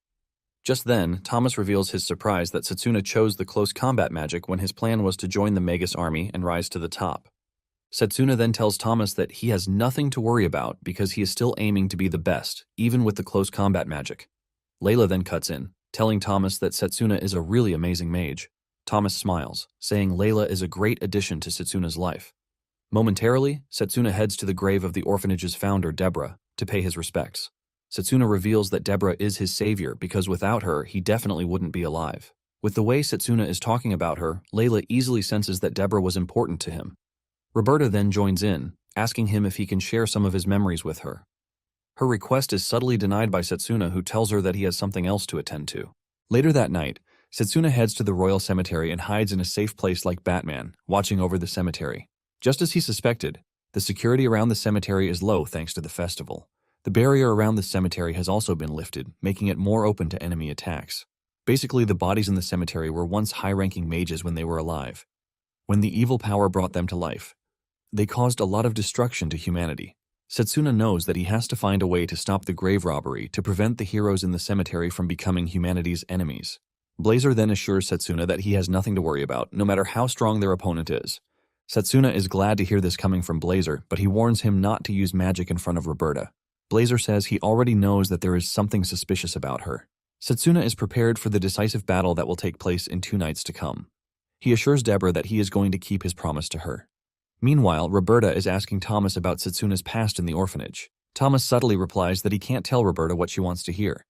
Enraged, Roberta whips out her Inquisitor's badge, telling Thomas that she is making an order, not a request. Thomas is shocked to see this, and Roberta mentions that there is the possibility that Setsuna is dangerous, which is why they are investigating him.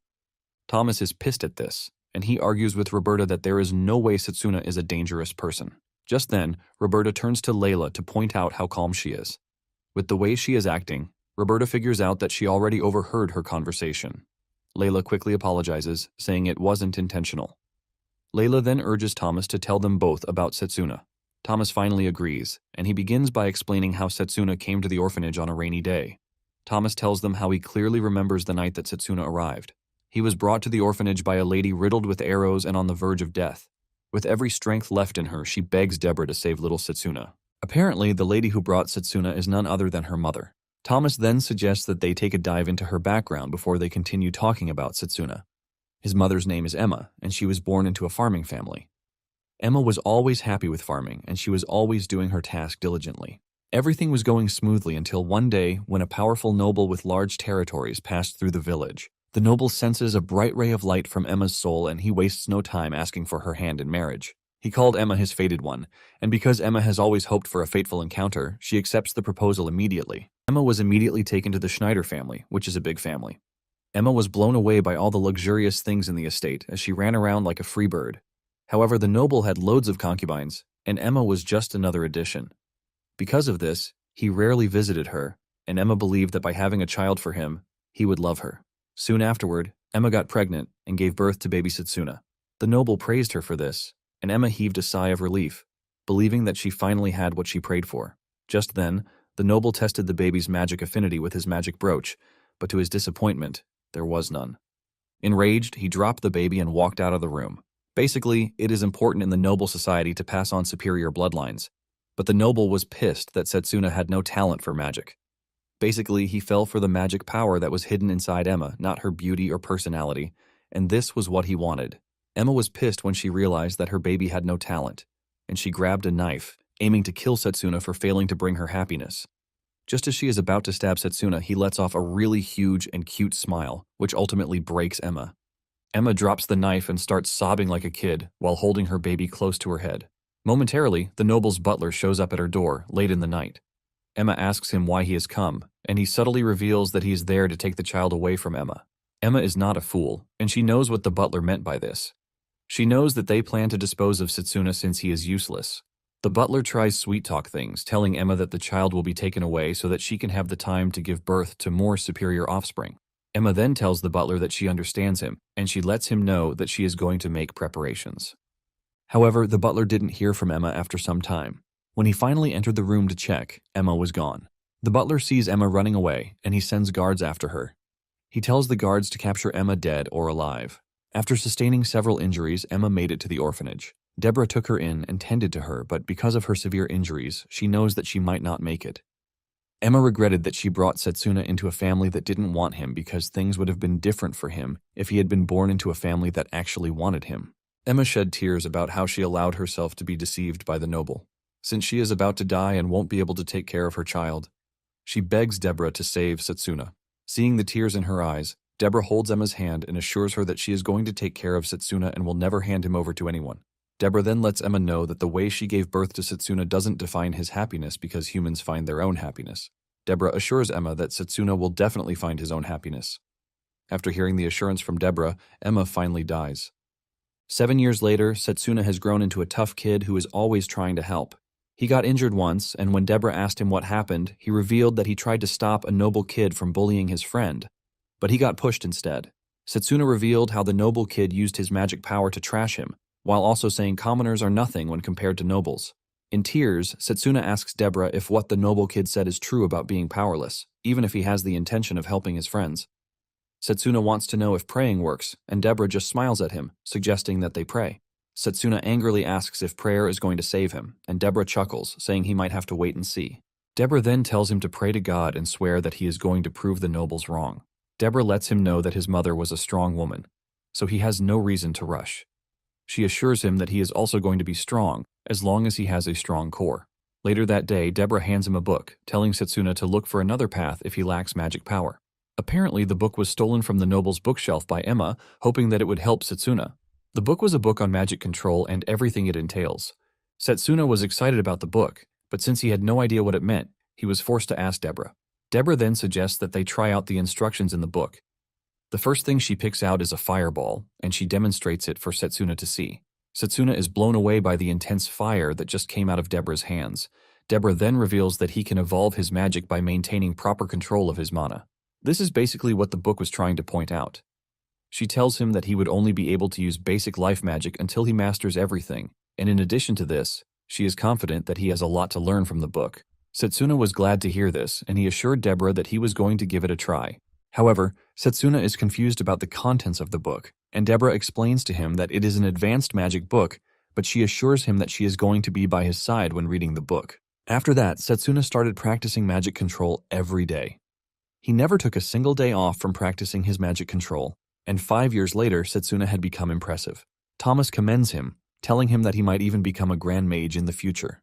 Thomas then asks him about the magic path he would like to pursue. Setsuna reveals that to properly make use of magic control, he would prefer long-range magic. Nonetheless, he wants to try out other magic paths, but since using a magic path automatically binds one's core, Setsuna is at a crossroads. However, he is confident that he can still practice with magic close to each path and find one that is more suitable for him. The two are in the middle of their discussion when he gets a report that his friend, Roka, has been taken by the noble bully, Slain. Apparently, Slain dragged Roka into the woods because she resisted his proposal. When Setsuna hears this, he angrily dashes into the woods. Inside the forest, Roka is backed into a corner while Slain prepares to have his way with her. Slain urges her not to resist because she is nothing but a commoner, and she should even be happy that a noble is making advances toward her. Slain is about to start touching her when he hears a noise behind him. He angrily turns around, planning to scold his underlings for being useless. To his greatest surprise, they are under attack by a horde of goblins. Slain is shocked to see this because there has never been a report of goblins in the forest in the past. One of the goblins comes rushing towards Slain and he hits it with a weak magic, but it is enough to throw the goblin back. This immediately gives Slain the confidence that he can handle the goblins because they are nothing more than goblins in the first place. Slain boasts to his underlings and Roka about the magic power that a noble has. His underlings cheer him on, telling him that his future in the Magus army is definitely guaranteed. Just then, the goblin he had earlier attacked started standing back up. Slain is shocked to see this, but since he has boasted about how strong he is, he attacks the goblins again. This time around, he uses more magic power, expecting to wipe them all out, but to his surprise, it does nothing but tickle the goblins. Slain, being the loser he is, immediately grabs Roka and pushes her toward the goblins, telling her to make herself useful. The goblins smile in a very creepy manner, as if they have been presented with a nice sacrifice. Roka is faced with the goblins, and just as she is about to meet her end, Setsuna shows up, criticizing Slain's use of magic. Setsuna jumps between the goblins and Roka, without any strand of fear in him. Setsuna asks Roka if she is fine, and she says yes, while thanking Setsuna for coming to save her. Since the goblins are already fixated on Setsuna and Roka, Slain and his underlings use the opportunity to run away. Surprisingly, the goblins chase after Slain and his buddies instead. Roka is surprised, and Setsuna tells her that the goblins must have been pissed that Slain attacked them. Setsuna then suggests that they return to Thomas and the other kids. Slain has his hands full when his buddies take another route, leaving him alone with the pissed-off goblins. Slain continued running until he found himself at the end of a cliff with nowhere else to run. Slain starts crying like a baby, begging the monsters to leave him alone until Setsuna shows up to save him. Setsuna tells him that without his losers behind him, he is nothing more than a pathetic loser. Setsuna hits the goblins with a powerful magic attack, leaving Slain impressed. He tells Setsuna that he is going to make him his subordinate if he helps him, but Setsuna tells the dumbass that he is not there to help him. Setsuna assures Slain that he is going to make him pay for what he was about to do to Roka. After giving Slain a piece of his mind, Setsuna continues discharging the goblins with serious magic strikes. Momentarily, Slain decides to be an a-hole by telling Setsuna that he has found out how he is able to use magic attacks proficiently. He realized that all Setsuna is doing is magic control and he makes fun of him, saying it is nothing but cheap tricks. Slain starts boasting about how his strength won't take him anywhere because magic power supersedes all. Setsuna admits that his magic power is lacking, which will make it hard for him to handle all of the goblins by himself. However, he has been training non-stop for 5 years to hone his magic control skills. He tells Slain that he is going to show him accumulated skill, pretty much greater than having talent. Setsuna whips out a sheet and unleashes a magic power that slowly ignites the sheet. Slain is shocked when he sees this, and he assumes that Setsuna is using a magic type called bestowal magic, even when he hasn't undergone the rite of picking a magic path. Setsuna smiles, telling him that what he is looking at is not bestowal magic, but he is actually controlling the Manacore with magic to properly simulate spellcasting. A Manacore is basically a tank that holds magic inside a human. It is shaped from birth but fully fixed by the rite of mastery. This is what grants the function of a magical circuit, allowing official system magic, but in the case of Setsuna, his magic control can change the shape of his Manacore.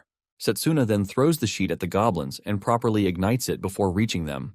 This creates a mini fireball that creates a boundary between them and the goblins. Setsuna tells Slain that he might not be able to properly chase the goblins away, but what he just did will keep them at bay. Slain is shocked when he sees this because he couldn't even handle the goblins, but Setsuna was able to stop them easily. Just then, Setsuna applies a light protection magic on Slain and himself, saying it should help them withstand the impact of landing. Slain believes that it is a form of healing magic, and Setsuna lets him know that it is not simulated enough yet. Slain cannot believe just how diverse Setsuna is to be able to use several magic systems. Setsuna suddenly grabs Slain's hand, leaving him confused. Scared to his bones, he asks him what he is doing, and Setsuna reveals that they are jumping off the cliff, while reminding Slain that he is a noble's kid, so he shouldn't be scared. With no other choice, the two leap off the cliff, down into the water below. Slain passes out just from jumping off the cliff, and when he wakes up, he finds himself in a cave with Setsuna watching over him. Setsuna teases him for passing out just from a jump. Slain is filled with terror when he realizes that Setsuna has set up some sort of monster prevention magic at the entrance of the cave.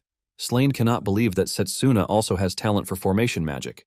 Pissed about this, Slain speaks out about how a trash commoner like him could be a genius mage. Setsuna denies being great, saying all he did was just daily accumulation.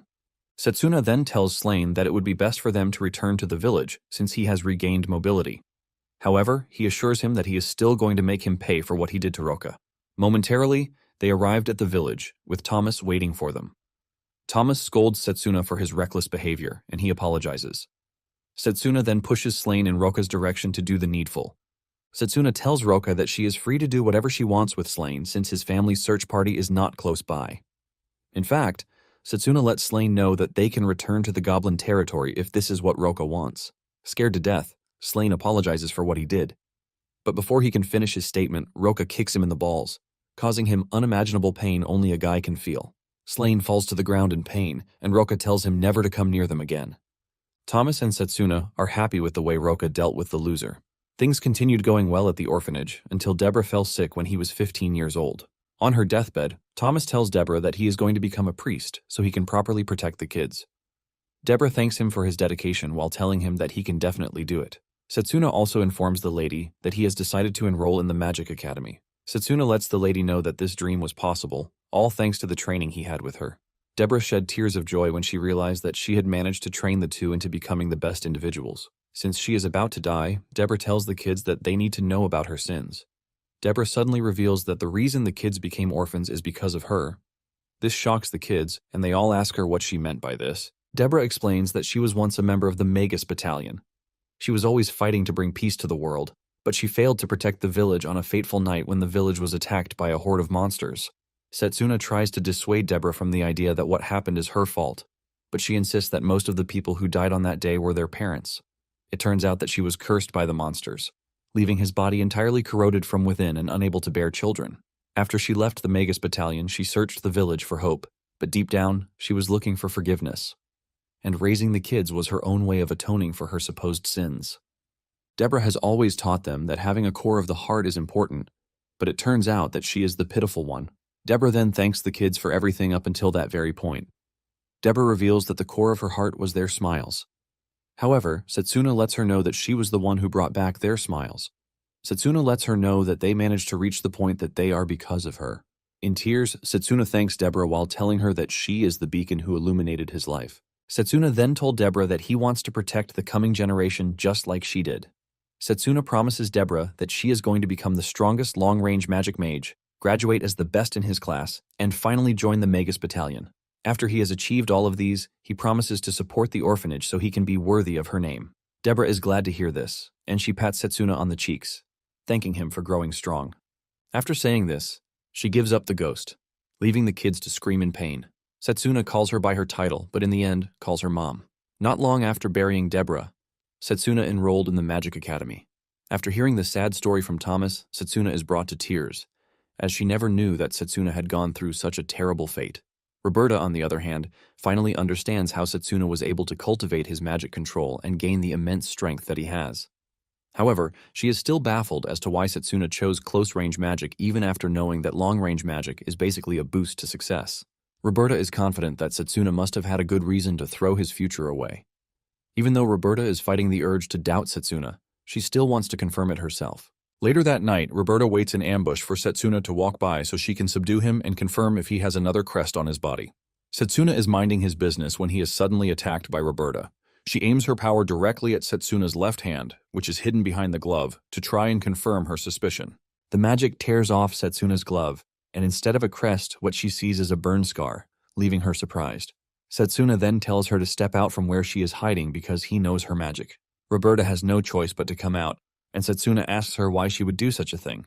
This is when Roberta brings out her badge to reveal that she is an inquisitor from the church. She tells Setsuna that he has been suspected of wielding ancient magic. She demands that Setsuna show the back of his mind, and Setsuna confidently tells her that he doesn't mind doing that. Setsuna shows Roberta the scar, saying it is a burn scar that he got during the Academy's joint training, but he didn't want to show it to others, which is why he kept it hidden. Roberta takes a closer look and she realizes that there are no signs of fabrication on the skin. Because of this, she had no choice but to apologize to Setsuna, telling him that she had made a mistake. Roberta bows her head, begging Setsuna to forgive her. But Setsuna quickly tells the lady to raise her head because he has no issues since the suspicions have been cleared. Roberta then asks Setsuna what he is doing in the area, and Setsuna mentions that he is patrolling the royal cemetery because events tend to happen at the cemetery during the Saints' Festival. Roberta believes him and then retreats, while fully convinced that Setsuna has nothing hidden in his cupboard. Just as she leaves, a tiny blue orb that Morgana gave him falls from the back of his hand, finally revealing his crest. Blazer is glad that everything is over because he was getting frustrated already. He then asks Setsuna why he didn't dodge Roberta's attack when he could clearly do so. Setsuna then reveals that he intentionally took the hit to prevent Roberta from continually attacking him until she sees the back of his hand. He was already prepared, and her attack came just at the right moment. It turns out that the blue orb is a magic tool that is imbued with alchemy and the power of a water spirit. This is a magic tool that blends into the skin and temporarily erases the glow of the crest. This was the instruction Morgana left in the note that she gave Setsuna, and she proudly mentions that it is her original technique, which will not be easily discovered. Setsuna is thankful to Morgana for saving him yet again. He has plans to reveal his crest at some point, but he is glad that Roberta's suspicions have been cleared. With Roberta out of the way, Setsuna believes that he can finally focus on the cemetery robbery. Finally, the day of the festival arrives, and Layla is in her room when Roberta shows up. Layla almost faints in excitement when she learns that Setsuna is no longer under suspicion. Roberta also apologizes to Layla for the trouble that she caused because of her doubt. Layla tells Roberta that she has nothing to apologize for because she has always believed that Setsuna is a good person. Roberta says she is also relieved because she no longer has to suspect Layla's friend. Roberta then asks Layla if she doesn't have the plans to invite Setsuna to the Saints' Festival. Layla gives an awkward answer, leaving Roberta to ask her why she's being totally awkward. Layla then replies that she believes Setsuna is aiming for a really high standard. Roberta understands Layla's concern, and she decides that they need to show Setsuna what he is missing. Meanwhile, Setsuna has decided not to bring the water spirit pendant with him to the patrol because he is scared that it might get damaged or the apostles might even steal it from him. He doesn't want a situation where Morgana and the water spirit will be in danger, and this makes him leave the pendant back at the house. After he is done storing the pendant, he tells Blazer that it is time for them to leave. As he is about to step out of the house, he runs into Thomas, who asks him if he is going to the festival, but Setsuna tells him no, saying he is going on a patrol. Setsuna then walks up to Thomas, telling him to keep the kids at the house because something bad might happen. He remembers that in his past life, the children at the orphanage disappeared on the day of the festival, which probably meant they got caught up in the incident. Thomas then assures Setsuna that he is not going to keep his eyes off the kids. Setsuna taps his big bro on the shoulder, thanking him for being reliable. Setsuna plans to prevent the destruction that claimed the lives of those he loved. Setsuna is about to leave when Layla runs into him from behind.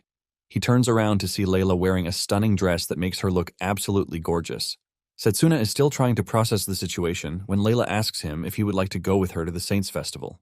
Setsuna wastes no time giving the girl an answer. He tells her that he won't be able to go because he has a patrol at the Royal Cemetery. This strikes Layla's heart like a heavy stone, ultimately pissing Roberta off. She screams at Setsuna, asking him if he can't find a way out of his supposedly busy schedule. Before Roberta can lash out further at Setsuna, Layla quickly jumps, accepting Setsuna's decision not to go. Setsuna then walks away with Layla, wishing him luck on his patrol. At the cemetery, the two guards stationed there talk about how much they wish that they were at the festival too. They are going about their task when they notice that the ground is shaking and to their very eyes the undead start rising from their graves. The guards are about to be overwhelmed when Setsuna suddenly shows up to decapitate the closest undead with his punch. He then tells the guards to evacuate the area because of the dangers. The guards are confused because they have never seen Setsuna before, but Setsuna mentions that he is there to help with the patrol. The guards still question his presence because no one told them anything about what he just said. In addition, the guards believe that Setsuna should run because there is no way he is engaging all of the monsters on his own. However, Tsukuyomi is able to dodge his strike, leaving him to cut down undead monsters instead of her. Tsukuyomi smiles instead of getting scared, and she commends Setsuna for getting to her pretty fast. Setsuna, on the other hand, is confused about who Tsukuyomi is because he doesn't know she is an apostle yet. At the same time, she resembles Yuzuha, forcing her to ask the lady if she has any connections with Yuzuha. Tsukuyomi decides to have a chat with Setsuna since he asked about Yuzuha. Tsukuyomi mentioned that Giovanni had Yuzuha committed to him, and in return, Giovanni worshipped Tsukuyomi. Tsukuyomi believes that Giovanni picked Yuzuha because she resembles someone he respects and worships. However, Tsukuyomi is disappointed that Yuzuha didn't perform to expectations. After she is done explaining herself, she turns to Setsuna, telling him that it is his turn to answer her questions. She then asks him how he found her. Setsuna mentions that he enhanced his hearing with a physical boost, and then he traced the undead appearance back to the central point. In addition to this, the magic infused in the earring that was given to Yuzuha was totally different from Giovanni's magic. Since the magic he was sensing was very ominous, it was easy for him to follow the magic. After hearing this, Tsukuyomi commends Setsuna, saying his instincts are one of a kind, and in addition to that, he is combat capable too. Tsukuyomi finally understands why Giovanni wanted him at all costs. However, Tsukuyomi says everything he has explained doesn't mention how he was able to figure out the particular day and time she wanted to carry out her plan. Looking at his surroundings, Setsuna realizes that the undead are already gathering, and it dawns on him that this is the reason Tsukuyomi is holding back. Setsuna is not ready to continue playing her games, and he resorts to attacking the lady again. Setsuna throws an energy punch at Tsukuyomi, destroying everything in its path until it reaches Tsukuyomi and stops. A shield appears in front of Tsukuyomi, ultimately blocking the attack. Tsukuyomi makes fun of Setsuna, telling him that she had a backup plan before coming to the cemetery. Setsuna is shocked because the magic he just witnessed is one of a powerful summoning mage, known as the Iron Wall of Wallace. Basically, the shield has a time limit, but during the time that the shield is up, nothing will essentially pass through it, and the shield has a special counterattack after deflecting an attack. The counterattack is known as the Magic Sword's Vacuum Slash, and because Setsuna already knows this, he is able to bend at the right time to dodge the sword from decapitating him. As if Setsuna doesn't have enough on his plate already, another knight known as the Severing Iron of Ordino shows up. Setsuna is now going up against the strongest shield and spear in the history of magic. They are the legendary duos that the teachers in the academy always yap about. Setsuna is utterly blown away, and he asks Tsukuyomi how she brought the legendary duo to help her. Tsukuyomi mentions that she already revived them at the Southern Mausoleum before coming to the cemetery to carry out her grand plan. Tsukuyomi makes fun of Setsuna, saying she gathered all of the warriors because of him. Tsukuyomi then creates an undead throne for herself to see how Setsuna wants to break through her defenses. The undead swordsman swings its blade at Setsuna, but he manages to dodge it. Setsuna doesn't hold back before going after the shield bearer. He almost gets it by the head, but the shield appears right on time to save it. Setsuna is frustrated about how tough the shield is and by how fast the shield emerges. He figures out that breaking through straight ahead is going to be a big problem since the two warriors compensate for each other's weaknesses. Setsuna is thinking of what to do when the undead swordsman leaps into the air to try and finish Setsuna off. Setsuna leaps backward, dodging the attack, but just then, he notices something strange about the two, and this is the fact that they have stopped moving. It turns out that the two are actually resisting Tsukuyomi's control, which is why they stopped moving. Tsukuyomi is impressed by this, and she says she expects nothing less from the so-called legendary hero. However, she considers herself too powerful for the dead to resist. She amplifies her magic again, messing with the duo's consciousness to get them to fight on her behalf. Apparently, there is a story that the two stood on a bridge for 3 days, fighting off monsters while protecting people. Setsuna is pissed that Tsukuyomi is messing with the two heroes who fought their hearts out to help people. Tsukuyomi notices that Setsuna is pissed off already, but she is not concerned because she believes that Setsuna is just going to end up just like them after she is done with him. Since they are currently fighting in his hometown, Tsukuyomi teases Setsuna, telling him that he will be the one to destroy his people in town once she has him under her control. Tsukuyomi laughs like a creep, saying she is already imagining Setsuna shedding tears of blood. Back at the house, Roberta is still pissed about the fact that Setsuna rejected her relative. Suddenly, it dawns on her that something is wrong because there is no way Setsuna will decide to take on a security task when he has just returned to the town. It finally becomes clear to her that something is up because Setsuna has been patrolling the cemetery ever since he arrived in the town. Roberta runs into Setsuna's room to search it, and she finds the tiny blue orb lying on the ground. She investigates the nature of the orb, and it suddenly fuses with her hand, ultimately masking the glow of the crest. Roberta finally figures out that Setsuna must have hidden the crest on his left hand, using the magic item. Roberta then turns to Layla, telling her that she needs to find Setsuna, restrain him, and talk to him. Layla wants to follow her, but she refuses, telling her that it might be dangerous. Layla returns to Setsuna's room, and she notices the water presence coming from his closet. Elsewhere, Setsuna is battling it out with the undead, and he knows that with the numbers around him, he won't be able to reach Tsukuyomi. Setsuna decides to use one of his hidden tricks, the Domain of Tranquility. The moment he activates the magic, he starts walking among the undead, without any of them being able to sense him. Apparently, the undead don't have eyes, and they only detect the presence of the living via other methods. This said method is mana perception, and since Setsuna can completely suppress his mana with the help of his magic control, he is completely invincible to the undead. Tsukuyomi panics, screaming at the undead to attack Setsuna before he gets to her. Once he cuts down on the distance between him and Tsukuyomi, Setsuna unleashes his mana and takes down a bunch of undead. He plans to continue this process until she reaches Tsukuyomi. Even Tsukuyomi is blown away, as she never believed that someone was capable of using the trick Setsuna is using right in front of her. It turns out that Setsuna developed the secret technique before his regression. During the joint training, he was scared to use it, but now that he is the only one fighting, he has no issues using it. To defeat the underworld armies, several mages carried out lots of experiments, and this technique is what came of the experiments. Setsuna finally reaches the legendary duo, but he notices that each of them is strong enough to rival the Hydra. Setsuna then asks Blazer how long he is going to last against the legendary if he unleashes his full power, coupled with the spirit magic. Blazer is excited to tell Setsuna that he will be able to last 3 times longer than before. However, the 3 times he is talking about are just 3 minutes. Nonetheless, Setsuna is prepared to take out the legendary duo in under 3 minutes. Meanwhile, Roberta has reached the graveyard and she is surprised to see the undead everywhere. She also sees Tsukuyomi in the distance, leaving her utterly confused. She knows that Setsuna is an ancient magic wielder, but what stands before her is worse. Just then, the 2 cemetery guards come running over, and when Roberta asks them what happened, they reveal that they have no idea. But it is certain that they were saved by Setsuna.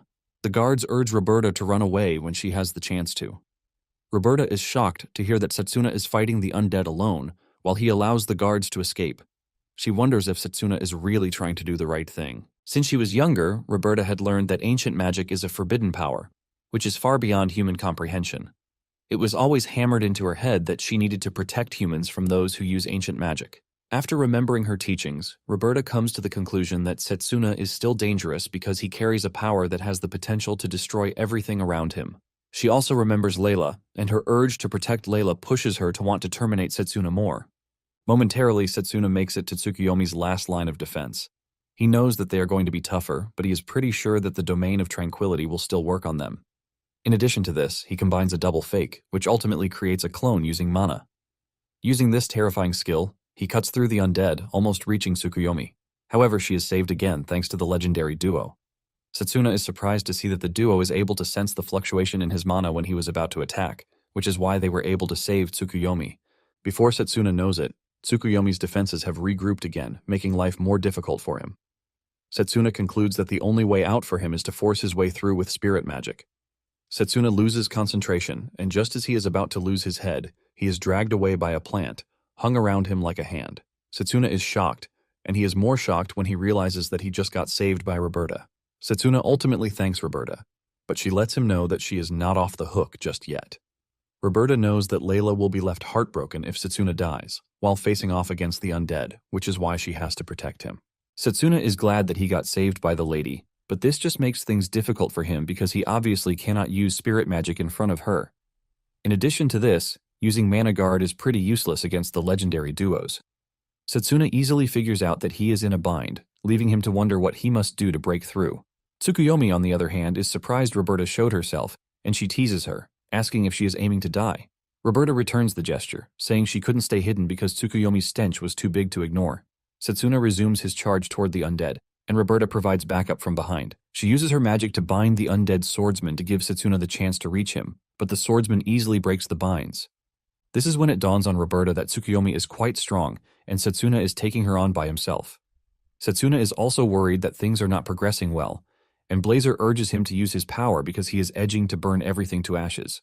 Setsuna is reluctant to do this because Roberta is watching him like a hawk. Setsuna wants to look for another way, but just then Layla arrives on the scene. She attacks Tsukuyomi from behind, but the undead shield covers her, leaving her unharmed. Layla immediately runs over to join Setsuna and Roberta. Setsuna asks Layla why she is there too, and she reveals that she heard the water spirit's voice telling her that Setsuna is in danger. Setsuna is shocked when he hears this, and he figures out that his suspicion about Layla having an affinity for water spirits might be right. In order not to conclude, he assumes that something might also be wrong with the water spirit. Just then, Setsuna hears the water spirit saying she would be disappointed if Setsuna died because she is still waiting for him to impress her. Since Layla is already on the scene, Setsuna is forced to ask her if she can help them in the tight situation they have found themselves in. Layla agrees, and together, they dash toward the undead monsters. Setsuna is impressed that Layla is showing no sign of fear whatsoever. Staying at the rear, Roberta also provides support, but the undead swordsman easily cuts down her vines. Tired of watching them struggle with each other, Tsukuyomi increases the power of the legendary duo so that they can quickly finish off the annoying trio. Tsukuyomi's plan works, and the legendary duo gets even stronger. Layla jumps backward to avoid them, but the distance isn't much, and she soon finds a sword reaching directly for her neck. She easily figures out that she can't dodge the attack, and she assumes that she is done for, but just then, Roberta jumps in to take the hit. Roberta gets hit right in the chest, knocking her to the ground, leaving Layla to scream out her name. She rushes over to check on her, and Tsukuyomi makes fun of them for being just weak-hearted. Tsukuyomi then tells Layla that she's going to turn her and Roberta into undead monsters to attack Setsuna. While Layla is busy attending to Roberta, she is attacked by the undead swordsman. Just as they are about to be struck down, Setsuna comes in, blazing hot, to save the girls. Just the trail of fire from him running leaves the undead burn to a crisp. This is when Roberta finally confirms that Setsuna is a wielder of ancient magic. Blazer is excited to unleash his wrath on the enemy, and he asks Setsuna how he plans to deal with the legendary duo. Setsuna then tells Blazer that he has nothing to worry about because he has found the duo's flaw. Setsuna immediately charges toward the two, throwing punches at them, while also dodging their attacks. Tsukuyomi finally witnesses what spirit magic is, and she realizes why Jagan had no chance against it. However, she is confident that she has everything sorted out because the undead don't get tired. She smiles with the realization that Setsuna is just going to run out of mana before he can reach her. Blazer is pissed at this, and he tells Setsuna to pierce through the shield, stopping them. But Setsuna disagrees because he knows that too much firepower will take a toll on their mana. Setsuna assures Blazer that there is another way that he can deal with the two. Setsuna remembers Lionel telling him a story about the legendary duo. Setsuna notices that the two have been fighting him since the battle started, but they have not really shown the coordination needed to be called heroes. With this in mind, Setsuna takes on the two pretty easily. He jumps in between them, forcing the swordsman to try and strike him, but Setsuna bends down to dodge.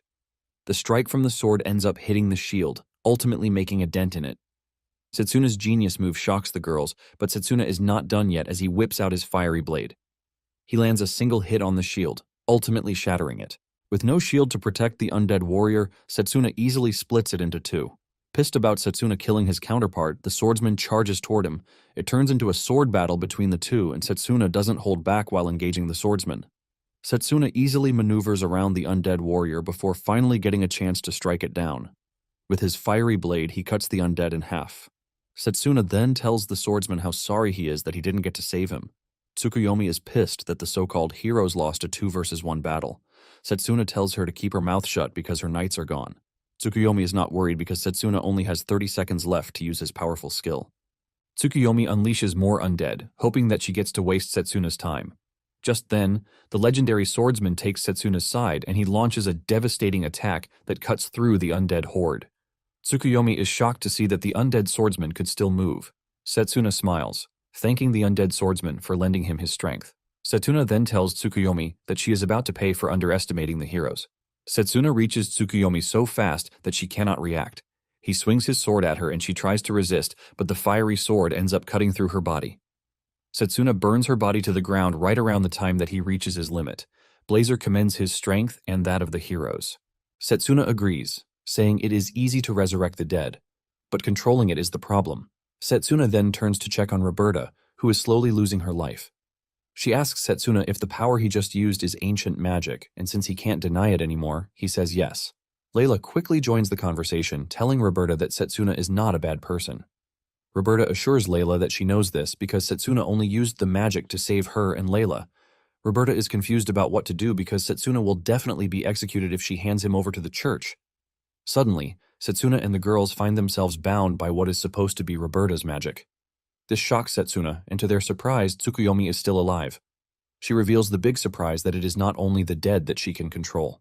Tsukuyomi emerges from a scary cocoon, and this time, she looks absolutely terrifying. Fear grips Setsuna when he realizes that Tsukuyomi was hiding her true strength all along. To make things worse, she has Setsuna right under her thumb, totally restricted, as she plans to cut his head off. Setsuna tries breaking free, but he can't because the vines are interrupting with his mana blade. At the last minute, Layla breaks free from her binds and charges toward Tsukuyomi to protect Setsuna. Realizing the danger, Setsuna screams at Layla to stop. Instead of backing off in the face of fear, Layla continues toward Tsukuyomi because she is willing to do anything as long as it helps Setsuna. However, before she even gets the chance to do anything, Tsukuyomi impales her with her giant claws. Tsukuyomi then throws Layla away after she makes sure that there is a big hole in her chest. Setsuna is shocked and doesn't want to believe what he just saw, as the memories of the good times he shared with Layla flash through his head. Setsuna loses himself to Blazer's power, immediately unleashing a massive firepower that burns through the vines holding him down.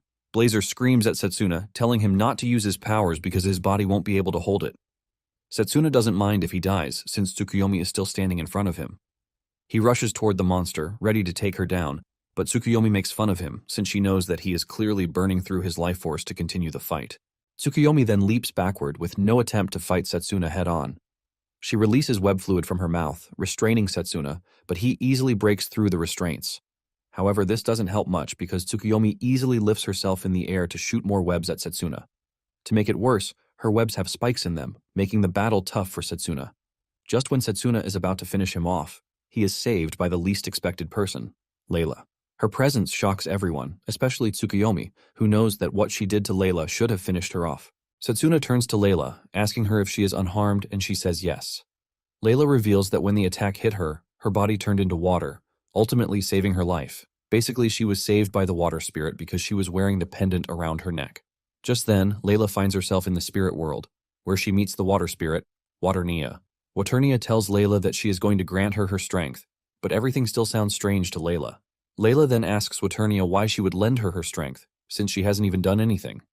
Waternia then corrects her, telling her that she actually did by showing her an emotion that she never knew, which is true love. Layla is confused by this, and Waternia explains that she has always wanted to lend her power to those who inspire her. Waternia has seen a lot of good things, but she never felt moved. However, she witnessed a man who used spirit magic for a woman, even though he might be executed for it, and a woman who risked her life to save the said man. Waternia calls this true love, and mentions that it is worthy of surpassing her trial. Waternia mentions that the spirit world is actually lonely, which is why she is drawn to the beauty of mortal life. She knows that the act of sacrificing oneself for another can only be done by humans. With this, she considers human love truly wonderful. Because she surpassed her trial, Waternia lets her know that she is the most worthy to wield her power. Waternia then suggests that they return to the real world so that they can rescue her lover. Layla is about to play a fool again by saying Setsuna is not her lover, but she ignores it and suggests that they return to the real world. Upon returning to the real world, Setsuna asks Waternia if she finally felt the emotion she was looking for and says yes. She mentions that the emotion she was searching for is love, and it is currently in Layla's heart. Setsuna and Layla are both struck by the sudden revelation, but Waternia suggests that they focus their attention on the matters at hand. Just then, Waternia's mana starts to creep into every part of Layla's body, leaving Roberta utterly disappointed when she realizes what is happening. Once Layla is up and running, she tells Setsuna to rest while she handles Tsukuyomi. Setsuna is pleased that Layla is a natural when it comes to spirits, and he decides to trust her to handle the situation. Waternia then tells Layla to use the magic that she has learned, and all she will do is lend her her power while also guiding her. Just then, Layla whips out her mana blade thanks to the fact that she has been training just like Setsuna did. Instead of a regular sword, she makes a whip. After they are done deliberating and making weapons, Layla finally goes after Tsukuyomi. Layla swings her whip at Tsukuyomi in a very irregular way, making it very hard for her to catch the trajectory. Tsukuyomi fails to block the attack, and she gets hit instead. In addition to this, the whip is faster than the sound it produces. Setsuna wonders if Layla is enhancing the flexibility of the water's flow speed. Layla doesn't give the monster any chance as she continues throwing her whip at her.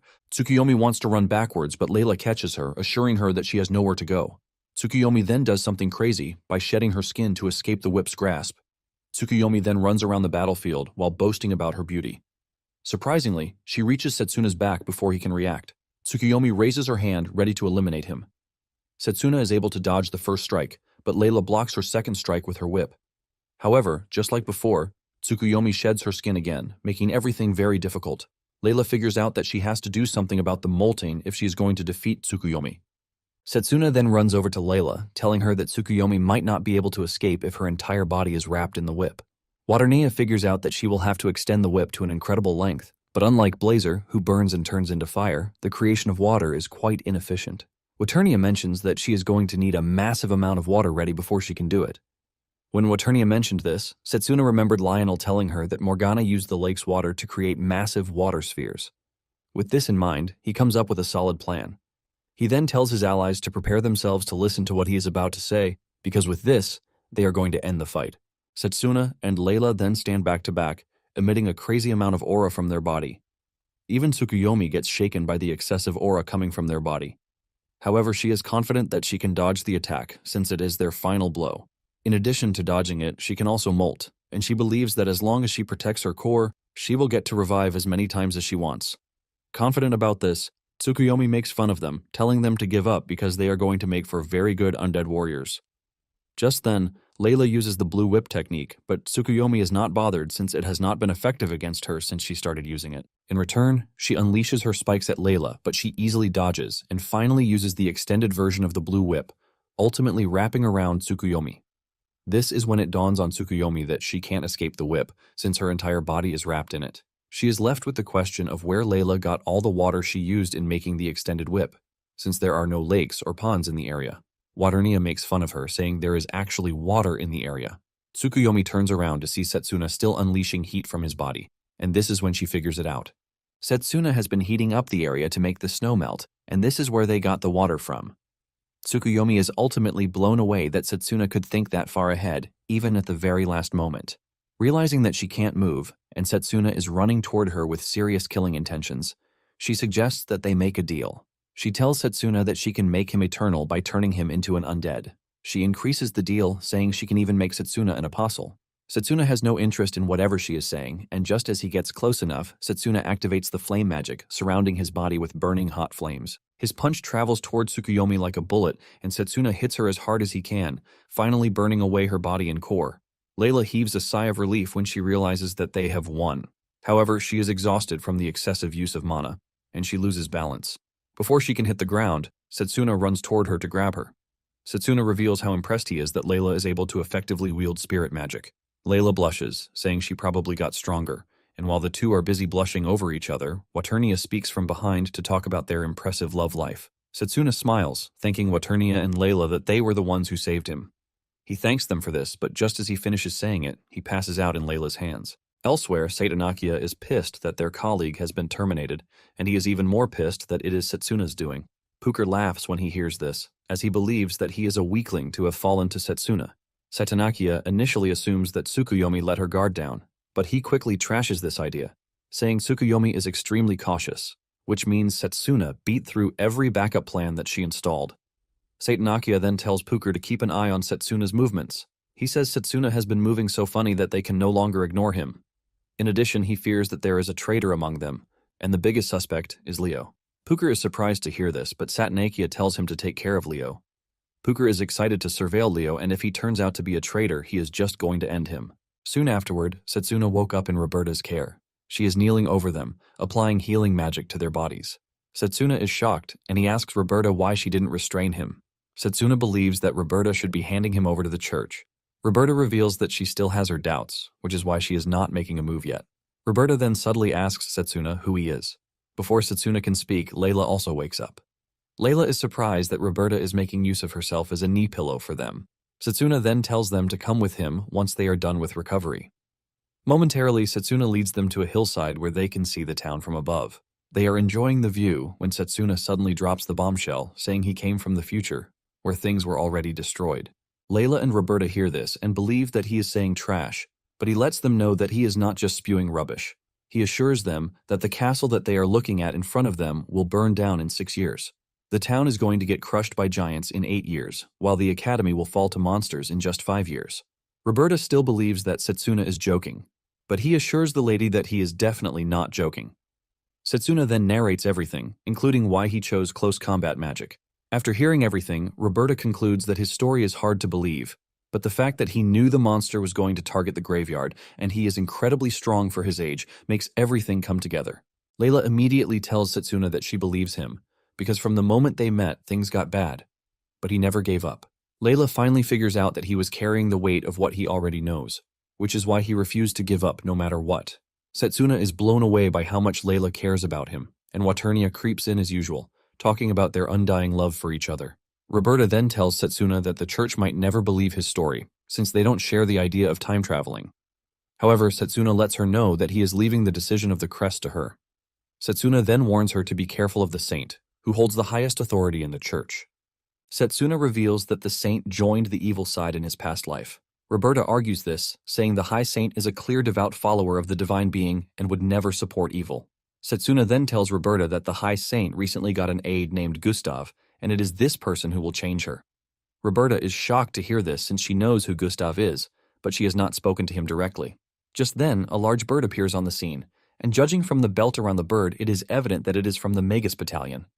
Setsuna immediately puts up his guard, but when the bird descends, the soldiers on it are shocked not to see any sign of the undead, since this is why they came.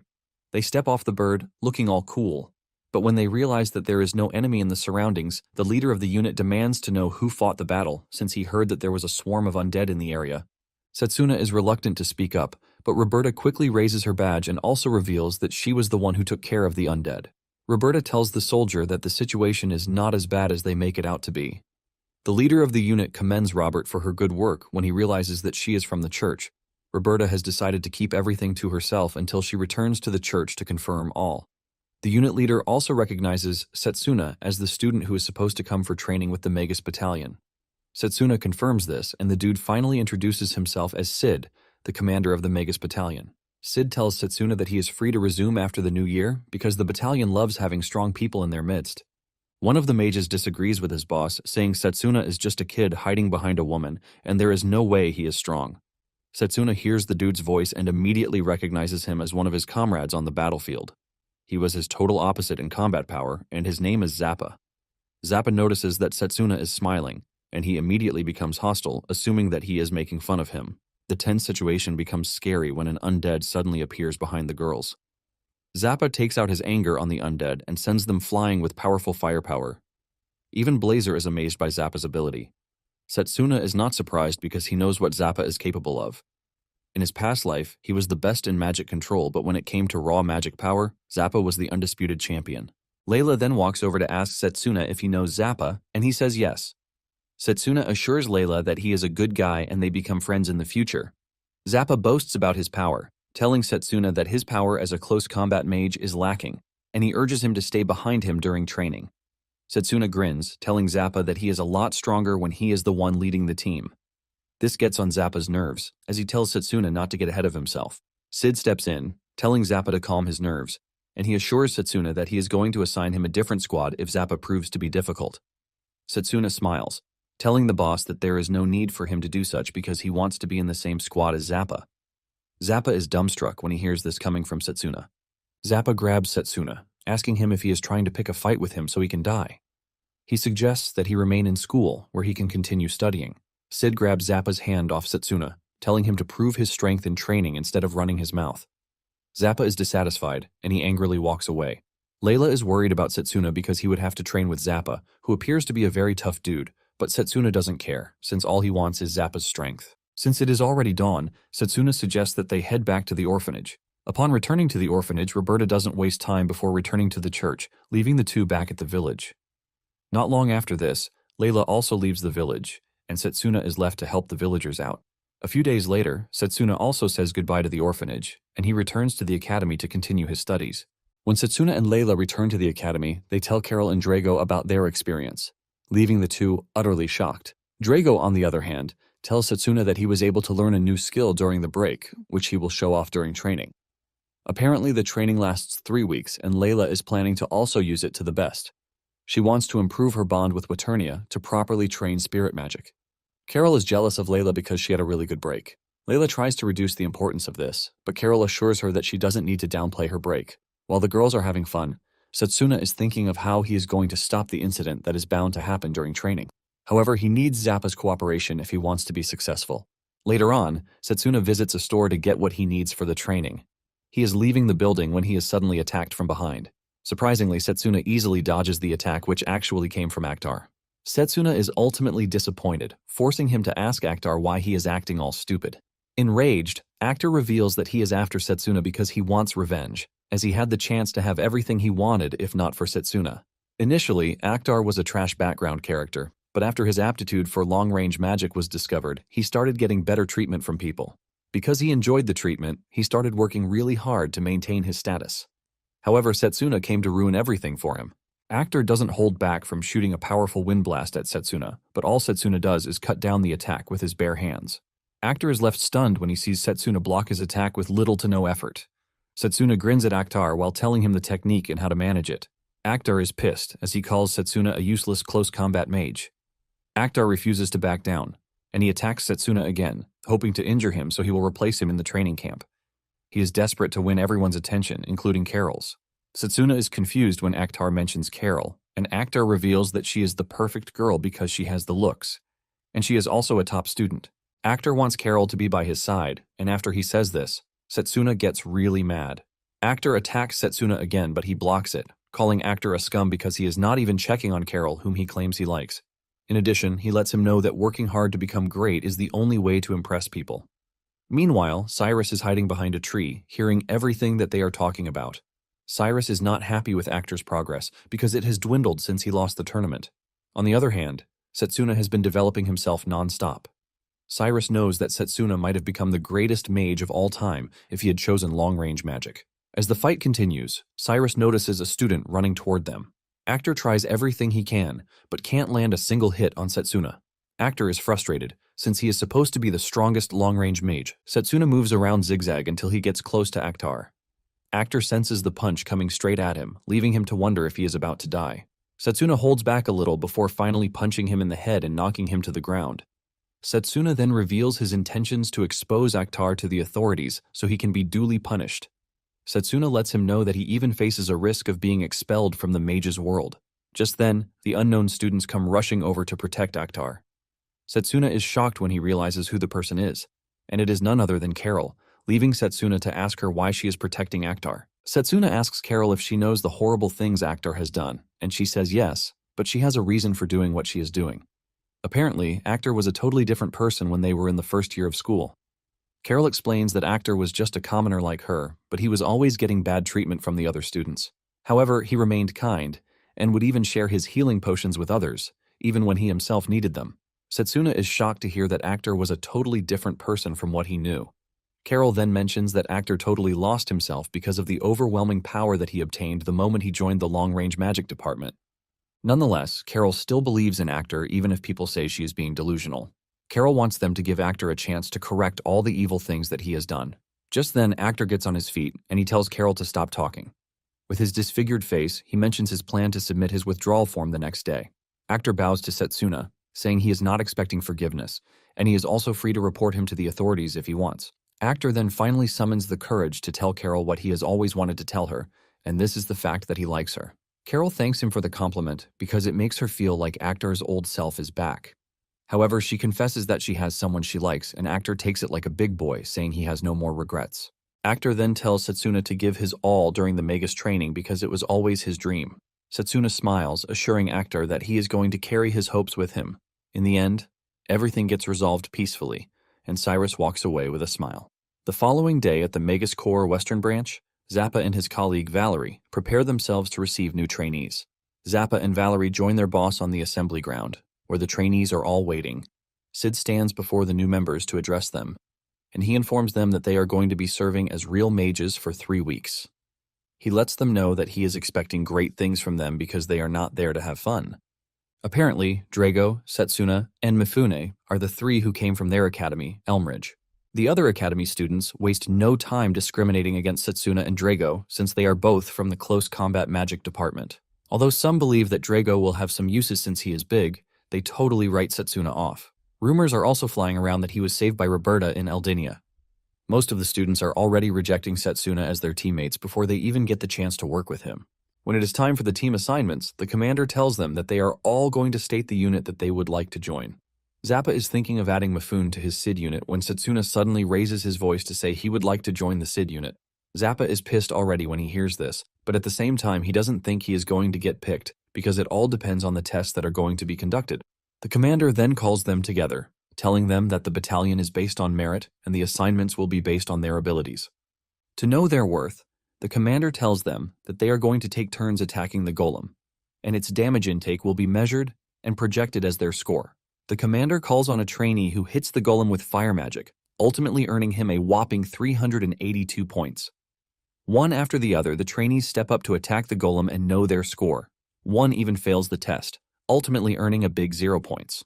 When it is Mifune's turn to display his skill, he calmly unleashes his formation magic, impressing those who are watching. When his points came out, he got close to 600 points, which is a big deal. When it is Drago's turn, he excitedly steps up to take on the golem, and the other students are already expecting him to fail against the golem. However, they are all left stunned when Drago beat the golem up so badly that he obtained close to 800 points. The other trainees are left in awe as they never expected a close combat mage to be that powerful. Some then assume that his big size is his strength. After Drago is done wreaking havoc on the golem, Setsuna is called forward. To make things harder for Setsuna, Zappa suggests that they put Setsuna up against a demon-type golem. Valerie tries to point out the dangers of doing this, but Zappa doesn't mind, since he is aiming to break Setsuna's ego. Valerie sympathizes with Setsuna's condition because the demon type is known to be very difficult to deal with, thanks to the ability to fly. Because he is a close combat mage, Valerie believes that he has no chance whatsoever. Setsuna steps forward, and when he realizes that he is going up against a demon-type golem, he grins without fear. On the other hand, the trainees believe that Setsuna is done for since experienced mages even have trouble dealing with a demon-type golem. They assume that he is going to give up, but unknown to them, he was once the strongest mage in the Magus battalion. They start making fun of him because they believe that he is going to have the lowest score among all the trainees. They know that once the demon type leaps into the air, it is all over. The commander orders that the battle begin, and Setsuna wastes no time, dashing at the golem before it even has the chance to do anything. He unleashes his mana swords and delivers precision cuts to the golem, ultimately destroying it in front of everyone. The golem shatters into dust, and the spectators are left picking their jaws from the floor. Even the system was not able to register a particular test point because Setsuna was too fast. Setsuna is initially worried that he might have overdone it until he realizes that the Magus battalion is all about eliminating threats as fast as possible. Valerie assumes that there was a malfunction with the system, which is why it was not able to read Setsuna's score, but Zappa clears the air, saying that Setsuna basically dealt so much damage that it broke the system. Zappa painfully admits that Setsuna's score is over 1,000. Some of the trainees refuse to believe what they just witnessed, and they start talking about how the golem is defective. The trainees urge Setsuna to be ready because the real thing will never be easy. the way he just handled it. The next day, Valerie and Zappa head to the commander's office, and he tells them about how everyone wants to get their hands on Setsuna. In addition to those who performed well, is Han from the Ise Magic Academy, who casually scored over 700 points. Since Zappa and Setsuna have beef with each other, the commander puts Valerie in charge of Setsuna. Valerie excitedly takes the job, assuring the commander that he is going to do his best to train Setsuna and Han. Momentarily, Valerie gets the two under his wing, and he tells them to follow him so he can give them a tour of the facility. Basically, the Magus Battalion gathers elite mages from across the continent, and in addition to this, they receive loads of government support with advanced technological equipment. Valerie explains that each unit is made up of 5 members, and as trainees, they are going to be joining up as the 6th and 7th members of the SID unit. In addition to this, they are going to be participating in regular combat missions, which is basically a warm-up for special operations. As they walk around the facility, Setsuna can see loads of familiar faces that he knows from his past life.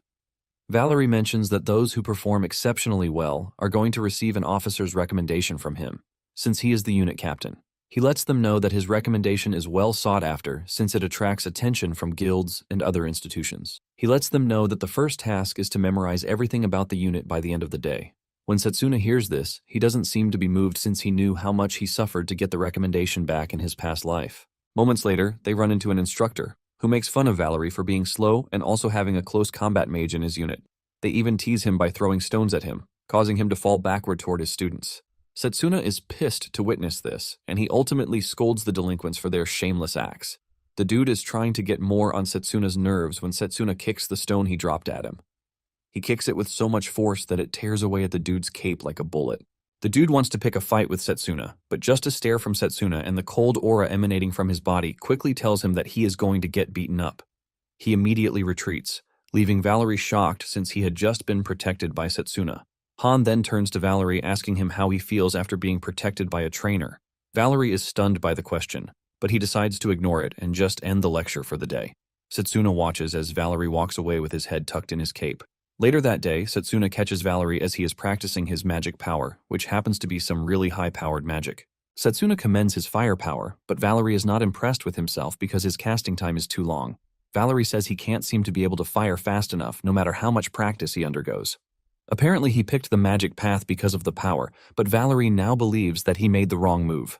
When Setsuna hears this, he realizes that Valerie is not crazy for what he is saying, because it took time for mages to figure out the magic path in his past life. Valerie then mentions that his family has served as commanders in the Magus Battalion for generations, but he, as the firstborn, ended up with no talent.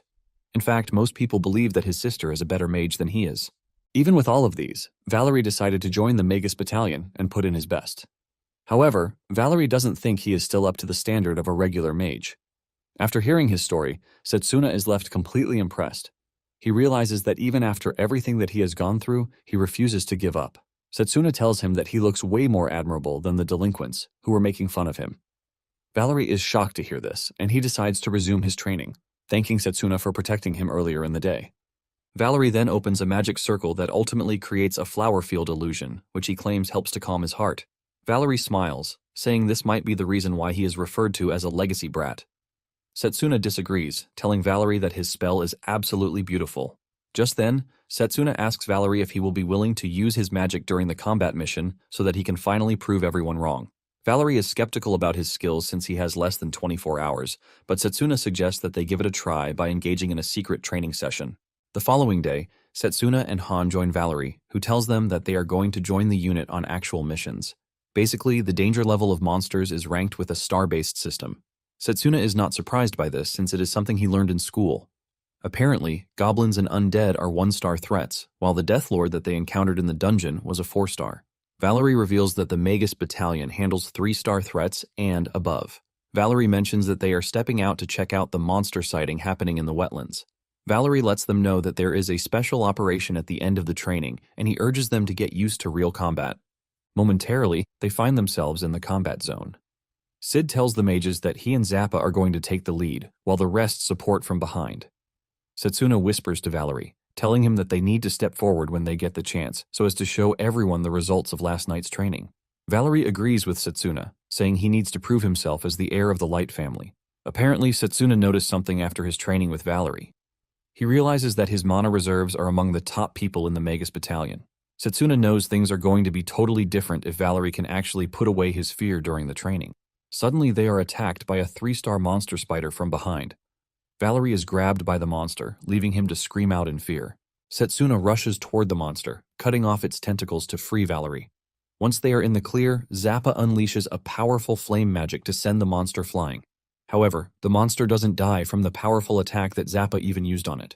Sid is about to take care of the situation when Valerie stops him, suggesting that he handle the problem instead.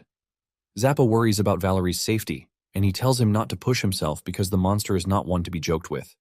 In addition, he doesn't think Valerie's magic is best suited for the monster.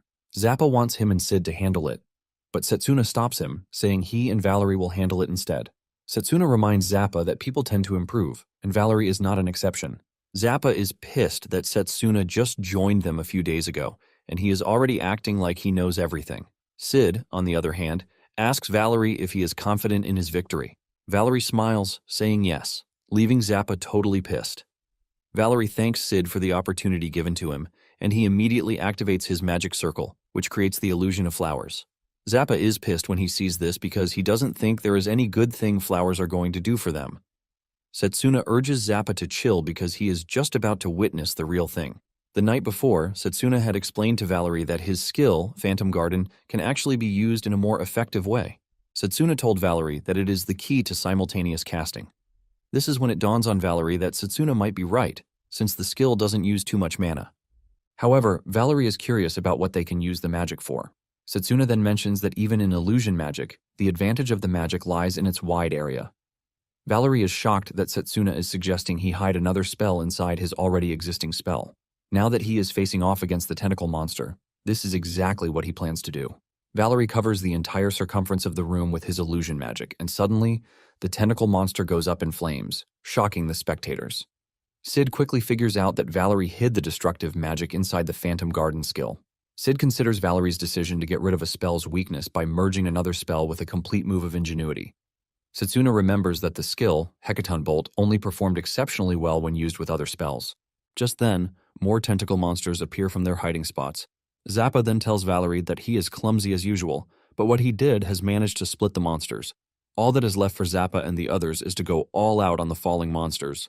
Zappa angrily launches a powerful flame attack at the monsters, while the others also join in to take down the annoying monsters. Sid watches the battle from where he is, and even though he is impressed by the performance of the other trainees, Setsuna's performance is what truly catches his eye. He knows close combat magic has its limitations, but with the way Setsuna is moving, it is as if he has broken through every known limitation. Sid is forced to admit that Setsuna's battle instincts stand out really well. He notices that Setsuna used an interesting combo, and he figures out that the technique is his invention. Sid is particularly proud that the students sent to him that year are all impressive. Momentarily, they wipe out most monsters in the area, declaring it a success. Sid then walks up to Valerie to commend his hard work, telling him that he should continue improving. Valerie is happy to hear this, but suddenly she holds her tummy in pain. Setsuna is able to grab him before he falls to the ground. Sid asks Valerie if he is injured while engaging the monsters, but he claims that he is fine. He tells them that he will just have to check it out himself. She runs off to check, while Zappa mentions that Valerie is always acting shy around them. Valerie makes it to a safe place to check her body, which is covered in scars and injuries, but something interesting lurks under the bandage wrapped around his chest. Just then, Han shows up on the scene, saying he already suspected it. Surprisingly, Valerie is a girl with scars all over her body. In a flashback scene, the real Valerie is seen grabbing his head in frustration, while talking about how his life as a mage is over.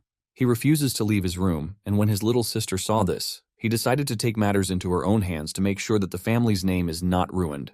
She cut her hair so she could look like a guy, and then she joined the Magus Battalion, hoping that her family would be recognized again if he picked up enough achievements.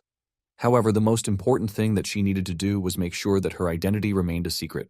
Han finally understands why Valerie's sister is doing what she is doing.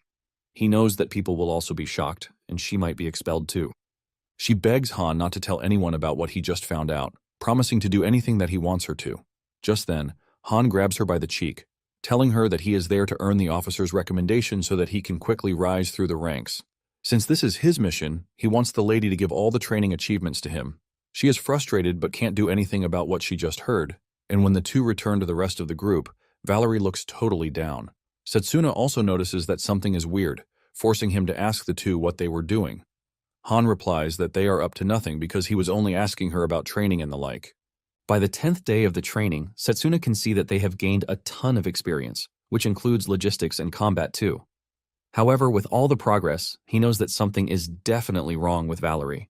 He notices that she has been the one taking on all the menial jobs that Han is supposed to do. Setsuna remembers that during their last combat mission, she was totally off, causing Zappa to get mad at her, but Han steps in to say he saved her.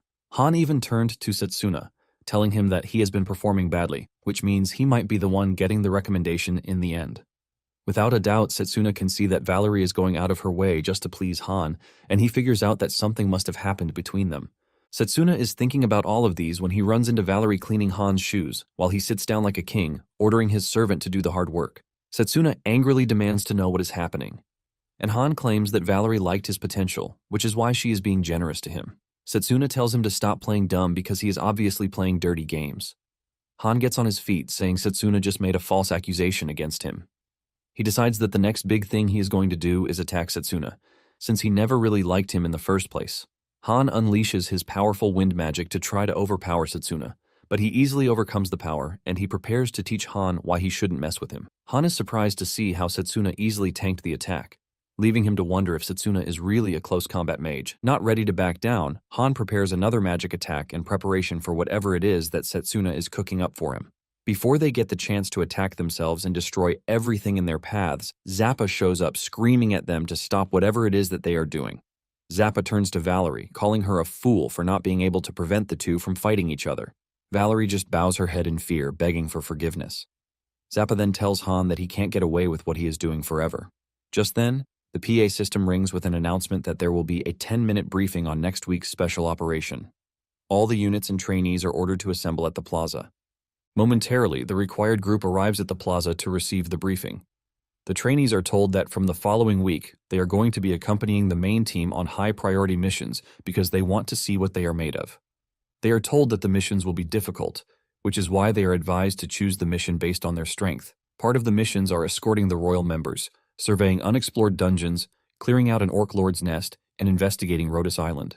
The moment they mention Rhodes Island, Setsuna remembers that the incident happened on the island. Sid then asks about the Rhodes Island mission, and the commander mentions that it is a mission that came to them just recently. Apparently, Rhodes Island sent out a distress signal, and after this, they have not been able to reach anyone on the island. In addition to this, the guards that have been sent over to the island have also gone missing. Setsuna remembers that in his past life, he chose the Royal Escort mission, and the Sid unit was sent to Rhodes Island. Unfortunately, everyone on the team was slaughtered by unknown monsters, and the one mage who barely made it back was Zappa. In his past life, Sid's unit headed for a scouting mission on Rhodes Island, but Zappa, being the only one who made it back, revealed that everyone was annihilated by unknown monsters that were roaming the island. The Magus battalion immediately headed to the island, but by the time they got there were no traces of any monsters. All that was left was a wasteland with no single living creature. The vanished monsters later appeared again when the evil god showed up. The monsters were so strong that they were having a field day with the Magus battalion, ultimately wiping out the Magus battalion. Setsuna figures out that the foundation of the monsters will be on the island, and he is prepared to know the truth this time around. The commander then tells them that the missions will be assigned to the units on merit. Basically, they are going to hold mock battles to determine this, and the commander urges each unit to show their strength. Drago smiles at Setsuna, telling him that his unit will definitely not lose to his own unit. Deep down, Setsuna is thinking of how he is going to win the Rhodes Island mission. On the night before the mock battles, Layla communicates with Setsuna via the pendant, asking Setsuna about his training with the Magus battalion, and he reveals that it has been going well. Layla mentions that she has improved on her spirit magic, and Waternia cuts in, saying she lacks a huge source of mana, but she is compensating for this by channeling her anger. With this, she has been able to learn so many spells, and Waternia mentions that Setsuna might end up meeting another spirit, Bifrost, on the course of his journey. Blazer knows who Bifrost is, and he mentions that he is the Rainbow Spirit, who is basically a legend. It is said that he is a king who saves all spirits, but even though Blazers have been alive for thousands of years, he has never seen him once. Blazer starts to wonder if someone like that actually exists. This excites Setsuna because he knows that borrowing the Spirit King's power would mean a lot against the evil god. This makes him want to meet the Rainbow Spirit even more. Layla then asks Setsuna if he's getting along with the people in his squad, and Setsuna replies that there have been no issues so far. Apparently, the issue between Han and Valerie has also been resolved. In addition to this, Setsuna feels that there is something off about Han's magic. Blazer also agrees to this, saying he gets a really bad feeling from him. Waternia quickly steps in, telling Blazer that this is not an excuse for him to go burn Han, but Waternia says it just wants him to do it more. The next day, the trainees gather for the mock battle, and they are informed that a special formation magic has been cast on the arena. Apparently, the effect of the healing magic can heal any injury sustained from the fight. However, it won't bring back the dead, and because of this, they are required to be careful. Before the mock battle begins, Setsuna figures out that Han is not the only dude he has to look out for. Basically, the rules for the mock battle are a 5-person team fight. The battle is simple, and it is either you totally knock out the entire opposite team out of the ring or incapacitate them, or force them to surrender. Before the game begins, Sid tells them that he and Zappa will be on the offense. Han and Setsuna will provide attack from behind, while Valerie will be in charge of the support role. Setsuna is impressed with Sid's formation because he is taking into consideration everyone's strengths and weaknesses. Setsuna admits that he respects Sid a lot, and this is coming from him, who has met a bunch of captains. The draw came out, and their first opponent turned out to be Diaz's squad. Mifune is part of Diaz's squad, and he admits that it is pretty bad luck to have faced Setsuna's squad in the first match. Setsuna then returns the gesture, telling Mifune that they also need to watch out for his teleportation magic. Setsuna believes that it is the perfect power for surprise attacks in a team battle. The two continue their chat until Mifune's team leader screams at him to stop talking. He believes that Mifune has nothing to contribute to the team because he will be staying in the support role, while the 3 long-range mages in the team take care of the opponents. Apparently, the last dude on their team is a summoning mage. Sid immediately figures out that they are going to use the summoned beasts from the summoner for their defense, while suppressing them with long-range spells. Without even thinking twice, Sid has already figured out their strategy. Diaz laughs at Sid, believing that his team is doomed for having a close combat mage there. Setsuna believes that Diaz is just jealous of Sid for becoming a commander at such a young age. Setsuna partially admits that his formation is quite good, but he can't believe that he is pushing Mifune to the side just because he is a formation mage. With this alone, Setsuna can see that Diaz has no eye for talent. Diaz gins at Setsuna, telling him to prepare himself to be dealt with. Sid notices that they are locked in on Setsuna, and Setsuna assures Sid that he is going to correct the popular belief that long-range mages are the stars of the battlefield. Momentarily, the battle begins, and just as predicted, Diaz's squad uses long-range attacks while defending with a summoned scorpion. Setsuna dashes toward the team while Sid tells his team members to intercept the long-range attacks. While the long-range mages are dealing with each other, Setsuna has reached the summoned beast. He tries to cut down the scorpion, but he ultimately fails. Setsuna pushes back a bit, and when Diaz sees this, he is confident that there is no rookie who can cut the scorpion because its hardness surpasses that of a golem. Momentarily, Diaz's team starts getting frustrated because they can't break through Sid's formation even though he is engaging them with just 2 long-range mages. Diaz encourages his team, telling them not to give up because Zappa will be the first to run out of mana. Diaz is confident that his team will come out on top, but suddenly, an attack comes flying at him from nowhere. He is bound to be struck down by the attack, but fortunately for him, Mifune steps in and uses his teleportation magic to get him out of the way. Diaz is shocked to see this, but Han, on the other hand, is pissed that Mifune ruined his plan. Basically, Mifune has what it takes to pinpoint Han's location thanks to the fact that he can sense his mana. Because of the stunt that Mifune pulled, Diaz starts celebrating, saying victory belongs to his squad. Mifune knows who he is up against, and he is not foolish enough to say they have automatically won. Setsuna, on the other hand, is still battling it out with the scorpion. While he is doing so, Han is watching him and monitoring his movements and techniques. Diaz continues laughing at Setsuna, saying there is nothing a close combat mage like himself can do. Unknown to them, Setsuna has been cooking his charge bullet skill while creating a diversion with his mana blades. Once the skill is ready, he aims straight at the scorpion's head and he delivers a powerful blow that shatters the scorpion with no stress. This ultimately destroys the defense that Diaz was relying on, leaving him stunned. Diaz doesn't want to believe that he just witnessed a beast get shattered by mere fists. Since their defense is broken, he screams out to his team to regroup, but this is too late because Setsuna has broken through their ranks. Setsuna is so fast that he knocks down one of the long-range mages before he even realizes it. While Setsuna is dealing with the others, Han aims for Diaz himself, but Diaz senses his attack this time around. Diaz launches his own attack to try and block Han's, but to his surprise, the hit suddenly employs a curve movement, making his defensive gesture useless. The attack hits Diaz so hard that it tears apart his clothes before sending him some meters across the arena. Once Mifune and the last dude on his team realize that the team leader has been taken out, they raise their hands to surrender. The healing magic in the arena then kicks into play as it starts to heal Diaz, and the winner of the match is ultimately decided. Meanwhile, the spectators have started taking note of Setsuna's participation in the team. They are impressed by how he is able to confidently shatter the enemy's front line by himself. They figure out that Zappa is a beast, but Setsuna is on another level. Setsuna then walks up to Han, asking him what sort of attack he used because he has never heard of a long-range spell that is capable of changing its trajectory. Han denies this, saying Setsuna is probably overthinking things.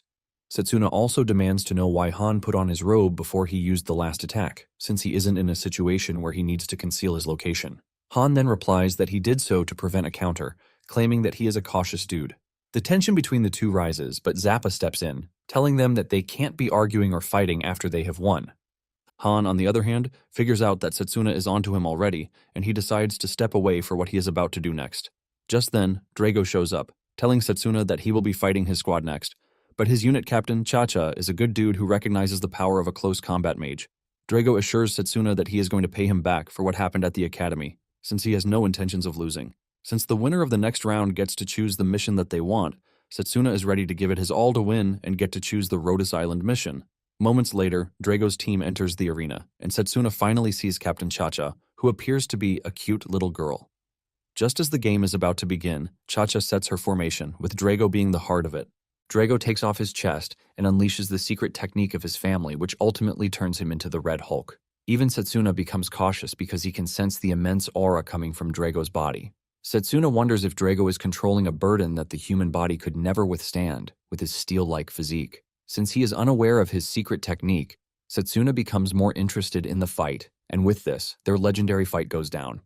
Drago charges at Setsuna and aims his punch at his head, but he dodges it.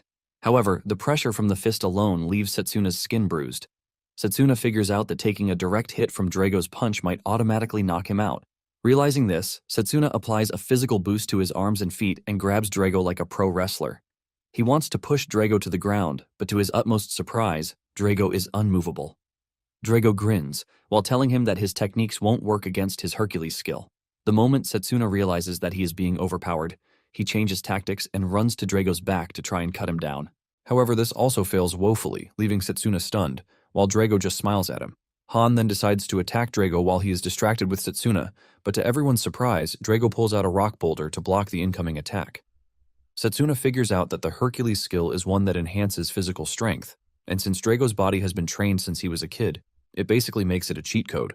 Setsuna can see that Drago is displaying a power that surpasses magic just by using pure physical enhancement. Setsuna is impressed because he never expected to be pushed so hard in a short-range combat. Because of the challenge, Setsuna is more obliged to win the match.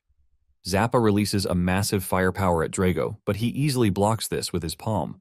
Zappa is pissed about this, and he immediately follows through with another attack. This time around, the attack hits, but it still fails to burn Drago. Drago confidently reveals that his body is armor, and nothing that they throw at him can overcome his powerful muscles.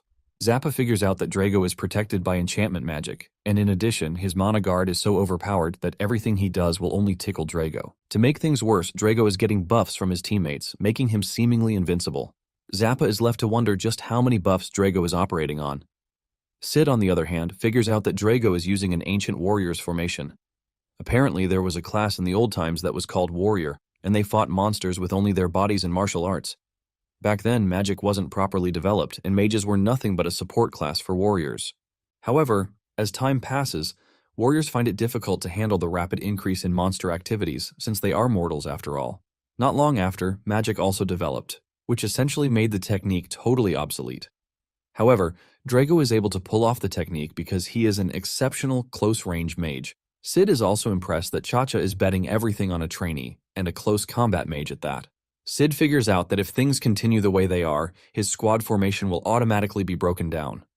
Sid concludes that he has no choice but to play his hand and bet everything on Setsuna too. Meanwhile, Setsuna is still chasing Drago all around the arena. Setsuna figures out that he doesn't have the time to use the charge bullet skill because Drago's team is essentially backing him up with everything.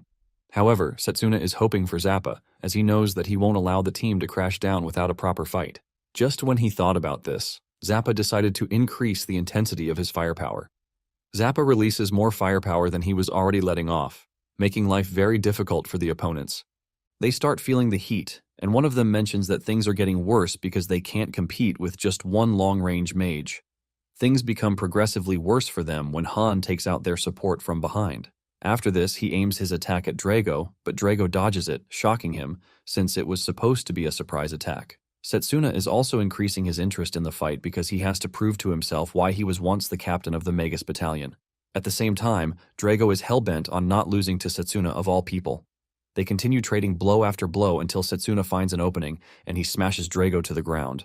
Sestun then stands above him with a mana sword, telling him that the match has already been decided. Drago cannot believe that he just lost to a one-motion throw. Even Cha-Cha cannot believe that the person they are relying on has been taken out. To avoid further conflict, she raises her hand to surrender. With this, Sid's unit wins the battle yet again. Setsuna once again impresses those who are watching, since he changes the entirety of how mages are supposed to fight. Setsuna then tells Drago that his skill was excellent, but he only managed to decipher its weakness. Drago is impressed by this, and he shakes Setsuna before telling him that their next battle will not end the way it just did. After this, they conclude the mock battles, and Sid gets the choice to pick a mission that he wants. Zappa runs over to Sid, asking him what mission he plans to choose. Sid reveals that he will be submitting their choice the next day after analyzing the way the battle went. Setsuna knows that Sid might choose another mission entirely, and he figures out that he needs to talk to Sid and convince him to choose the Rhodes Island mission. On his way to Sid's office, he figures out that this is the first time he will be having a proper conversation with the man. Setsuna figures out that he didn't know Sid in his past life, most likely because he died on Rhodes Island. In addition to convincing him about the mission, he wants to talk to him about Han and Valerie. Setsuna enters the captain's office to meet with something mind-blowing. Inside the office are 3 Sids, leaving Setsuna ultimately blown away and confused. Setsuna initially assumes that Sid is a triplet, but he trashes the thought since he hasn't heard of something like that in the past. He also wonders if Sid is trying to test him with some sort of illusion magic.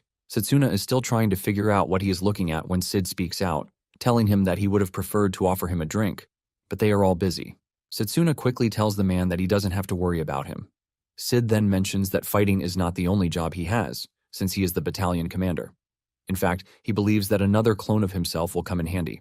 The moment he mentions the clone, Setsuna becomes curious and he calls him back on it.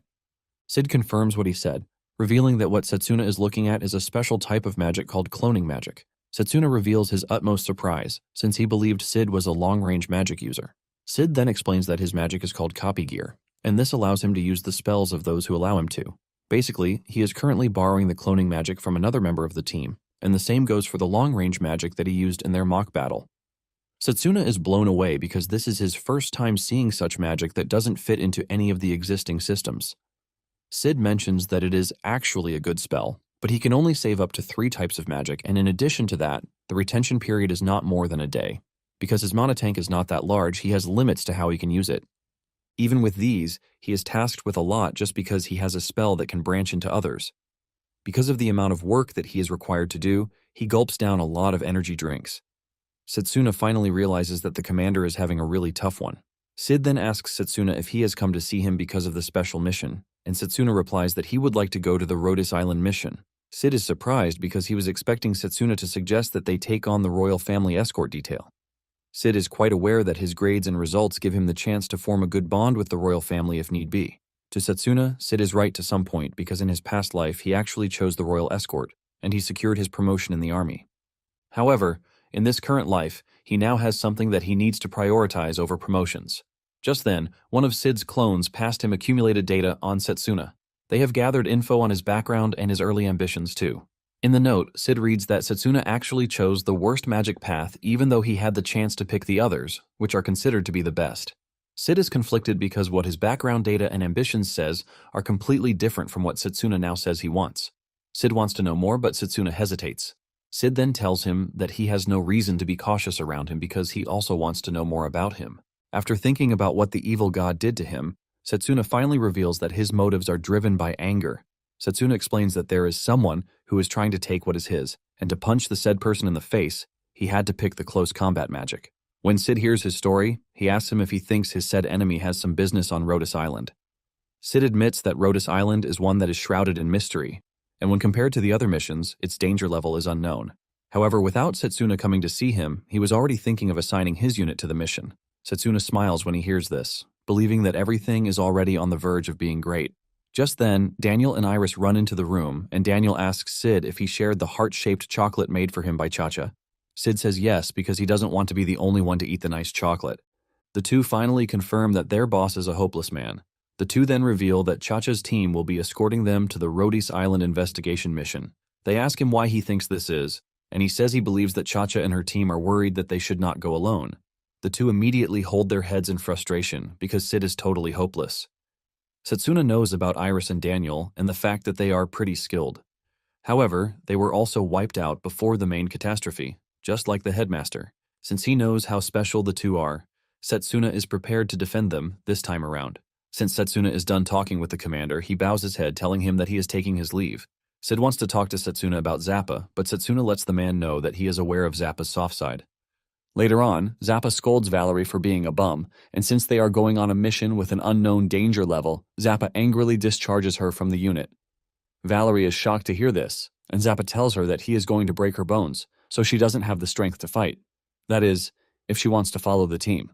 Just then, Valerie unleashes a scary aura from her body, and she appears to be a totally different person. She gets on her feet with so much aura, and tells Zappa that she has a duty to her family, and there is nothing that can stop her. Still in rage mode, she mentions that she initially lost her confidence, but it was brought back by a certain someone. Zappa is shocked to see that Valerie is ready to fight him without holding anything back. Zappa decides to indulge her, and he unleashes firepower, hoping to disarm Valerie once and for all. However, Setsuna jumps in before the attack hits Valerie to break it and cut it down. Setsuna then tells Zappa to back off while assuring him that Setsuna is definitely going to produce results. Setsuna urges Zappa to trust Valerie even if it is for once because he can sense the determination on Valerie's face. Zappa is forced to back off, but he lets Setsuna know that he will be the one to be punished if Valerie doesn't perform up to expectations on the island. Soon afterward, it is time to leave for the island, and just as expected, Cha-Cha and his team arrive at the dock. Together, they all step into the boats as they set sail for the island. Daniel mentions that the island is a peaceful island, and he just hopes that things are the same by the time they get there. Unknown to them, a man-eating monster that can also talk is already ravaging the island. Meanwhile, Leo is on Morgana's trail, and he has already figured out that she is not dead yet. In fact, her entire house has moved, leaving Leo disappointed. Pooker, who is behind him, then mentions that the Magus battalion is on its way to investigate Rhodys Island. Since the evil legion is there, Pooker wonders if the Magus battalion will be wiped out. Suddenly, it dawns on Leo that Setsuna went for the training, and there is the possibility that he joined the investigative mission. Out of nowhere, Pooker throws his ninja knife at Leo. Leo barely dodges the knife, which hits the ground, shattering it. Leo is shocked, wondering why Pooker attacked him, and Pooker tells him to stop playing dumb because he is probably the one who leaked the information to Setsuna. Pooker tells Leo that he is a traitor and that he has to atone for his sins with his life. Leo is surprised that Pooker has come to a conclusion already, but he doesn't mind fighting Pooker. In fact, he is hyped to fight Pooker, since it is going to be the first in history. Pooker, with his Joker face, also grins brightly as he gets ready to fight Leo. Back to the Sid and Cha-Cha unit, they finally see the island in range after traveling for just a little over an hour. Sid notices big birds flying in the air, and he says it is unusual because there are no big birds on the island. This basically confirms that there is something wrong on the island. Apparently, the island is home to fewer than 500 people, but because of its hot springs, it tends to attract loads of tourists. Sid adds that the volcano, which is present in the middle of the island, has also been dormant for a long time. However, with the way things are, they can feel the eerie presence in the air. Sid then tells them that their mission is to find survivors, protect them, and investigate whatever horrific things are happening on the island. However, there is going to be a possibility that they will have to engage in combat, and he urges the team to stay sharp. Setsuna remembers that in his past life, Sid's unit was wiped out, and even the only survivor, Zappa, had mumbled memories. Zappa returned and could only remember that he was attacked by monsters of unknown origins. Since the monsters later appeared when the evil god showed up, Setsuna is confident that the apostles are involved. Sid then tells them that the missions are always difficult, which is why 30% of trainees drop out every year. Sid then urges them to put themselves first in case of danger. Sid adds that they should not be blinded by the officer's recommendation, which will end up costing them their lives. Zappa wastes no time turning to Valerie, telling her not to drag the team down. Just then, Daniel calls the team's attention to the weird feeling that he is getting. Setsuna immediately figures out that the wind is gone, but after careful observation, they realize that the ship is not moving. Suddenly, a large sea serpent emerges from the water, scaring the hell out of them. Apparently, the serpent is a 3-star monster, and Zappa wonders why something as dangerous as it is looking for in a peaceful sea. Valerie immediately steps up, saying she is going to handle the serpent. Using her magic, she creates a barrier that prevents the monster from reaching the ship. Sid then screams out orders, telling his unit that the monster's weakness is lightning. Sid hits the monster with a powerful lightning attack, which gets amplified by the fact that it is in water. The monster screams in pain before losing consciousness, and it slowly sinks into the water. However, the serpent shocks them when it emerges again, but this time, it hits the ship with a tentacle. Iris is shocked because a sea serpent has no business having tentacles. Setsuna starts to understand what they are up against, but suddenly, a tentacle comes flying into the ship. Before it can do any serious damage, Setsuna cuts it down with his bare fists. Just then, several monster heads appear from under the water, ultimately surrounding the ship. Zappa finally figures out why the ship was unable to move from where it is. Even though the monsters are scary, the team stays together to launch several attacks at the monsters. Suddenly, the ship gets so rocked that Daniel almost falls off, but Sid saves him. Since he is the summoner, Sid tells him to summon the divine bird so that they can escape from the already doomed ship. Daniel is worried about Cha-Cha and her team because they have their hands full too, but Sid urges him to trust the other team to make it out. Sid reminds Daniel that they won't be able to form a rescue plan if they all fall into the abyss. While Daniel is summoning the bird, Valerie uses her barrier magic to protect the team. The bird manages to get them out just in time before the ship is ultimately crushed by the monster. The team is still catching their breath from the near-death escape that they had when flying, ugly-looking monsters with human faces appeared above them. Before they know it, they realize that they have been surrounded, and Sid suggests that they descend to the island, while Setsuna intercepts the monsters. Zappa and Han engage the monsters, helping the divine bird to safely land on the island. Sid immediately realizes that escaping the island will be very difficult since the ship is gone. Without a doubt, he realizes that they were lured to the island. Iris is worried about Cha-Cha's team, but Sid tells her that she has nothing to worry about because Cha-Cha's team is stacked with enchantment-type mages. Zappa believes that they should be able to make it to shore, but the only hope is that they get to regroup with them later on. Sid then tells the team that the only choice they have is to proceed on foot. He can't believe that the once peaceful island is now crawling with creepy and ugly monsters. Iris notices that Valerie is trembling with fear, and she urges her to stay strong because things are not as bad as they seem. Iris walks up to a flower bud to try and make Valerie better, but the moment she gets very close, the flower bud transforms into a monster with loads of serrated teeth. With no way to move, the monster grabs Iris with its scary mouth while the team members scream out her name. Just before the monster can fully take Iris away, Setsuna is the first to make a move, and he cuts down the monster's neck, causing it to spill Iris out. Iris is badly injured, but it wasn't much thanks to her shield that she activated at the right time. Setsuna asks her if she is fine, and she assures Setsuna that she is okay. Iris says things would have been bad for her if she hadn't activated her shield just in time. Iris mentions her determination to stay alive, since she is the team's healer after all. Valerie is relieved that Iris is still alive and with them. Daniel then mentions that the monsters on the island are basically vicious and are more diverse than they anticipated. Sid agrees with him, saying all the creatures on the island seemingly have the first instincts to hurt humans. Daniel then suggests that they fall back and regroup with Cha-Cha's team because the island is very dangerous to be on. Sid says it is a nice idea, but the question is, can they? Suddenly, a wounded human appears from the woods, begging for help. Before he can say anything else, he passes out in front of them. They rush over to attend to him, and Iris uses her healing magic on him while asking him how he got injured. The dude then reveals that he is looking for his little sister. Sid asks him what his name is, and he reveals that it is Janelle. He mentions that his village was attacked by monsters that they had never seen before, and the adults made sure that they got the kids to safety. However, he got separated from his sister, Sapine. With despair written all over him, Janelle begs the mages to find his sister. He says the village is swarming with monsters, but the only person he has left in his life is his sister. Just then, Setsuna pats him on the head, telling him that he has nothing to worry about. Setsuna then turns to Sid, pointing out that their plan to retreat has automatically been botched. Sid then makes another order, telling the team that they have no choice but to rescue every last survivor on the island. Without argument, the entire team agrees with their boss. Once Jonelle has enough strength, he starts leading them to his village, which is about half a day away from where they are. Iris then tells the kid not to push himself too hard because her healing magic can only close his wounds, not restore his stamina. Janelle acknowledges the advice, and they continue traveling through the forest path. Momentarily, they hear a rustling coming from the bush beside them. They start guessing what it might be, but when it finally surfaces, it turns out to be a cute rabbit.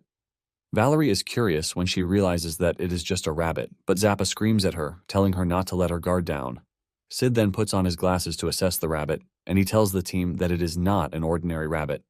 Apparently, it is a one-star monster, judging from the magic signature that it is given off. The rabbit finally shows hostile intentions toward them, and the team prepares to engage it. To make it worse, there are loads of them in the area. Before they know it, they are surrounded, and the rabbit monsters start leaping toward them. The team stands back to back to make sure that there is no opening for the monsters to exploit. Zappa unleashes his powerful flame magic, telling his colleagues that they have nothing to worry about because the monsters are pretty weak. Daniel also summons his giant wolf to take on the annoying rabbits. However, he still got bitten by some of the rabbits because there are just too many to deal with. Daniel starts losing mobility, and this is when they realize that the rabbits have paralytic poisons. Setsuna knows that the poison is only going to build up the more one gets bitten, and since they are up against a horde, they have a huge problem on their hands.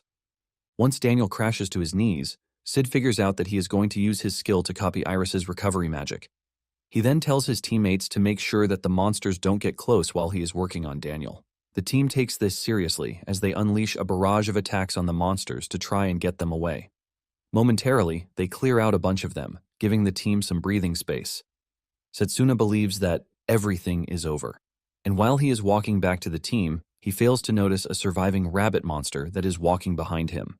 Han sees the monster, but decides that he is not going to intervene. Just when the monster is about to bite Setsuna, Valerie spots it and she kicks into action, uses her magic to quickly disable the monster, saving Setsuna in the process. Han is pissed that his plan was ruined by the overzealous Valerie. After the battle, Jonelle reveals how impressed he is with how strong the team is. Daniel also mentions that he is feeling better thanks to the team. Setsuna, on the other hand, is more concerned about Sid's glasses. He asks him about the glass, and Sid reveals that it is a magic tool that can measure a creature's approximate threat level based on its magical power, movements, and appearance. He brought it just in case he needed it, and it turns out that he actually did need it. Sid proceeds to further show more examples by staring at the flying birds with the glasses. He decodes their danger level and reveals that they are 3 stars. The 4-legged beast, on the other hand, is 2 stars, while the man-eating flower that attacked Iris was 1 star. Since Valerie is on support duty, Sid hands her the spare pair of glasses. Since it is getting late, Sid tells them that they are going to set up camp soon. Sid urges them to rest as much as they can because they are going to need their strength the next day while going through the forest. Setsuna then taps Jonelle on the shoulder, telling him that he is free to stay by his side just in case he is scared. Jonelle thanks Setsuna, and just like he said, he clung to Setsuna. While they are gathering firewood, Jonelle tells Setsuna that he is getting some weird vibes from Han. Setsuna then tells the boy that he has nothing to worry about when it comes to Han. Setsuna is convinced that Han was aware of the monster behind him, but he intentionally didn't make a move. Jonelle curls up, talking about how scared his sister will be and the need to find her as soon as they can. Setsuna commends the kid, telling him that he is a good big brother. Han then asks Jonelle if there is a way for them to identify his sister, and he reveals that his sister wears a red pendant around her neck, which was a birthday present that he gave her. Setsuna then assures Jonelle that they are going to find her sister, and he even swears in the process. Meanwhile, his sister is stuck in a cave, and it appears that she is turning into a scary monster. Daniel also assures the kid, telling him that they are going to find his sister once they reach their village. Before they go to sleep, Sid informs the team that they are going to take turns watching the camp. Apparently, Valerie is the first person on duty, and she is excited to take on the night guard post. Later on, Han approaches Valerie, telling her to mind her business if she doesn't want to get exposed as a woman. Apparently, he is still pissed that Valerie saved Setsuna from getting bitten by the monster. Valerie tells Han that she has been cooperating with everything he wanted, and in addition to that, she has better things to do. Han laughs, saying the monsters on the island are trashed compared to his power. Han then tells Valerie that she has nothing to worry about because he plans to make her his wife. Valerie is shocked to hear this, but Han just tells her to shut her mouth because she should be scared and honored to be his wife. He believes that by marrying her, she gets to save her family from the impending doom. Valerie slaps Han's hands off, telling him that she is not interested in his game. Before things can escalate, Setsuna shows up, telling Han to back off. Both Valerie and Han are surprised to see Setsuna appear on the scene. Setsuna then mentions that he already had his suspicion that there is some sort of blackmail involved in the whole thing. Setsuna believes that Han is acting irrationally because of the nature of his magic. Han is surprised when Setsuna says this, and he assumes that Setsuna is playing some sort of psychological trick on him. Setsuna then tells him to be careful because he is biting more than he can chew. Han refuses to take Setsuna's advice, claiming that he has better things to do instead. As Han walks away, he is left to start wondering just how much information Setsuna has. Han makes up his mind that he will make sure that Setsuna dies on the island. Setsuna then asks Valerie what happened since he couldn't hear the entire thing that they were talking about. Valerie wants to confide in Setsuna as she is scared that her life is over if she does. Valerie then tells Setsuna that she can't talk about the issue at the moment. She also begs him to keep the issue away from the rest of the squad because she doesn't want any trouble that will interfere with the mission. Setsuna assures Valerie that he is not going to pursue the issue because of her, not because of the mission. However, he assures her that if anything happens, he will be there to help. The next morning, the team prepares to continue their journey. Since they have no idea what sort of monsters they are going to encounter, Iris suggests that they proceed with caution. As they walk through the forest path, Daniel notices the tense mood in the air, and he tells his teammates to just focus on the mission so that they can finish fast and put it all behind them. Setsuna agrees with Daniel, but he reveals that the forest is just too quiet. Suddenly, a horde of flying monsters approaches their position, but just as they are about to prepare for battle, the monsters fly past them, leaving the team to wonder where the monsters are heading. Zappa is confident that the monsters are not running from them since they are 3-star monsters. Suddenly, they feel a strange sensation in the air, and Sid orders his team to get into formation. Just then, a terrifying chimera monster with a lion head, a goat head, a gorilla head, and a snake tail appears right in front of them. Valerie scans the monster, and fear grips her when she realizes that it is a 4-star monster. It finally dawns on the team why the bird monsters flew away. Sid is surprised that they could run into a 4-star monster inside the forest. Sid then orders his team to take down the monster as fast as they can. The chimera comes charging at them, but Daniel unleashes his summoned beast to engage the monster. The summoned beast tries tackling the chimera to the ground, but it ends up getting slammed to the ground instead. Daniel is shocked by the incredible power that the chimera boasts of, and Setsuna charges toward the monster ready to cut it down. However, the monster suddenly turns around to run away, leaving Setsuna confused. Out of nowhere, an ominous presence fills the air, and a giant foot steps on the chimera, crushing it effortlessly. The whole team is gripped with fear and disbelief at what they are looking at. Valerie almost crashes out when she scans the danger level of the monster that just appeared right in front of them. The monster is a freaking 6-star danger beast that stands towering above them. It is a monster that they have never seen before, and it defies all biological law. Just by staring at the monster, Setsuna figures out that it was the monster that caused the annihilation of the Mage Corps in his past life. The monster then grabs the chimera and munches it on like it's some random fly. The monster then throws what is left of the chimera at the team, forcing them to immediately scatter to avoid getting crushed by a flying chimera. However, Daniel is too slow to get out of the way, and the chimera hits him, crushing him to the ground. Daniel screams out as blood spills everywhere, leaving a very horrific scene. Janelle turns around to see Daniel getting crushed, and he calls out his name in horror. Setsuna, on the other hand, wastes no time taking the fight to the monster.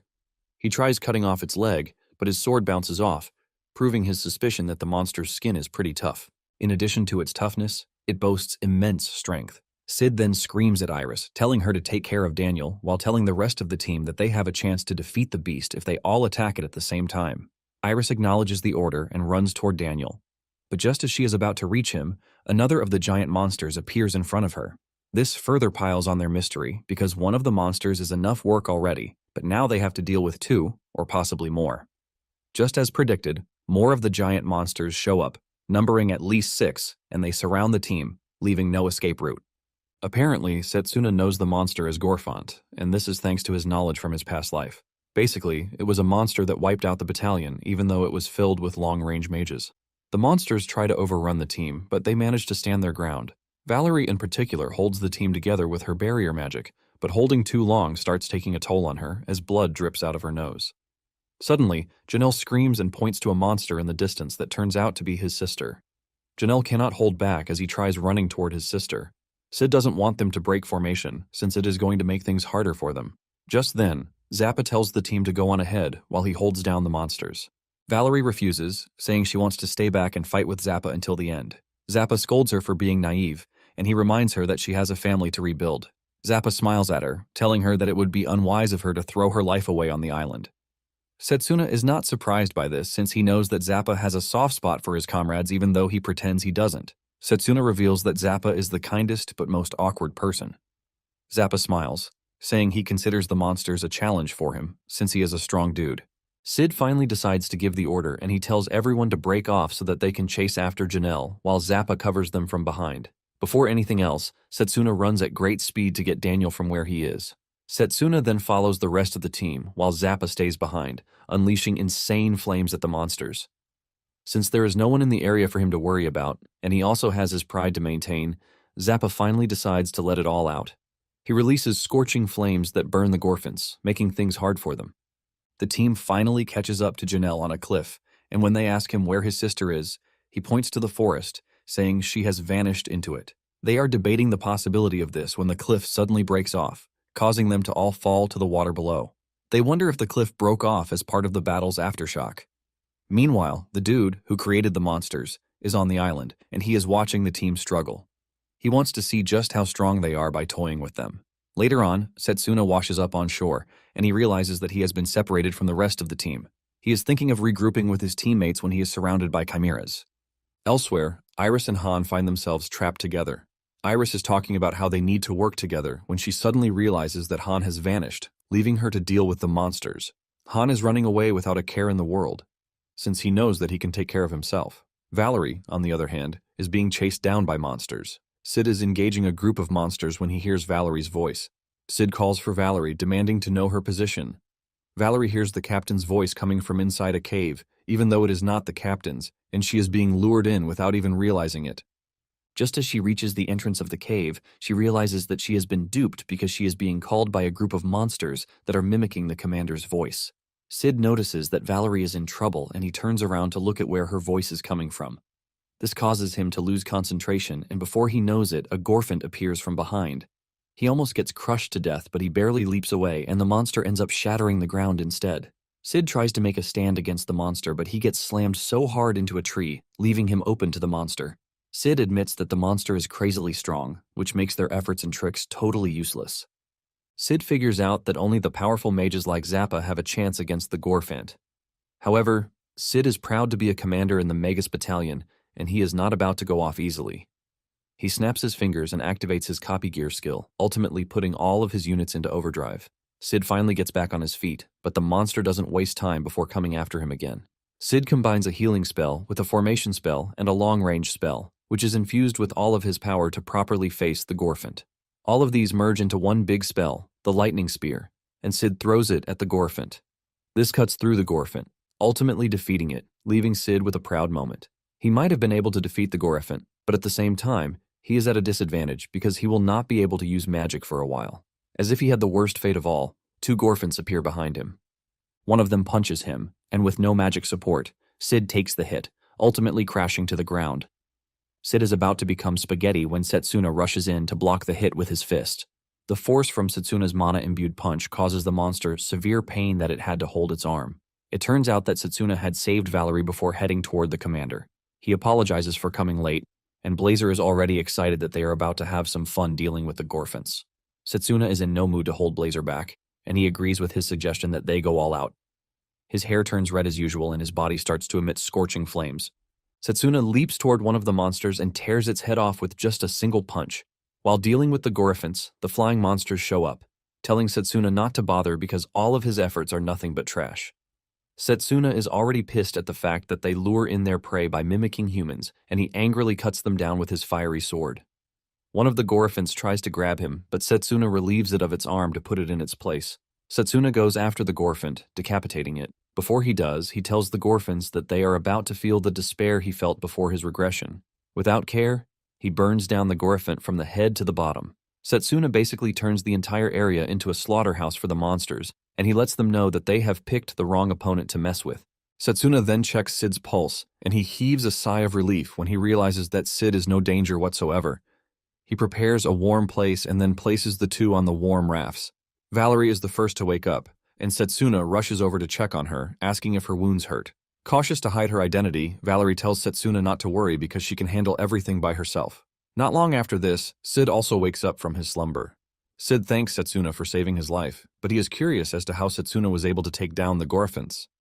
Setsuna hesitates to answer, and Sid decides not to pursue further because he already understands that he doesn't want to share. Sid mentions that they need to regroup with the others, and he is still saying this when a bloodied Zappa shows up with Han behind him.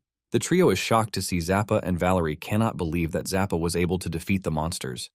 Zappa smiles, saying the monsters were a warm-up for him. Han then mentions that they used an invisibility cloak to avoid monsters on their way, but lies that they lost contact with Iris. Sid then takes into account that Iris's location is unknown. and he mentions that they need to find a way to regroup with Chacha's team. Han then tells the team that he saw a village when he was coming, and Sid figures out that it is Jonel's village. Since there is the possibility that there are going to be survivors there, Han suggests that he and Setsuna go. After all, they are the only ones who can still move. Valerie says it is too dangerous, and because of this, she offers to follow them too. Han soon leads them to a cliff, and he says the village is beyond the forest. Setsuna is surprised that there is a village beyond the forest, but while he is not looking, Han prepares to attack him from behind. Valerie sees this and comes rushing over. She jumps between Setsuna and the attack, and she gets hit instead. Han is pissed that Valerie is ruining his plan and he berates her, but Valerie lets him know that she has no intention of abandoning her benefactor. Unfortunately for Valerie, Han's attack tears off Valerie's shirt, revealing her identity as a woman. Valerie apologizes for not telling Setsuna sooner, saying she failed the Magic Academy but had to take her brother's place. Setsuna is not pissed about Valerie hiding her identity because he believes that everyone has what they are hiding. Setsuna assures Valerie that he is going to keep her secret safe, and in addition to that, he won't allow Han to further threaten her. Setsuna whips out his mana sword, but Han puts on his cloak, automatically going invisible. Valerie is worried, but Setsuna tells her not to move. Setsuna concentrates all of his senses, and he is able to pinpoint Han's attack. Before the attack can hit, he repels it and grabs the core of the attack. Setsuna finally figures out the true nature of his magic, which is a golem created with enchantment magic. Valerie is surprised that Han is not a long-range mage. Setsuna says Han has been imbuing the invisible golem with mana and then made it fly to deceive people that he is a long-range mage. The only reason he was able to control the trajectory of the attack is because he was giving the golem orders. Setsuna then says he normally wouldn't get the range or attack power of long-range magic without some kind of special help. Setsuna tracks Han's location and throws the golem at him, taking off his cape and ultimately revealing his presence. It also reveals the special assistance that he has been getting, and Blazer is blown away. He knew something was off about the dude, and this is because he is getting assistance from Zephylion, which is a spirit magic. Han is surprised that Setsuna knows this, and even though he is curious as to how he knows, he believes killing him is much better. He rushes towards Setsuna, unleashing his attack at him, but Setsuna is already a master when it comes to spirit magic, and he easily exploits the flaw in Han's attacks. Setsuna continues repelling Han's attacks, and Han soon reveals that the spirit magic he is using is the one that ran rampant during the Great Magic War. Valerie cannot believe that all of Han's golems are cloaked in blades of wind, which makes it very dangerous. Valerie is terrified, and she believes that Han's type of magic shouldn't be allowed to exist. Han unleashes another wave of attack, but Setsuna cuts it down yet again. However, Han changes the trajectory, and it ends up hitting Valerie, pushing her off the cliff. Setsuna is now left in a dilemma. If he turns around to help Valerie, Han gets the easy access to kill him, and if he decides to face Han, Valerie will fall to her death. However, Setsuna doesn't think twice before going after Valerie to save her, shocking Han. Han mocks Setsuna for not valuing his own life. Setsuna manages to grab Valerie, and he pushes his sword into the rocky side to try and stop his descent. However, Han is not about to let him return to the surface very easily. He shoots another attack at the point where Setsuna is holding onto, shattering the cliff, causing him to fall off. Han believes that he has won, and he starts making fun of Setsuna for being useless. Suddenly, he spots a finger at the end of the cliff, shocking him. Han walks over to check, and he is stunned to see that Setsuna is holding with just one finger, while still holding Valerie close to him. Han takes a closer look and realizes that Setsuna's finger is glowing red, which means he has somehow copied Drago's Hercules skill. Han is shocked when he sees this, leaving him to ask with curiosity just what sort of absurd magic talent Setsuna has. Setsuna then manages to get back on the cliff, telling Han that he is about to taste dust. Setsuna gives Valerie his cape and tells her to regroup with Zappa and the others. Since she is already injured, Valerie knows she is going to be a burden, and she agrees to leave. As she is running away, Han decides to attack her, but Setsuna cuts down the attack, creating a safe passage for Valerie. Han is pissed about just how annoying Setsuna is. Enraged, he unleashes a barrage of golems at Setsuna, but Setsuna, boasting of years of experience, easily takes down the golems. Setsuna then tells Han that he only has a large reserve of mana, but he is trash since he doesn't know how to effectively use it. Setsuna says he was so fixated on long-range magic that he didn't get the chance to polish his enchantment skills. Han is pissed when he hears this, and Setsuna tells him to come at him so he can show him how power is properly used. Han is pissed, and this time he unleashes a bigger golem, but Setsuna closes his eyes like the golem doesn't pose any threat to him. He uses his mana suppression skill, ultimately becoming invisible to the raging golems.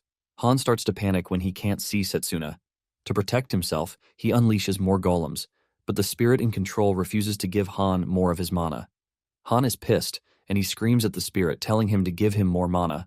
But the spirit reminds him that the deal they made was that he would always give him just half of his mana. Han is frustrated, and he suddenly hears Setsuna's voice beside him, making fun of him for not properly bonding with his spirit. Han is left shaking in fear as he wonders where Setsuna is. Just then, Setsuna appears behind him, and Han immediately unleashes an attack behind him. He laughs hysterically, thinking he has killed Setsuna.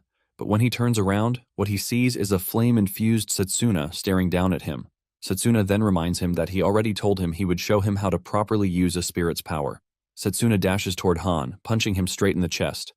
Fire engulfs his chest as he is sent across the area.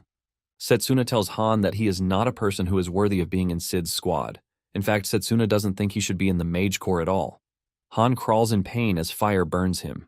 Realizing that he has lost, Han crawls off the cliff and falls into the water below. Setsuna knows that he is going to survive since he has a spirit magic backing him. Blazer wants them to chase Han down, but Setsuna says no. He wants them to return to Zappa and the others in the meantime. Later on, Han manages to make it out of the water, and he walks around weakly in the forest. He blames Zephylion for not giving him more power, and the spirit asks him if he is ready to undergo the trial again. Han is pissed at the little amount of mana that he is getting because he considers himself a great person. Apparently his family was a branch of a noble house, which means they were lower-class nobles. Because they needed the protection of the higher nobles, they were forced to serve them. Since he has little mana, he was taught since he was a kid that an incompetent man can only ever be a tool. He was forced to die or make a contribution for the family's benefit. His father ended up dying a trash death because he was weak. Because he is not ready to be like his father, Han decided that he was going to walk a different path. With this, he was able to obtain a relic left behind by a shadow chanter. Han spoke with Zephylion, overcame his trial, and then formed a contract. With Zeph's power, he was able to achieve great things at Sei Magic Academy. Now that he has been beaten by Setsuna, Han is burning to get back at him. Momentarily, Han arrives at a cave, and when he enters, he finds monsters in capsules. He is shocked and confused, but standing in the room is a strange person. This person welcomes him and reveals that he is in his workshop. It turns out that the strange person is Legion, and he is an apostle. He then asks Han one simple question, and this is, "Do you desire power?"